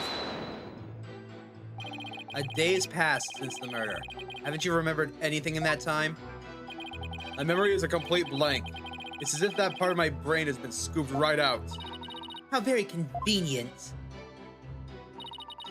But even if you've no memory of the event, your guilt is without question. There's nothing more to debate. You're forgetting one thing, Khura'in. I have no motive. You lead a band of insurgents that seeks to overthrow the government. I would say that alone is motive enough to slay our kingdom's minister of justice. I've declared countless times that I lead a bloodless revolution. I forbid violence and murder, even if some younger members may have a thirst for blood. A bloodless revolution. You wouldn't really have a motive in that case. Is that an important statement? Nah. No, it's not all that important.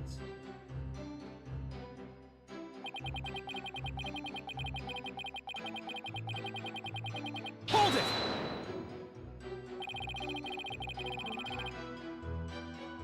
Can you state that you didn't kill him more definitively? How can I, when I have no memory of what happened? Well, can you at least state whether or not you are a murderer? That I can do. I am not a murderer, and I would never kill anyone, no matter the circumstances. And do you have any evidence to support your claim that you did not kill the minister? Evidence? No. I can't say that I do. In that case, you will strike the statement I didn't kill him from your testimony. Wait, you can't just discard testimony like that. I mean, I'm the one cross-examining the defendant and all.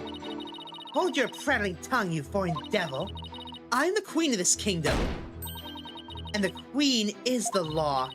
As such, I need not follow the laws that are in place. I can make and break them at will.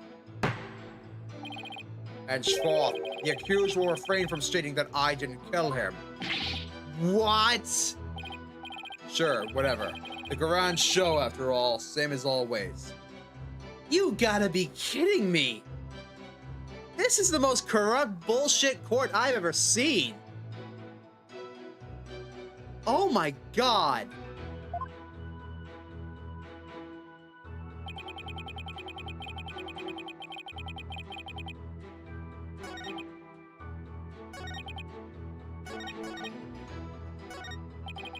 If only we could establish the possibility of a third party. But does the possibility itself even exist? We don't have a choice. Proving it exists is the only way to start a real dialogue here.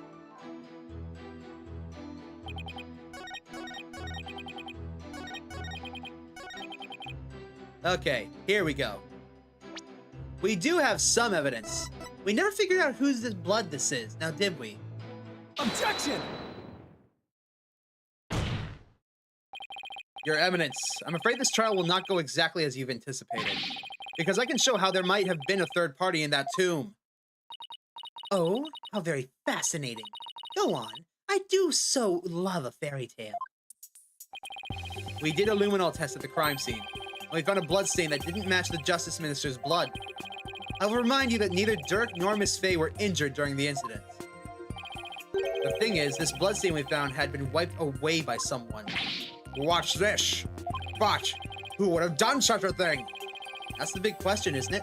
Who wiped out the blood and why?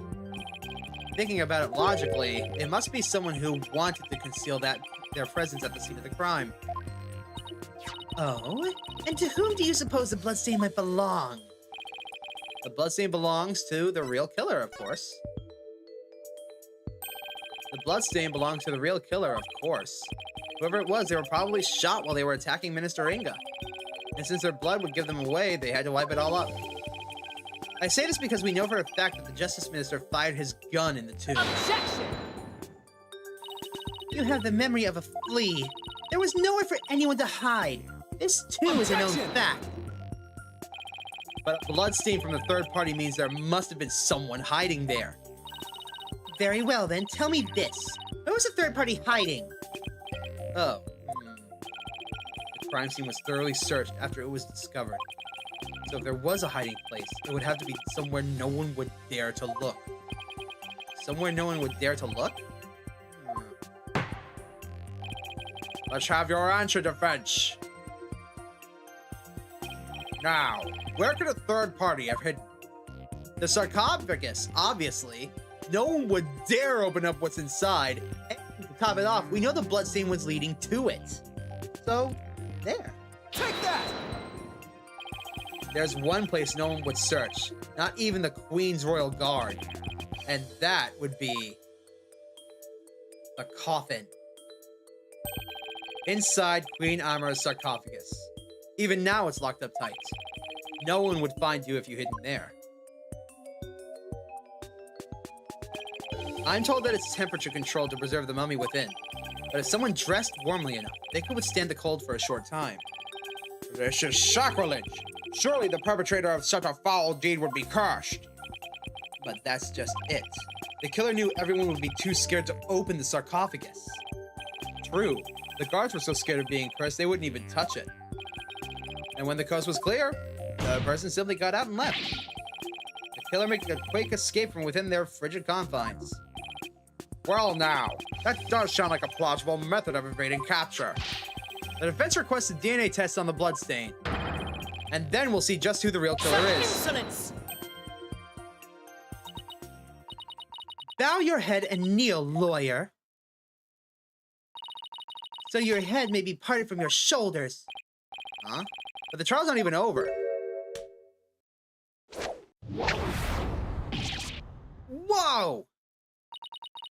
How soon you forget! You are already on the headsman's scaffold. As such, I could order you beheading at any moment. All I did was request a DNA test. There is no need to request such a test. Royal Guard, bring it forth now. Here you are, your evidence. The police have already identified the source of the bloodstain. The DNA test revealed that the blood is that of the traitor Dirk Sadmati. What? But Dirk wasn't injured. So where did the blood come from? Maybe he coughed it up? Dirk's illness. Still, there was a lot of blood. Did he really cough up that much? Did he wipe it up to hide his failing health? Dirk, is it really that bad? Shoot, you got me. Alright, Emre. You have a good night's sleep. I'm not sure if I'll be able to finish the whole game now that you say that it's a 6-hour trial. Sweet lord. Pay attention, Horned Devil, for this case has already been solved. You claimed that this bloodstain would lead us to the real killer, did you not? About that... Did you, or did you not, make that claim of your own volition, Defense? Yes, I did. So she steered you in that direction, that is. Fell right into a trap. Do you see now the folly in opposing the very embodiment of the law? Whatever you say or do shall come to no avail. A third party at the scene of the crime is beyond the realm of possibility. No! Praise be for Queen Khura'in! Her eminence's legal techniques are beyond compare! I hate to say this, but she really got us good. The key to Armor's sarcophagus is under the protection of the royal family. My husband and I are the only ones who could open it. Therefore, it would be impossible for some knave to open it. Can I really discount the sarcophagus hiding place, though? What if the real killer is still in there? No, that's just ridiculous. I believe we have rebels and sympathizers in the gallery today. It is to you I speak. Have you been listening? Dirk Sadmati, the one who proclaimed the bloodless revolt, has betrayed your cause by resorting to murder. Oh my god, that's how she's fighting the revolution? Really?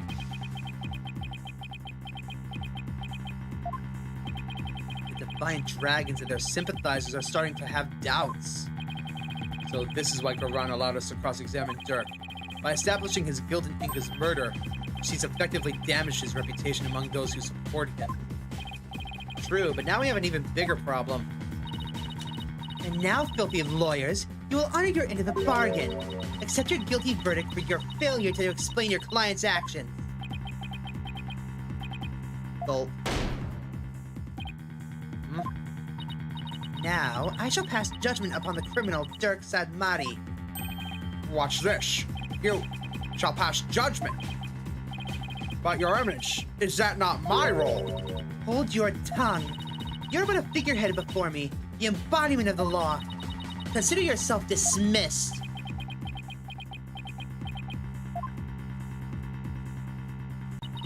As Queen of Khura'in, I shall now pass judgment upon the accused. What? Already?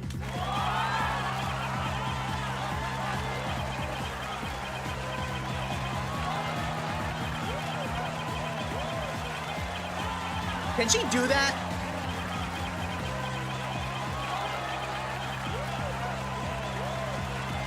Objection! Wait. You didn't even give me the chance to rebut. Know when you were defeated, lawyer. But just this once, I'm willing to show you the depths of my compassion. Tell me why I should allow these proceedings to continue. Come, convince me. Quick, Apollo. Even if you have to bluff, we gotta keep this trial going. Sure that the crime could have been committed by a third party, somehow. How am I supposed to do that? Oh, why don't you start with, how about the timing of Inga's murder? What? This whole case is built on a single premise. That Inga was murdered after Dirk entered the tomb. But what if that's not true? Like if our assumptions are all wrong? It just might work. We've gotten away with stupider things. Well, don't keep us waiting, to French. Dirk became the prime suspect because it didn't seem probable that there was a third party at the scene of the crime. But there is another question we should ask ourselves at this time. Was Minister Inga really killed after Dirk entered the tomb? What nonsense is this? Setting aside the assumption that the murder occurred after Dirk arrived on the scene, opens up the possibility of a third party committing the crime. The question before us is, when was Minister Inga really killed? The only way it could happen is if it was before Dirk entered the tomb. Isn't it possible that before Dirk even set foot in the tomb, Minister Inga was already dead? That would certainly make the possibility of a third party more probable. Why, of course. I fell unconscious right after I entered the tomb. Even if I hadn't, I wouldn't have had a clear line of sight to his body from the entrance. Which means you wouldn't have noticed if his body if he was alive or dead either way. the scenario is entirely possible. And so we can't rule out the possibility of a third person committing the crime. I see. Well, that certainly does make sense. So far, so good. This might actually work. Very well. I shall play along with whatever little game you have knocking around in that tiny mind. I was starting to get quite bored of all this. I can do it with a distraction. Yes! Let's hear some testimony that will shed light on when exactly the minister was slain. Bailiff, summon Rafa. Surely she has recovered by now. But what about me? Don't I serve a purpose anymore? Sorry, Your Eminence. Your Magistrate. I hope you're feeling better, Your Benevolence.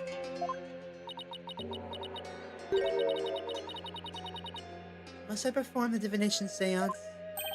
What? Oh, no. We merely require your testimony this time.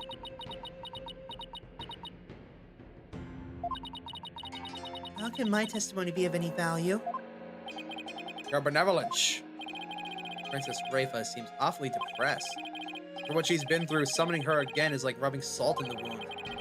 Being unable to perform the seance was probably the last straw. Hope she doesn't pass out again. Prosecutor Sadmati, may I ask you something? Of course, Your Benevolence. I've been meaning to ask you this since yesterday. Did you know about Queen Amara and about me? From where did you hear such a thing? From Mother, and only yesterday. Rafa was carrying on about telling the truth to the people. So I told her what the truth really was. For it is up to a mother to discipline their child. I see. Be that as it may, Your Benevolence, it has no bearing upon our trial here today. So there is no need to let it trouble you. I know. Ron told Rafa about something other than Amar's status? Sounds like it. But what could that be? Rafa, the defense has proposed something preposterous. They somehow think your father was already dead when Dirk entered the tomb. But I believe you can prove them wrong. Are you prepared to do what is required of you? Yes, I'm ready to testify. I want to smack the queen. I want to steal that fan and smack her right across her dumb face. Ooh, this is going to be good. Very well then, Your Benevolence. Your testimony, if you please.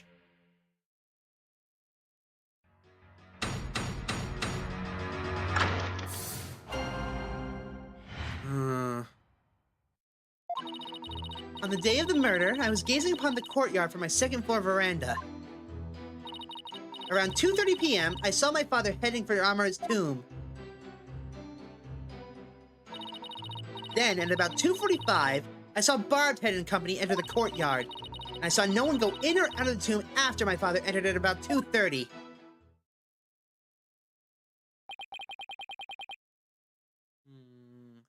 Your second floor veranda? So she was up here. Oh, she must be talking about that house facing Inga's private residence.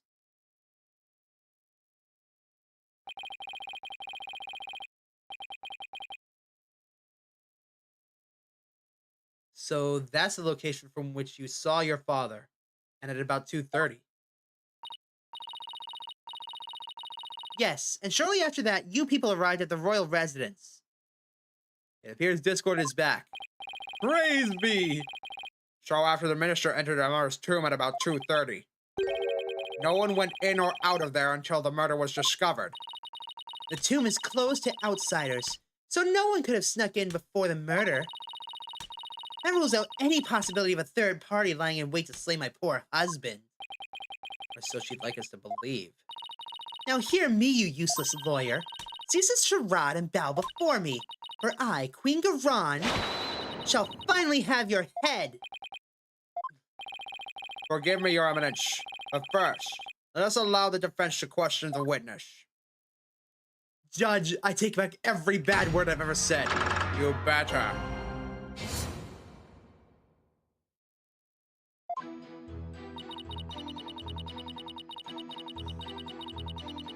Hold it! You say you've been watching the courtyard until we arrived, correct? That seems like an awfully long time. There's much that weighs on my mind. I see. She really does sound troubled. I don't think she ever fully recovered from the previous trial.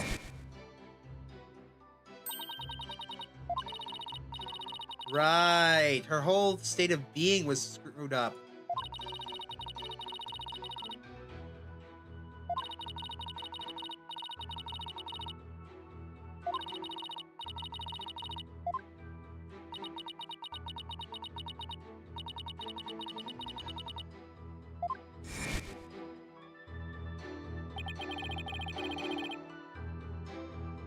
I guess it's not easy being a princess. Your benevolence. I'd be happy to lend an ear if you ever like to talk. Huh. What would you know of my woes? Do not presume to exceed your station in life. Sheesh, teenagers. Your benevolence. What did you witness from your veranda? Well...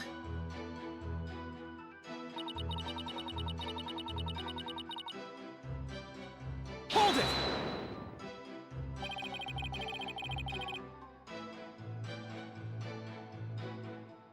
Did your father seem different or troubled in any way? Let me think. Oh, there was one unusual thing. There was? Yes, a shriek emanated from within my father's quarters. After which I witnessed him bolt outside and countenance drained of his usual color. He screamed and he was looking pale? What do you suppose happened? I know not. Perhaps he had a bad dream. Maybe it was a nightmare about being raked over the coals by the queen. It seems our young lawyer here wishes to hasten his journey to the Twilight Realm. Sorry, that was rude of me. Does the defense believe the witness's last statement to be important? I believe it is. And I would like to this statement added to her testimony, please. Go.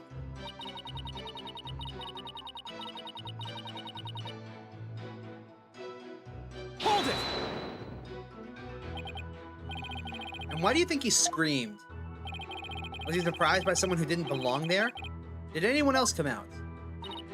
I didn't see anyone else, just my father. The last statement was seriously lacking in conviction. Should I press her on this? I'll leave it be for now. Thing. I feel sorry for her. I'll just leave it be for now. Your benevolence, please continue with your testimony.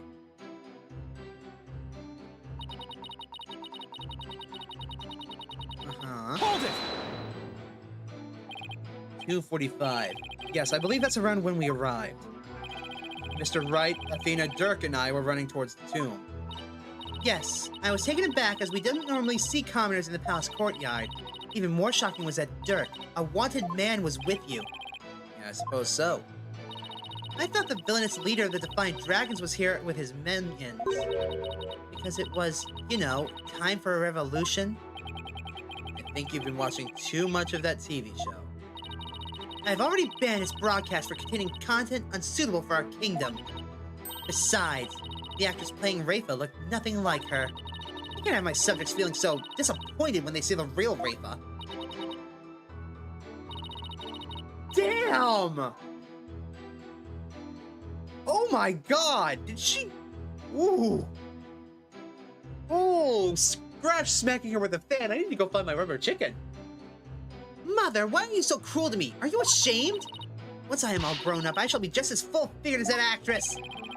Placing all her hopes on one final growth spurt. For her sake, I hope it's in her DNA. I suppose you could always hope for a miracle. I'll show you. There, your benevolence. I think you're all fine just the way you are. Now, may I ask that you continue with your testimony? I wish I could grow faster. Jesus Christ, lady! Hold it! Is it possible you missed seeing someone pass through? Wrong button. No, my veranda has a commanding view of the entire grounds, and I saw no one else. That doesn't seem right. Huh. Don't underestimate my daughter. She may be lacking elsewhere, but her eyes are the finest. Lacking elsewhere? Talk about a mother I'd never wish on my worst enemy. She needs Nana now more than ever. Father let out a scream and ran outside, pale-face. That sounds pretty serious. What do you suppose happened in his private quarters? Hold it!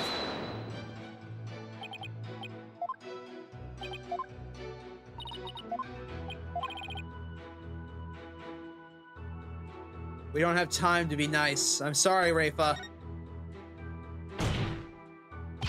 Your benevolence. Let's have some details. The more, the better. Details, you say? Yes. For example, are you sure you didn't see anyone in the royal residence before 2:30?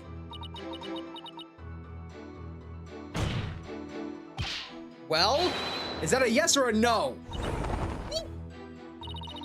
Foreign devil! I've been gazing upon the courtyard since about 2 yesterday. Yet I saw none other than my father. Oh, if only I had stopped him then. I think you struck a nerve. Rather obliterated one. Maybe I pressed a little too hard. Still, that last statement seemed a little off. So you didn't see anybody except your father in the courtyard after 2, hmm? Would you please add that to your testimony, your benevolence?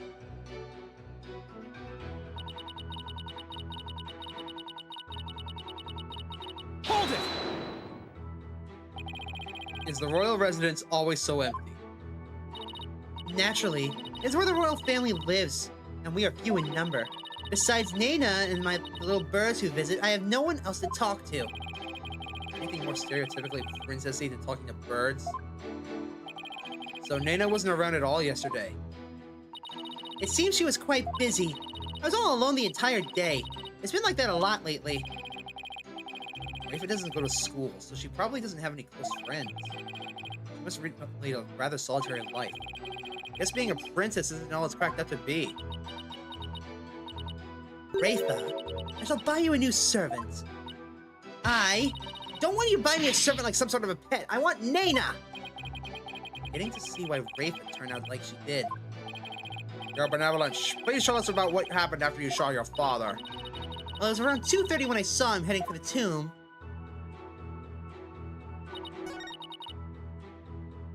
That shouldn't be possible.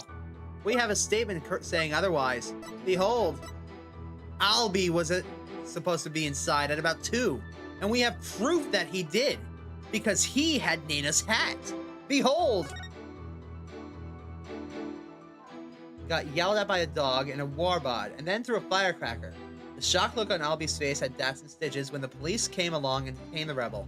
The noise spooked Shadow, who ran off when Albie caught up with him in the courtyard. Shadow had what looked like Nana's hat.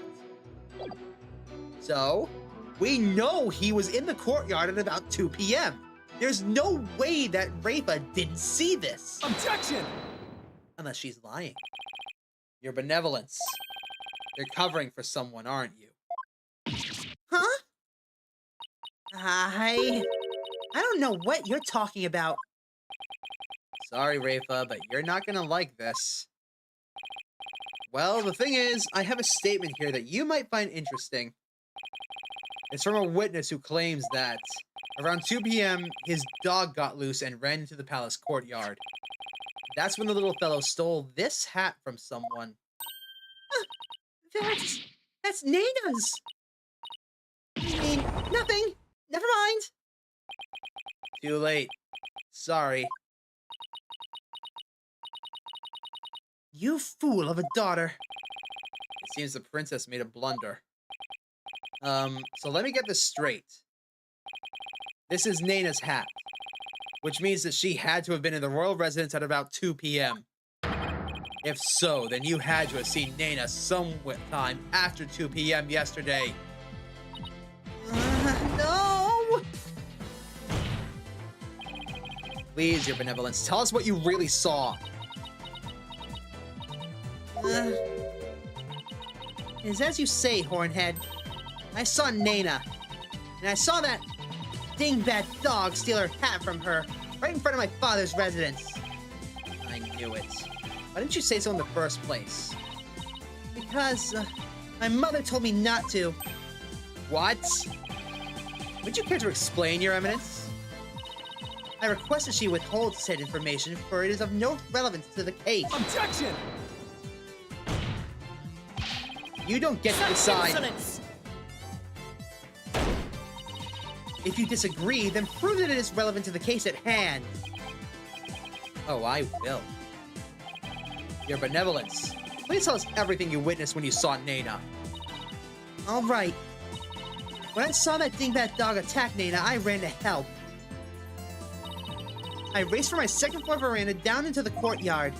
Wait, that means that while you were coming down, you took your eyes off the courtyard. Yes, but only for a moment.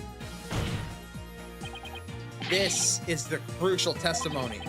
If you took your eyes off of the courtyard, it means somebody else could have entered the tomb without you ever knowing. Your benevolence. Are you sure there's no one else there? Yes. Hiding something again. What about Nana? Were you able to help her? When I got down to the courtyard, Nana was gone. Gone? Yes, and I never saw her again after that. Any idea what happened? That dingbat dog must have gobbled her up. I honestly doubt that. But how could Nana simply disappear while Rafa wasn't looking? Rafa must know something. The only question is what?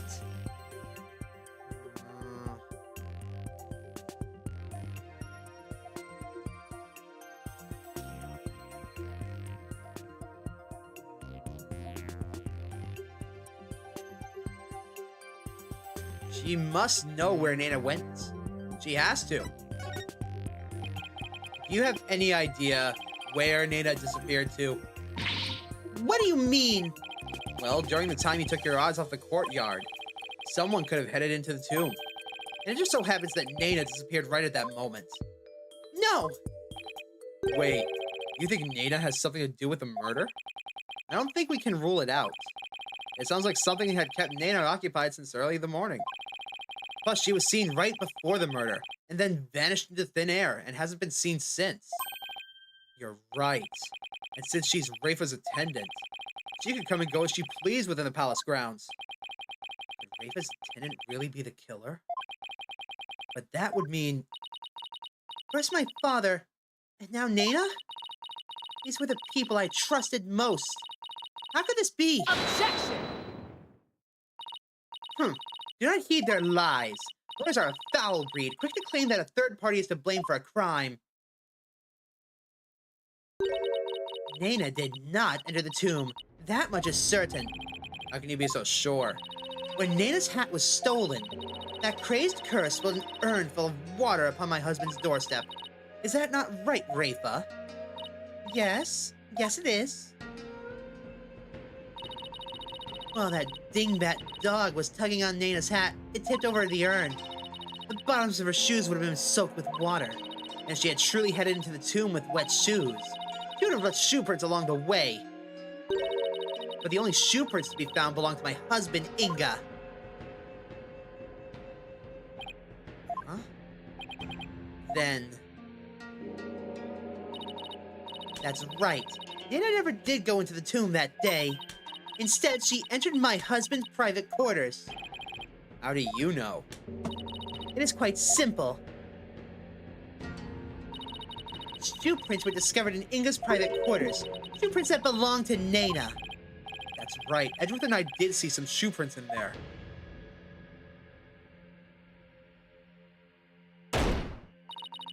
Now do you understand?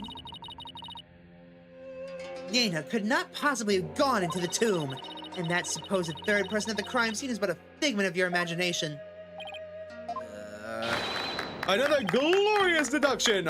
All hail the genius that is Her Eminence Queen Khura'in! Bow down before her glory, you witless lawyers!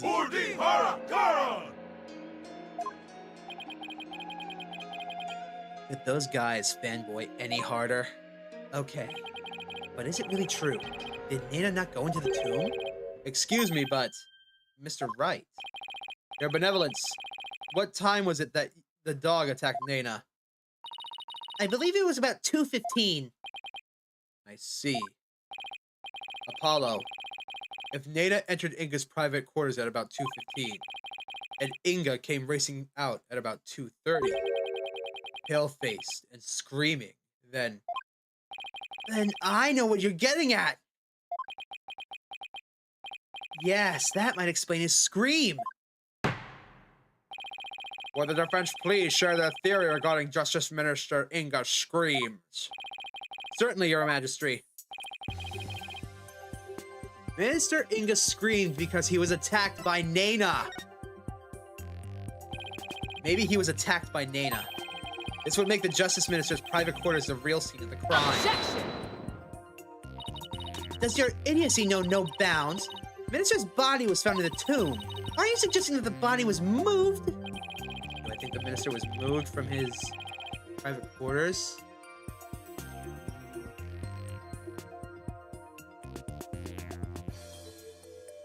I think the possibility has to exist. Considering the fact that the body was found in the tomb, I'd say there's a possibility. Huh. What utter nonsense! Raven had been watching the courtyard. Yet, you would suggest that someone could have transported the body unnoticed? You have a point there. In that case, I'd say there's no way that the body was moved. After all, there was an awful lot of blood in the tomb. I understand that the scream was a reaction to Nana's attack, but Inga died in the tomb. We need to explain how those two realities could coincide. How are we supposed to do that? Oh, maybe where he was stabbed and where he died were two different places. What do you mean? It's just, let's look at this as simply as possible. If the minister's body wasn't moved, he might have been stabbed by Nana in his private quarters, but then died in the tomb. I see. On the one hand, that seems plausible, but on the other hand, it seems decidedly implausible as well. Prosecutor Sadmati, what is that fool babbling on about now? Is this a riddle from one of those fortune cookies Americans seem so fond of? Perhaps, but I believe he himself does not know what he means to say. In all likelihood, it was a poor attempt to confuse us. We should simply ignore him. I wasn't finished yet, so hold off on the analysis, would you? The autopsy report never stated that the minister's death was instantaneous, so he could have conceivably moved from one place to another after being stabbed. Oh my! Are you suggesting he ran all the way to the tomb with a knife sticking out of his back? Well, Well, yes, that is the gist of it. In short, Minister Inga saw Nena with a knife, let out a scream, and when he turned his back to her to flee, right, and that's when he was stabbed from behind. Well, Your Majesty, does my theory hold water? Insolence! How dare you bore me like this? You are a humorless moron spewing an endless stream of unamusing drivel. I wasn't trying to be funny, Your Eminence. Prosecutor, enlighten this ignorant clown in a lawyer's clothing. Your Eminence. Huh. Not again. Not again. Neuda. You dull, slow-witted, putrid-minded lawyer. Perhaps you would be too stupid to notice you had been stabbed in the back. But a normal person would have noticed due to the excruciating pain. Now hold on. Allow me to teach you the meaning of pain. Ow, ow, ow, please stop! Neuda has a point. Normally, most people would notice a dagger in their back. Ow. I doubt someone could ignore pain like this. Still, in this case, if it's the word normally that we should emphasize. Apollo, take another look at the court record. Right. There's a reason Inga didn't feel any pain, and the defense will submit evidence proving just that. Very well. Please present your evidence. Why didn't Justice Minister Inga notice that he had been stabbed? Well, probably because of the painkiller shots that he's been taking. Take that! Ah, those are my funnest painkiller shots. The defense will explain the significance of this evidence. Minister Inga suffered from terrible back pain, so he often injected himself with these. We're told that one shot in the back would make all of his pain go away. But this is easy to explain what happened. Don't tell me you didn't know about these, Your Eminence. You can't mean. Minister Inga was stabbed in his back, close to where he usually injected the painkiller. Therefore, it's entirely possible that he hadn't noticed that he'd been stabbed. What? Watch this!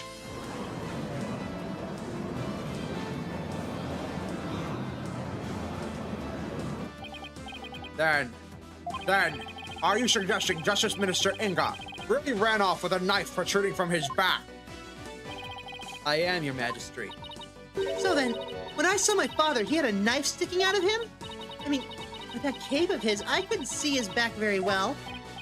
Yes, the knife was there. It was just plunged in so deep you didn't notice it under the cape. Therefore, when you saw your father, he was already dead, quote unquote. Murdered by Nena in his private quarters. Oh, Kunka!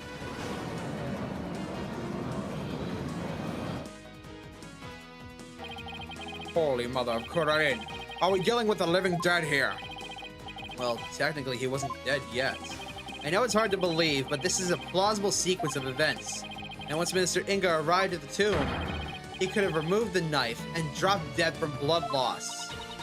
Nina killed my father? There must be some mistake. The defense would like to call Nena to the stand. Objection! You seek to drag an innocent old woman to the stand with no proof whatsoever. Well, there's no real proof, but... What a tangled web of expedient lies you weave. I can no longer tell fact from fiction. Who or what shall I believe now? Sorry, Rafa. All I've done is confuse you. But I have a sneaking suspicion Nena's involved in this case, one way or another. Just when I thought we'd blown this case wide open. Well, there's no turning back now. You fool of a lawyer. I know why you're so desperate to prove the accused innocent. You do. Yes, because he faces public execution if he's proven guilty. As shall you under the stipulations of the Defense Culpability Act. From the moment you accepted this case, you've had no choice but to fight for your lives. No. The simple fact is I've always believed that Dirk is innocent. Bah! Still you cling to your pretense. Very well, I shall offer you a bargain. If you would admit the accused is guilty, Right here and right now, I shall overlook your crime of abetting him, and he will not be subject to execution. Is this some sort of a joke? Far from it. As queen, I have the power to grant pardons, even to criminals like you. And with a wave of my hand, I can even reduce the severity of a sentence. Perhaps even for Dirk, should you be willing to cooperate. She wasn't kidding when she said that she's the law here. But to flaunt that power in our faces like this, that's just wrong. Forget all that has transpired in our kingdom, and return to your own country in peace. Well, will you abandon your defense of the accused and accept my generous offer? If I don't take this deal, we'll be executed along with Dirk if he's found guilty. What should I do? Well, duh! Nice try, Khura'in. But it looks like you don't know what justice is made of. We won't kowtow to threats like that, Your Eminence. Mr. Wright. I'm sorry, but I can't back down now. I don't want to drag you into this, so... Don't worry. I'm with you, Apollo. To the bitter end if need be. Oh, well, I can't say I'm used to it. This isn't exactly my first rodeo here.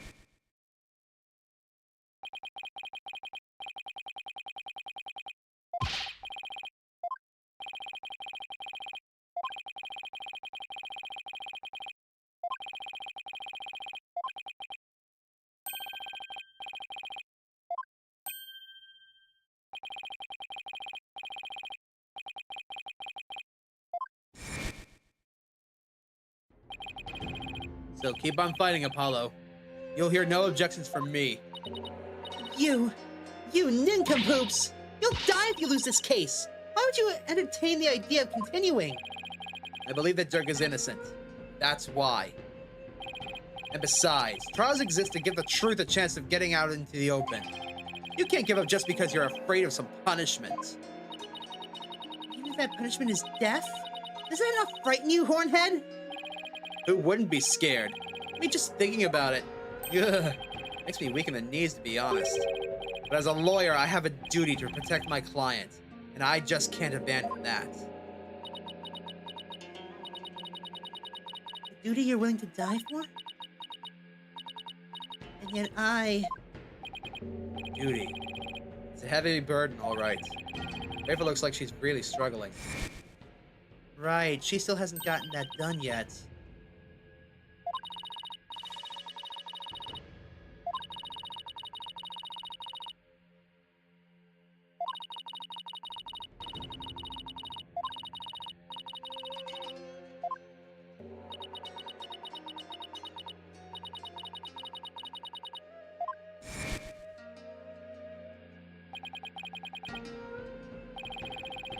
But it's no surprise, considering the torrent of painful truths she had to face so far.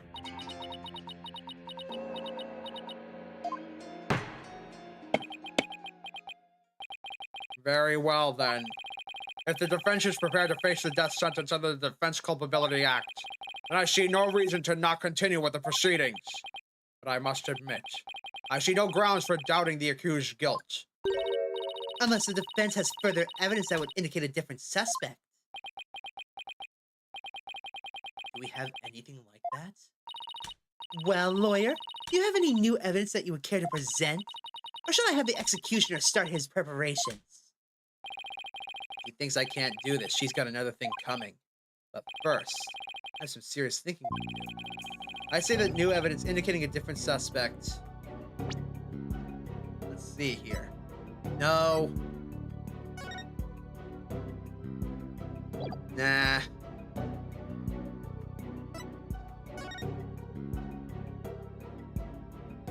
Nothing here. We don't know anything about the soot yet.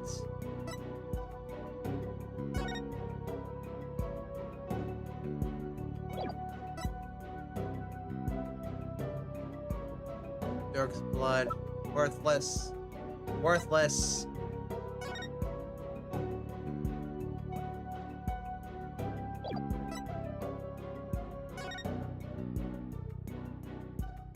Worthless.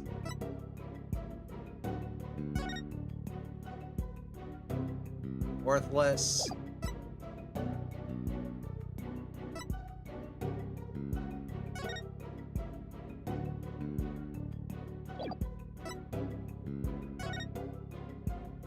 This doesn't have anything to do with the current case, does it? We don't have anything. Such evidence does not exist. Huh. Just as I thought. I was so hoping you'd present meaningless evidence and allow me to claim your head. I didn't walk headfirst into that one, then. So what now, Apollo? Well, unless we can prove that Nana killed Inga, this trial is over. So are we. Isn't there still a way to get the proof we need? Even without evidence? You know, a key means of obtaining testimony here in Khura'in. Wait, are you actually suggesting... It certainly won't be easy, but it's definitely worth a try. Your Majesty, a crucial step in uncovering the truth behind this case has yet to be taken in this trial, but I'm positive that I can back up our claim with this one step. You mean you will be able to prove that Nana killed Justice Minister Inga? And just how do you propose to do that? With the help of a certain someone. You need help. From someone? Well, I can't imagine who it could be. But I suppose I must ask. Whose help do you need to uncover the truth?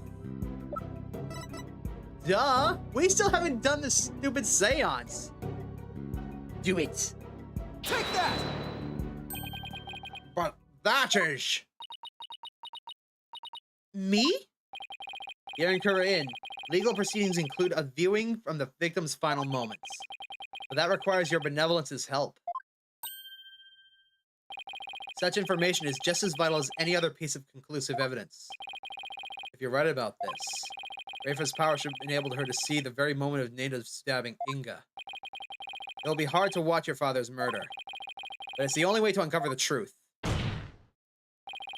Your benevolence. We need you and your power. You need me? Objection! Wretched simpleton, did you not see what ensued in the previous attempt? You would only succeed in wasting more time. Or is it your goal to make her collapse again?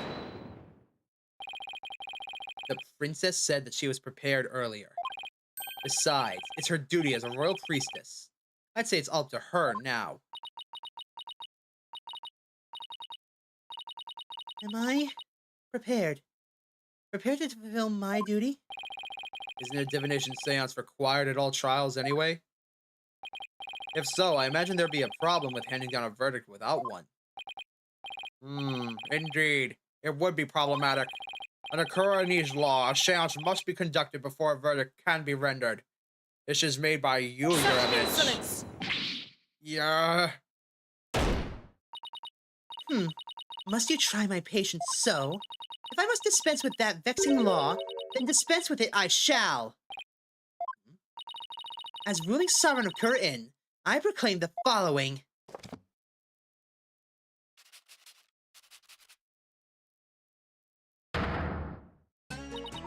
Henceforth, the divination seance shall be optional.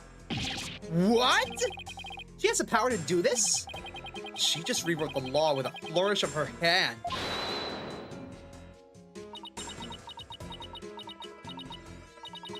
Mother, I do not wish for the trial to end like this. It is as the defense says. I must not neglect my duties simply because I am afraid. I shall go through with it this time. I will conduct the seance once more. Insolence! Rafa, do not be fooled by this loyally guile. You are not prepared to witness your father's death.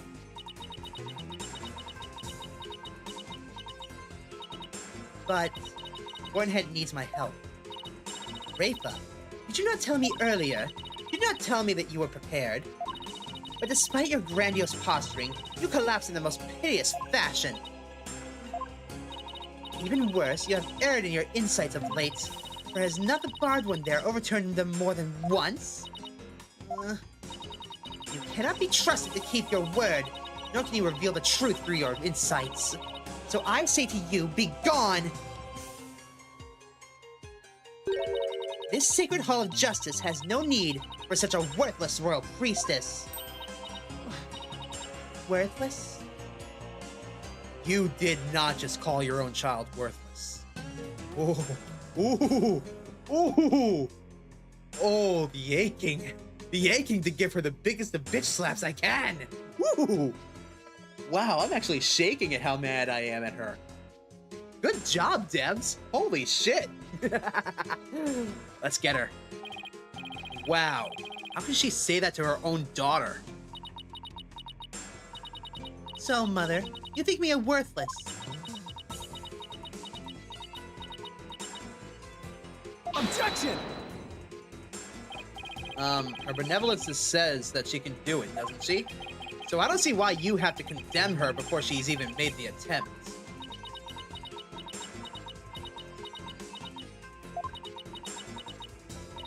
Very well, Horned Devil.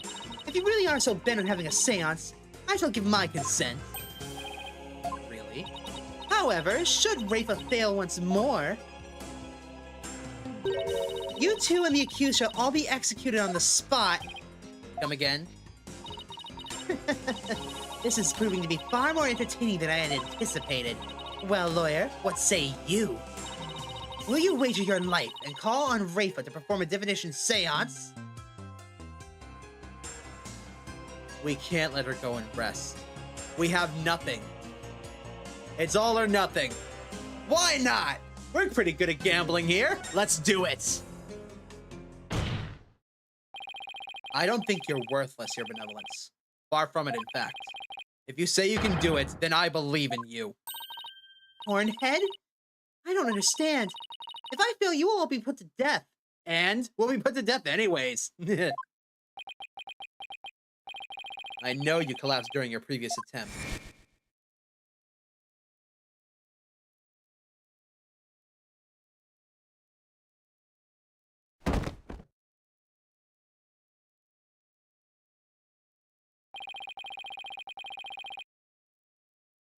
I can't even imagine how terrible it must have been for you.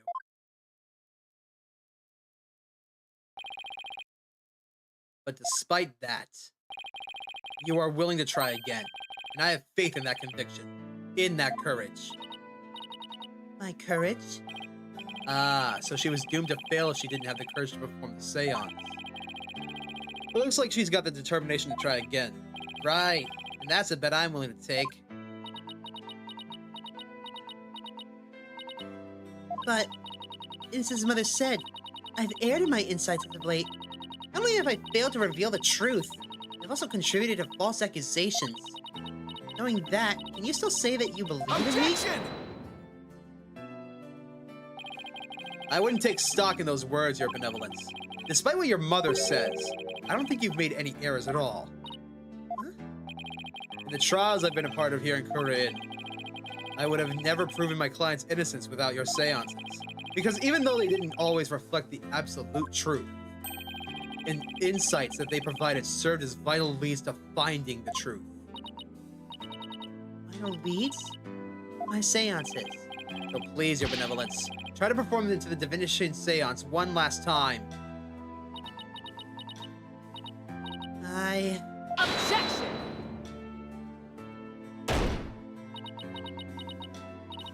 Rafa, stop this madness.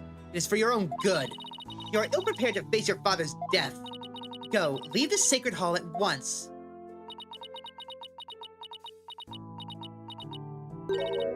No. What did you say? I said no, Mother! For I am the royal priestess of Khura'in!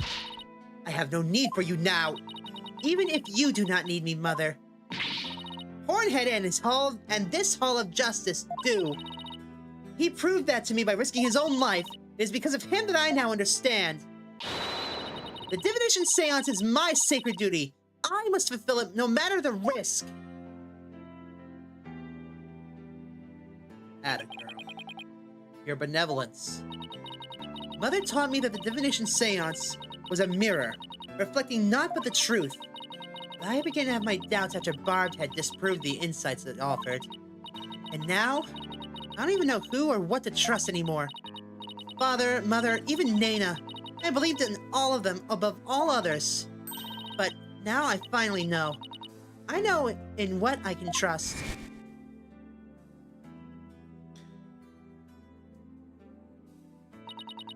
The royal priestess must debate each seance with the presiding lawyer and the prosecutor.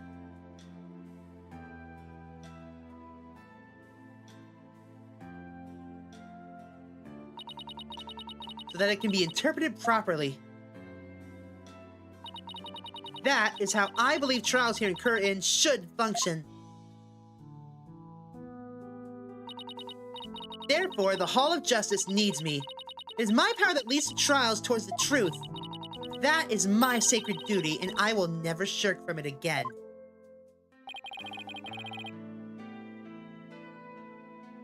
That's right there, your benevolence. That is a product of what you've learned in your struggles so far. The truth that you realize with your own strength. As my sacred duty, I must ensure that it is fulfilled. I must have the courage and resolve to see it through. Your Eminence, the Royal Priestess says that she will conduct the divination seance. I see no grounds for you to forbid it. Unless, of course, you are worried that it might reveal something you find inconvenient.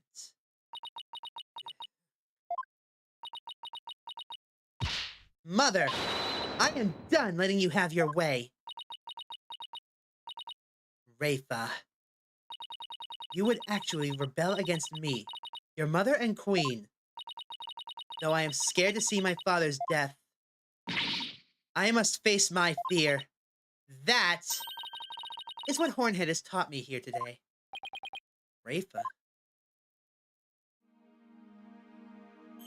I am the Royal Priestess Rafa Padma Khura'in, Khura'in. Okay. and I am prepared to face my father's death.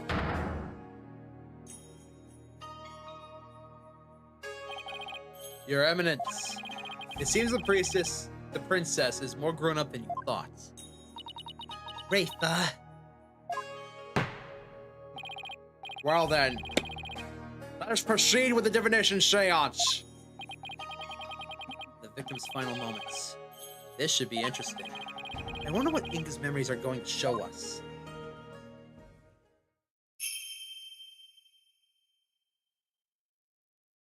O Holy Mother, we hold this divination seance in your name.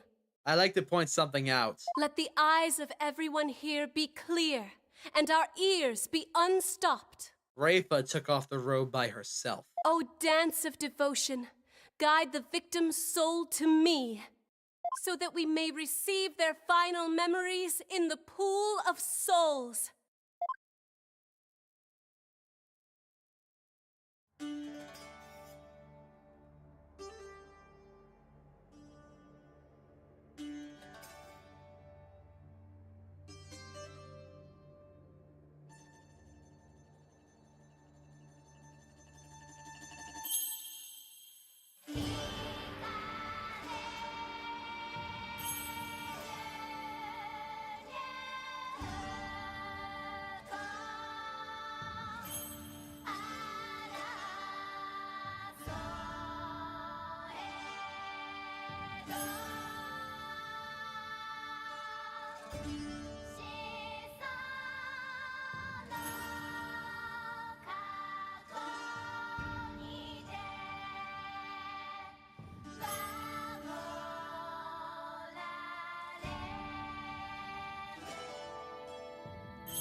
There we go.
That's not good.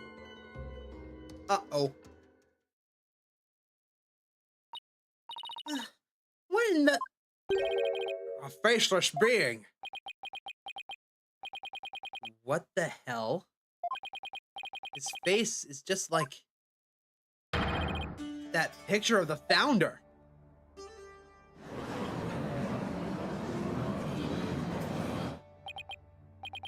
I think that's the last thing anyone expected to see.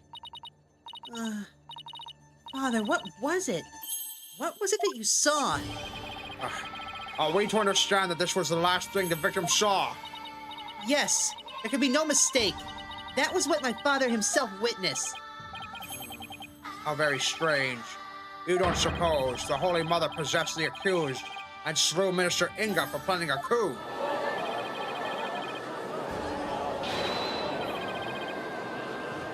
Yeah, I don't believe that. Talk about a sharp left turn into the Twilight Zone. Do do do do do do do do. You know, there's one thing in there that's caught my attention.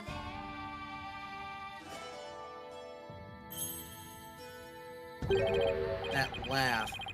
Who does it belong to and why are they laughing? Who knows? No, I suppose it could be Dirk after he slew my husband. Uh-huh. That figure didn't even have a mouth.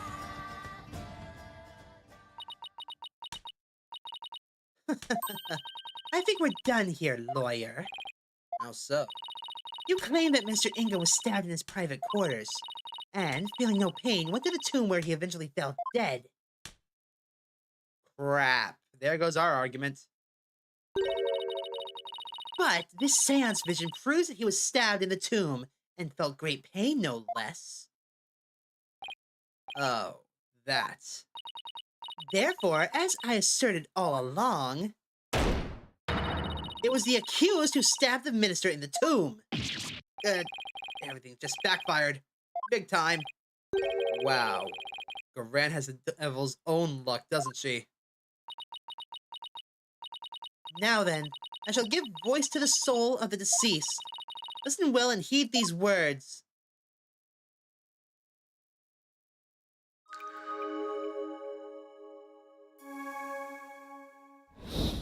Okay.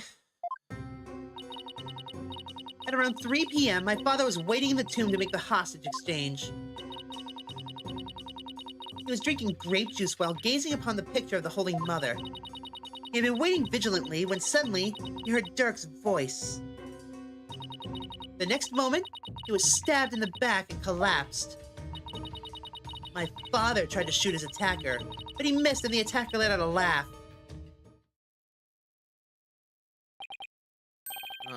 So what now, Mr. Wright? It's up to us to knock holes in Rafa's interpretations of Inga's memories.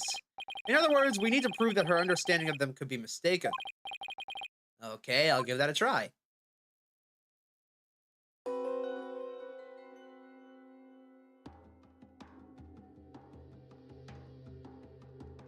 Uh-huh.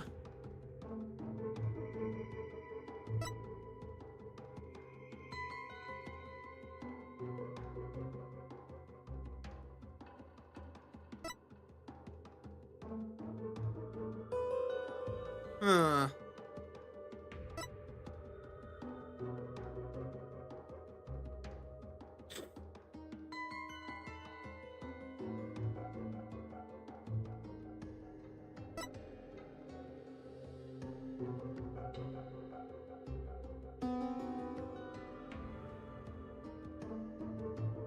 I don't understand.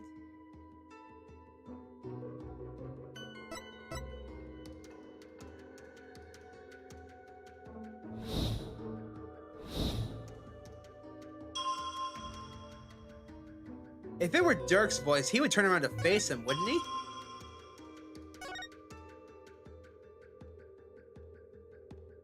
Objection!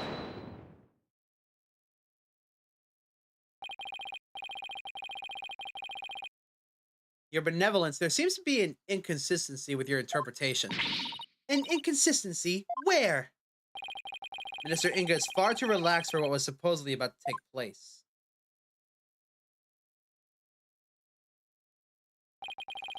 When he heard the voice you claim is Dirk's, he didn't seem the least bit alarmed. He just kept looking at the picture of the founder. Ah, That's strange, don't you think? He was waiting for Dirk to arrive with the Founder's Orb, but when he heard that voice, he didn't even turn to look. Don't you think he would have been worried about being attacked from behind? then whose voice was it? It was likely someone whose presence wouldn't have been alarmed him. Someone like a friend. Objection! But there was no third party at the scene of the crime. Therefore, the voice can only have belonged to Dirk. Voice of a third party who wasn't there at the tomb. Apollo, don't we have something that could reveal the owner of the mystery voice? You know, I think we do. Something that Inga had while he was waiting for Dirk. The phone, right? I believe we can identify the male voice Minister Inga heard with this.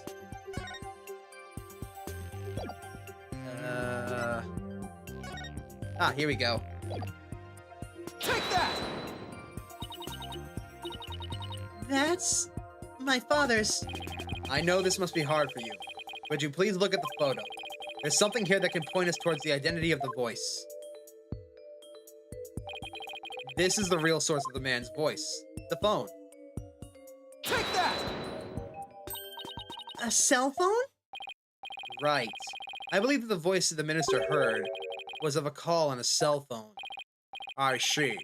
Well, that certainly makes sense. What is your eminence's view on the matter? I could see the possibility. And it seems I must refine my vision.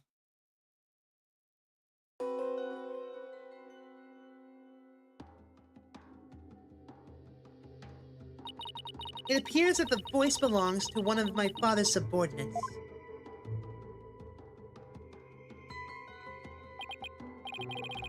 Why do you suppose he was talking to one of them? My father had members of the secret police positioned throughout the palace. They were supposed to contact him as soon as they saw Dirk and the rest of you. Okay, now we're getting somewhere. Your benevolence, I believe you have an insight to revise. I know, Barbed Head. Don't presume to tell me how to do my duty.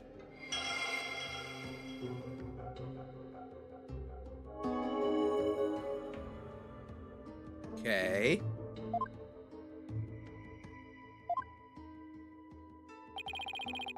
So the voice was coming from the phone. Alright, that's good to know. There might have been other sounds coming from the phone. Sounds that could be clues. Let's take another look at Rafa's insights. And really focus on the various sensations. Alright, I think I'm getting the hang of this now.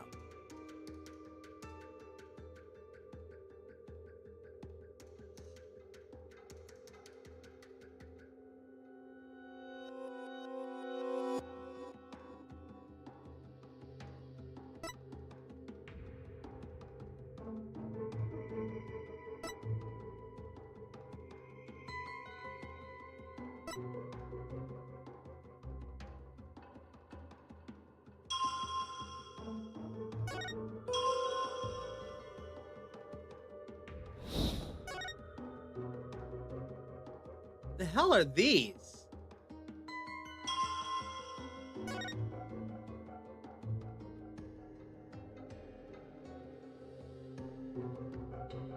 Objection!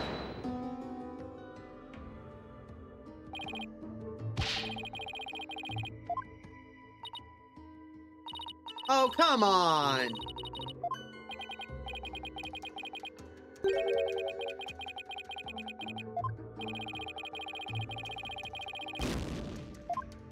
Ah.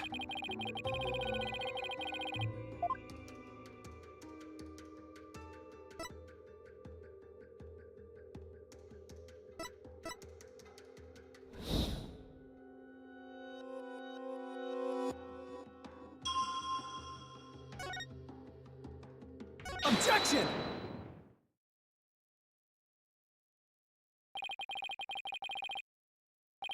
I hate to break it to you, Your Benevolence, but you misinterpreted something again. What do you mean? Again? Smooth move, Apollo. I think you just hurt her feelings. She maybe put on a brave face, but she feels more than she lets on. Let me rephrase that, your benevolence.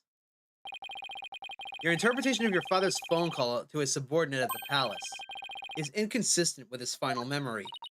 What do you mean by that? A lion's roar can be heard over the phone. Don't you find that strange? You claim the call was with someone at the palace. But let me ask you, do you keep lions there?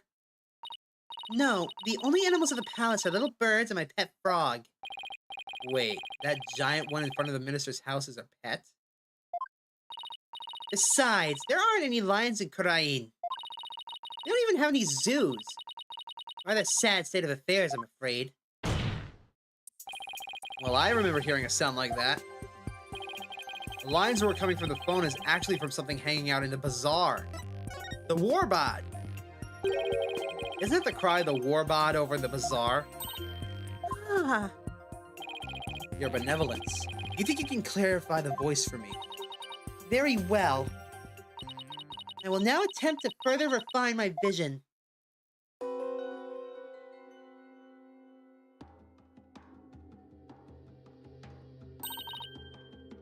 What's this?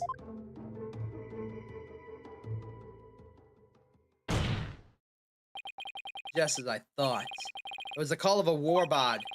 That means the subordinate Minister Inga was talking to was in the bazaar, not the palace. But why is it important where the call came from? What significance could it have? Right. Is it important to know where the call was made? Yes, it's always important. It's actually very important. Knowing that the person on the other end was at the bazaar means that the loud explosion might not have been the sound of a gunshot. But I can think of no other item that makes such a noise in the area. Go ahead, Apollo. Tell her. Tell Rafa the real source of that sound. Will do. Well, Hornhead, I'm waiting. What was the true source of that explosive sound?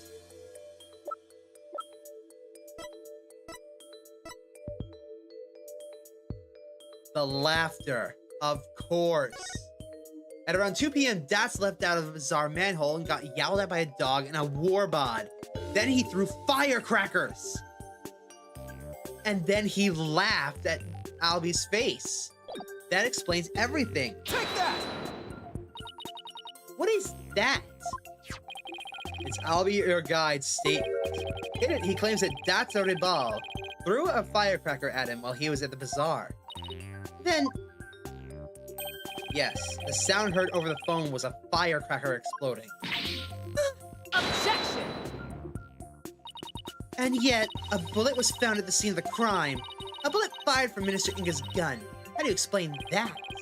Well, we don't know whether it was fired during the course of the crime, right? Or do you have evidence that proves when the pistol was discharged? No, I have none. Wait a second. If that loud bang was a firecracker, then could that laugh at the end have been... No! It can't be! Oh, it can. And it is. The laugh came from none other than... the Joker, who got a kick out of startling Albie with a dragon snot snaps. That happy-go-lucky Dats Re-Revolts. What? Someone should really put a leash on that guy. I shudder to think how one man can be the cause of so much trouble. Hey there, AJ! PW, you can thank me later! No one asked for your commentary, Mr. Re-Revolts. Your benevolence. You need to revise your insight. It would appear so.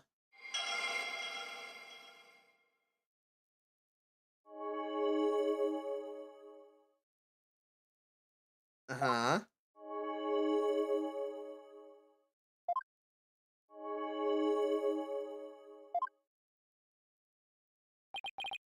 Well, this changes everything.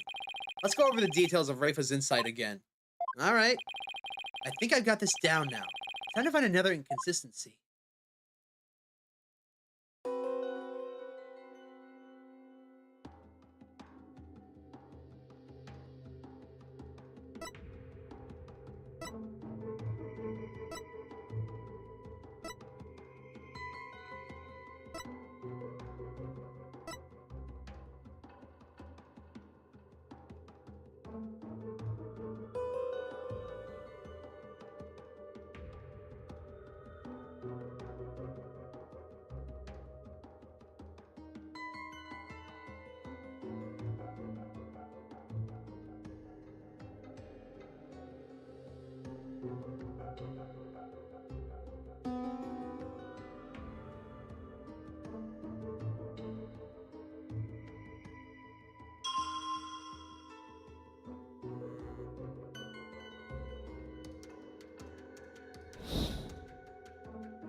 Wait a minute.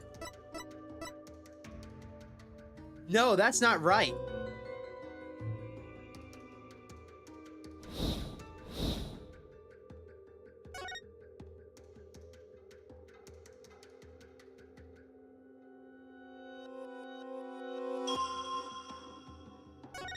We now know that it can't be at 3 p.m. It had to be at 2. Objection! He was already dead. Your benevolence, there's a glaring problem in this insight. There is? You stated that the murder happened at around 3, which is right around the time my client arrived on the scene. However, now that we know the source of the loud bang is, your insight conflicts with a certain piece of evidence. I suppose I have to ask the obvious here. What evidence conflicts with the claim that the murder occurred at 3 p.m.? Albie's statement, of course. I'll be your guide's statement. Again. Yes, because to summarize what he said, at around 2 p.m., Shadow was surprised by a firecracker and ran into the palace courtyard. Around 2 p.m. That's right. 2 p.m., not 3. Are you suggesting? I think you know where I'm going with this. Datz's laugh, the cry of the warbod, and the bang of the firecracker were all heard right before Minister Inga's death. Thanks to Albie's statement, we can put a definitive timestamp on all these sounds. Therefore,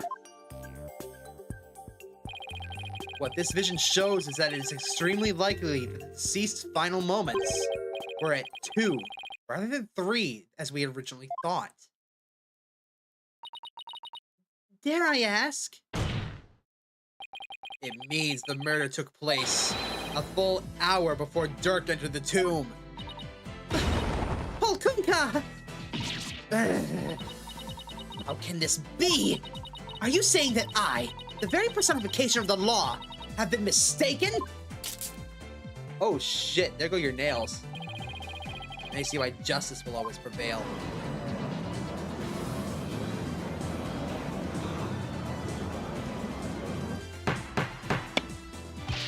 Peace! Peace, I say! Now then, defense! I must remind you that the figure of the accused is clearly shown in the vision. How do you explain this? I wouldn't say it was clearly shown. After all, the figure doesn't actually have a face. Ah, you are absolutely correct. Without a face, we can't be certain of who it was. Furthermore, need I remind you that if the vision is from 2 p.m., Dirk was still with me and Mr. Wright.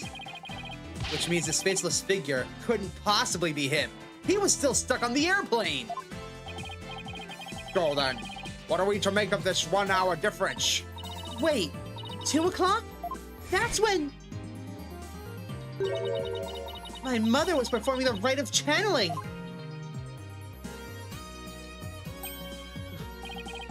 The palace guards had all been reassigned to guard the channeling chamber for the rite. Don't tell me. The royal residence, it would have been virtually unguarded. Which means the real killer could have easily slipped in, unseen, into Amura's tomb. Defense, are you saying that this is someone disguised as the accused? That is exactly what I believe, Your Majesty.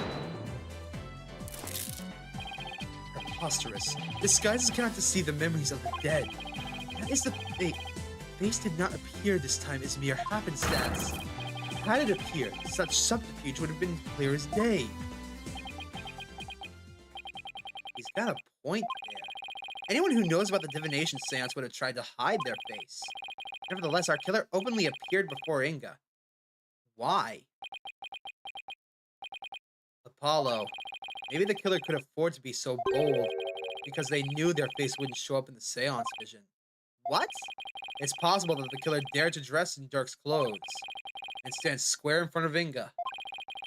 Precisely because they knew they could get away with it? But how could anyone be so sure of something like that? A long, long time ago, I heard of a cognitive disorder. It impairs a person's ability to distinguish between different faces. Well, hello there, AI Somnium Files. How you doing? No, wait, that's 999. It's 999. Yep. I believe it's called prosopagnosia. What if Inga had it? Then are you saying that this is literally how Inga saw the world? Yeah. We can't normally see through the eyes of others, but in this case we can. If he had this disorder, I imagine this is how faces appeared to him in life. Okay. Let's say that the killer knew that Inga had this disorder. They could definitely use it to pin the crime on Dirk. But if you're wondering about how to prove that Inga had it, you've already got what you need. Really? Well, the French, do you have anything to show to this court? Yes, I believe so. I have no idea what Mr. Wright means, but I'll look at the evidence again. What explains why the face of Minister Inga's killer is absent in the vision? If he had this prosopagnosia, that explains the notepad.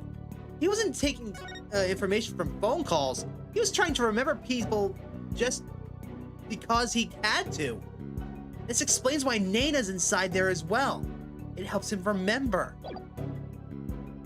Take that! A notepad. Yes, it was found in Minister Inga's room, and it holds the answer we're looking for. As you can see, it's filled with detailed notes on various individuals, what kind of clothes they wear, hairstyles, and under-discerning physical characteristics. And this is connected to the faceless nature of the killer. How? The vision we saw was exactly what Minister Inga saw with his own eyes.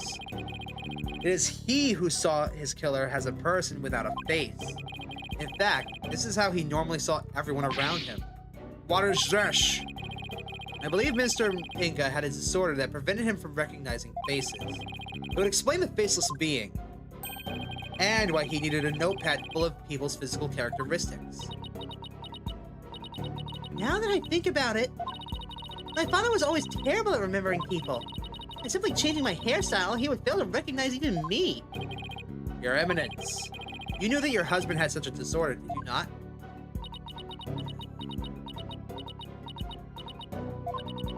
He never wished for it to become public knowledge. But I suppose there's no use in keeping it quiet now. It is as you say. My late husband has a special disorder that hindered his ability to recognize faces. The medical term for it is prosopagnosia. Mr. Wright was right.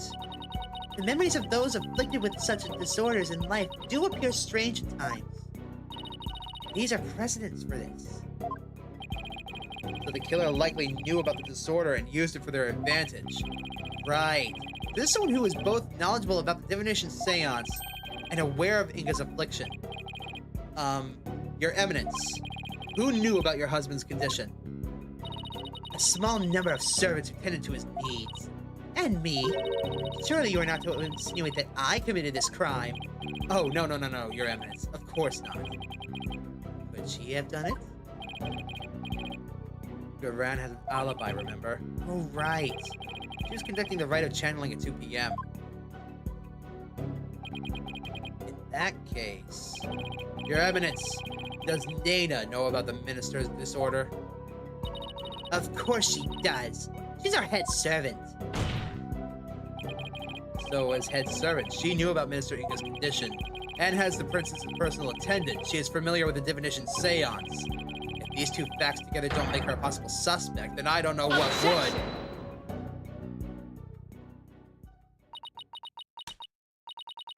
You witless lawyer. How quick you are to forget the facts. Facts such as... When Inga was last seen alive, you claim he was slain at 2, yet that is impossible, for Rafa saw him at 2:30. Oh, crap. We did completely forget about that. Shit!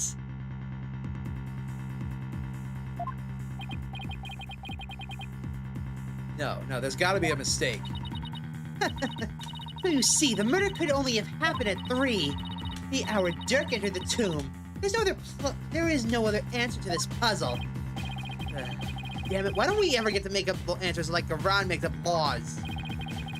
Back to square one. Where do we go wrong? Okay, I don't think we're the problem. We just seem to be short a piece of the puzzle. Our deductions so far explain everything to a T. Everything except for Inga's sighting at 2:30, of course. I see.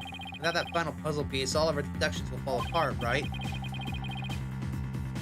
Apollo, if Inga's sightings is the only anomaly, we'll just have to find a way to make it fit into a bigger picture. It's time to think outside the box again, Ren, right? Alright, let's see. It would be impossible to see Inga walking around after he'd been killed. What if there was a way to make people think that he was alive even though he was dead? Like a way to make people witness the living dead?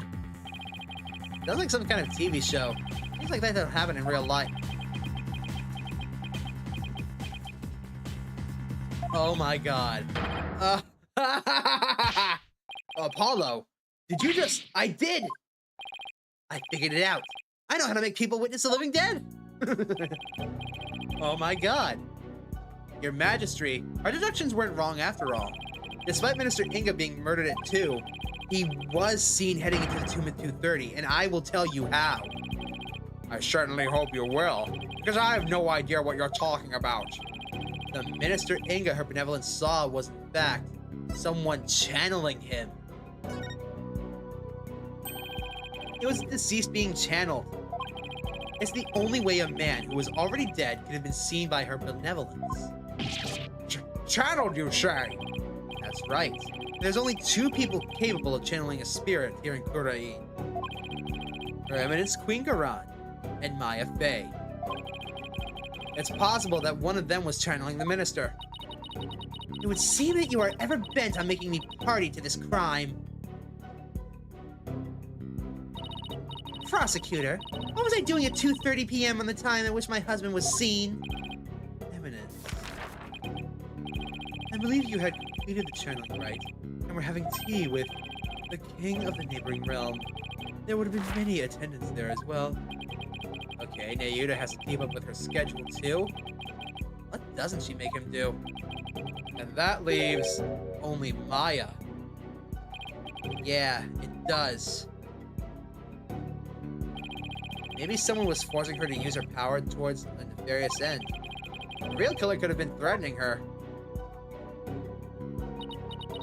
That cannot be!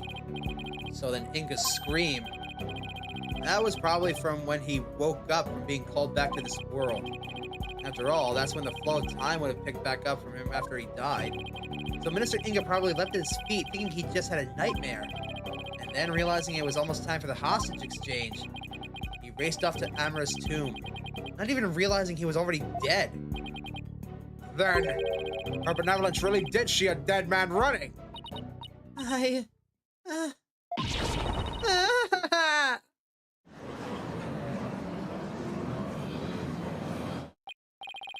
You're using the sacred power of spirit channeling to commit a crime.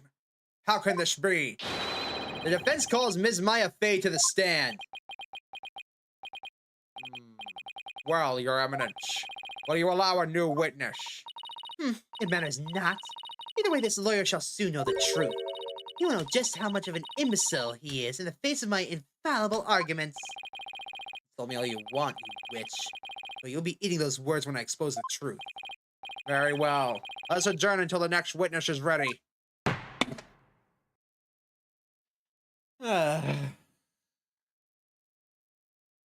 Oh, gosh. It is going to be a 3-parter. All right.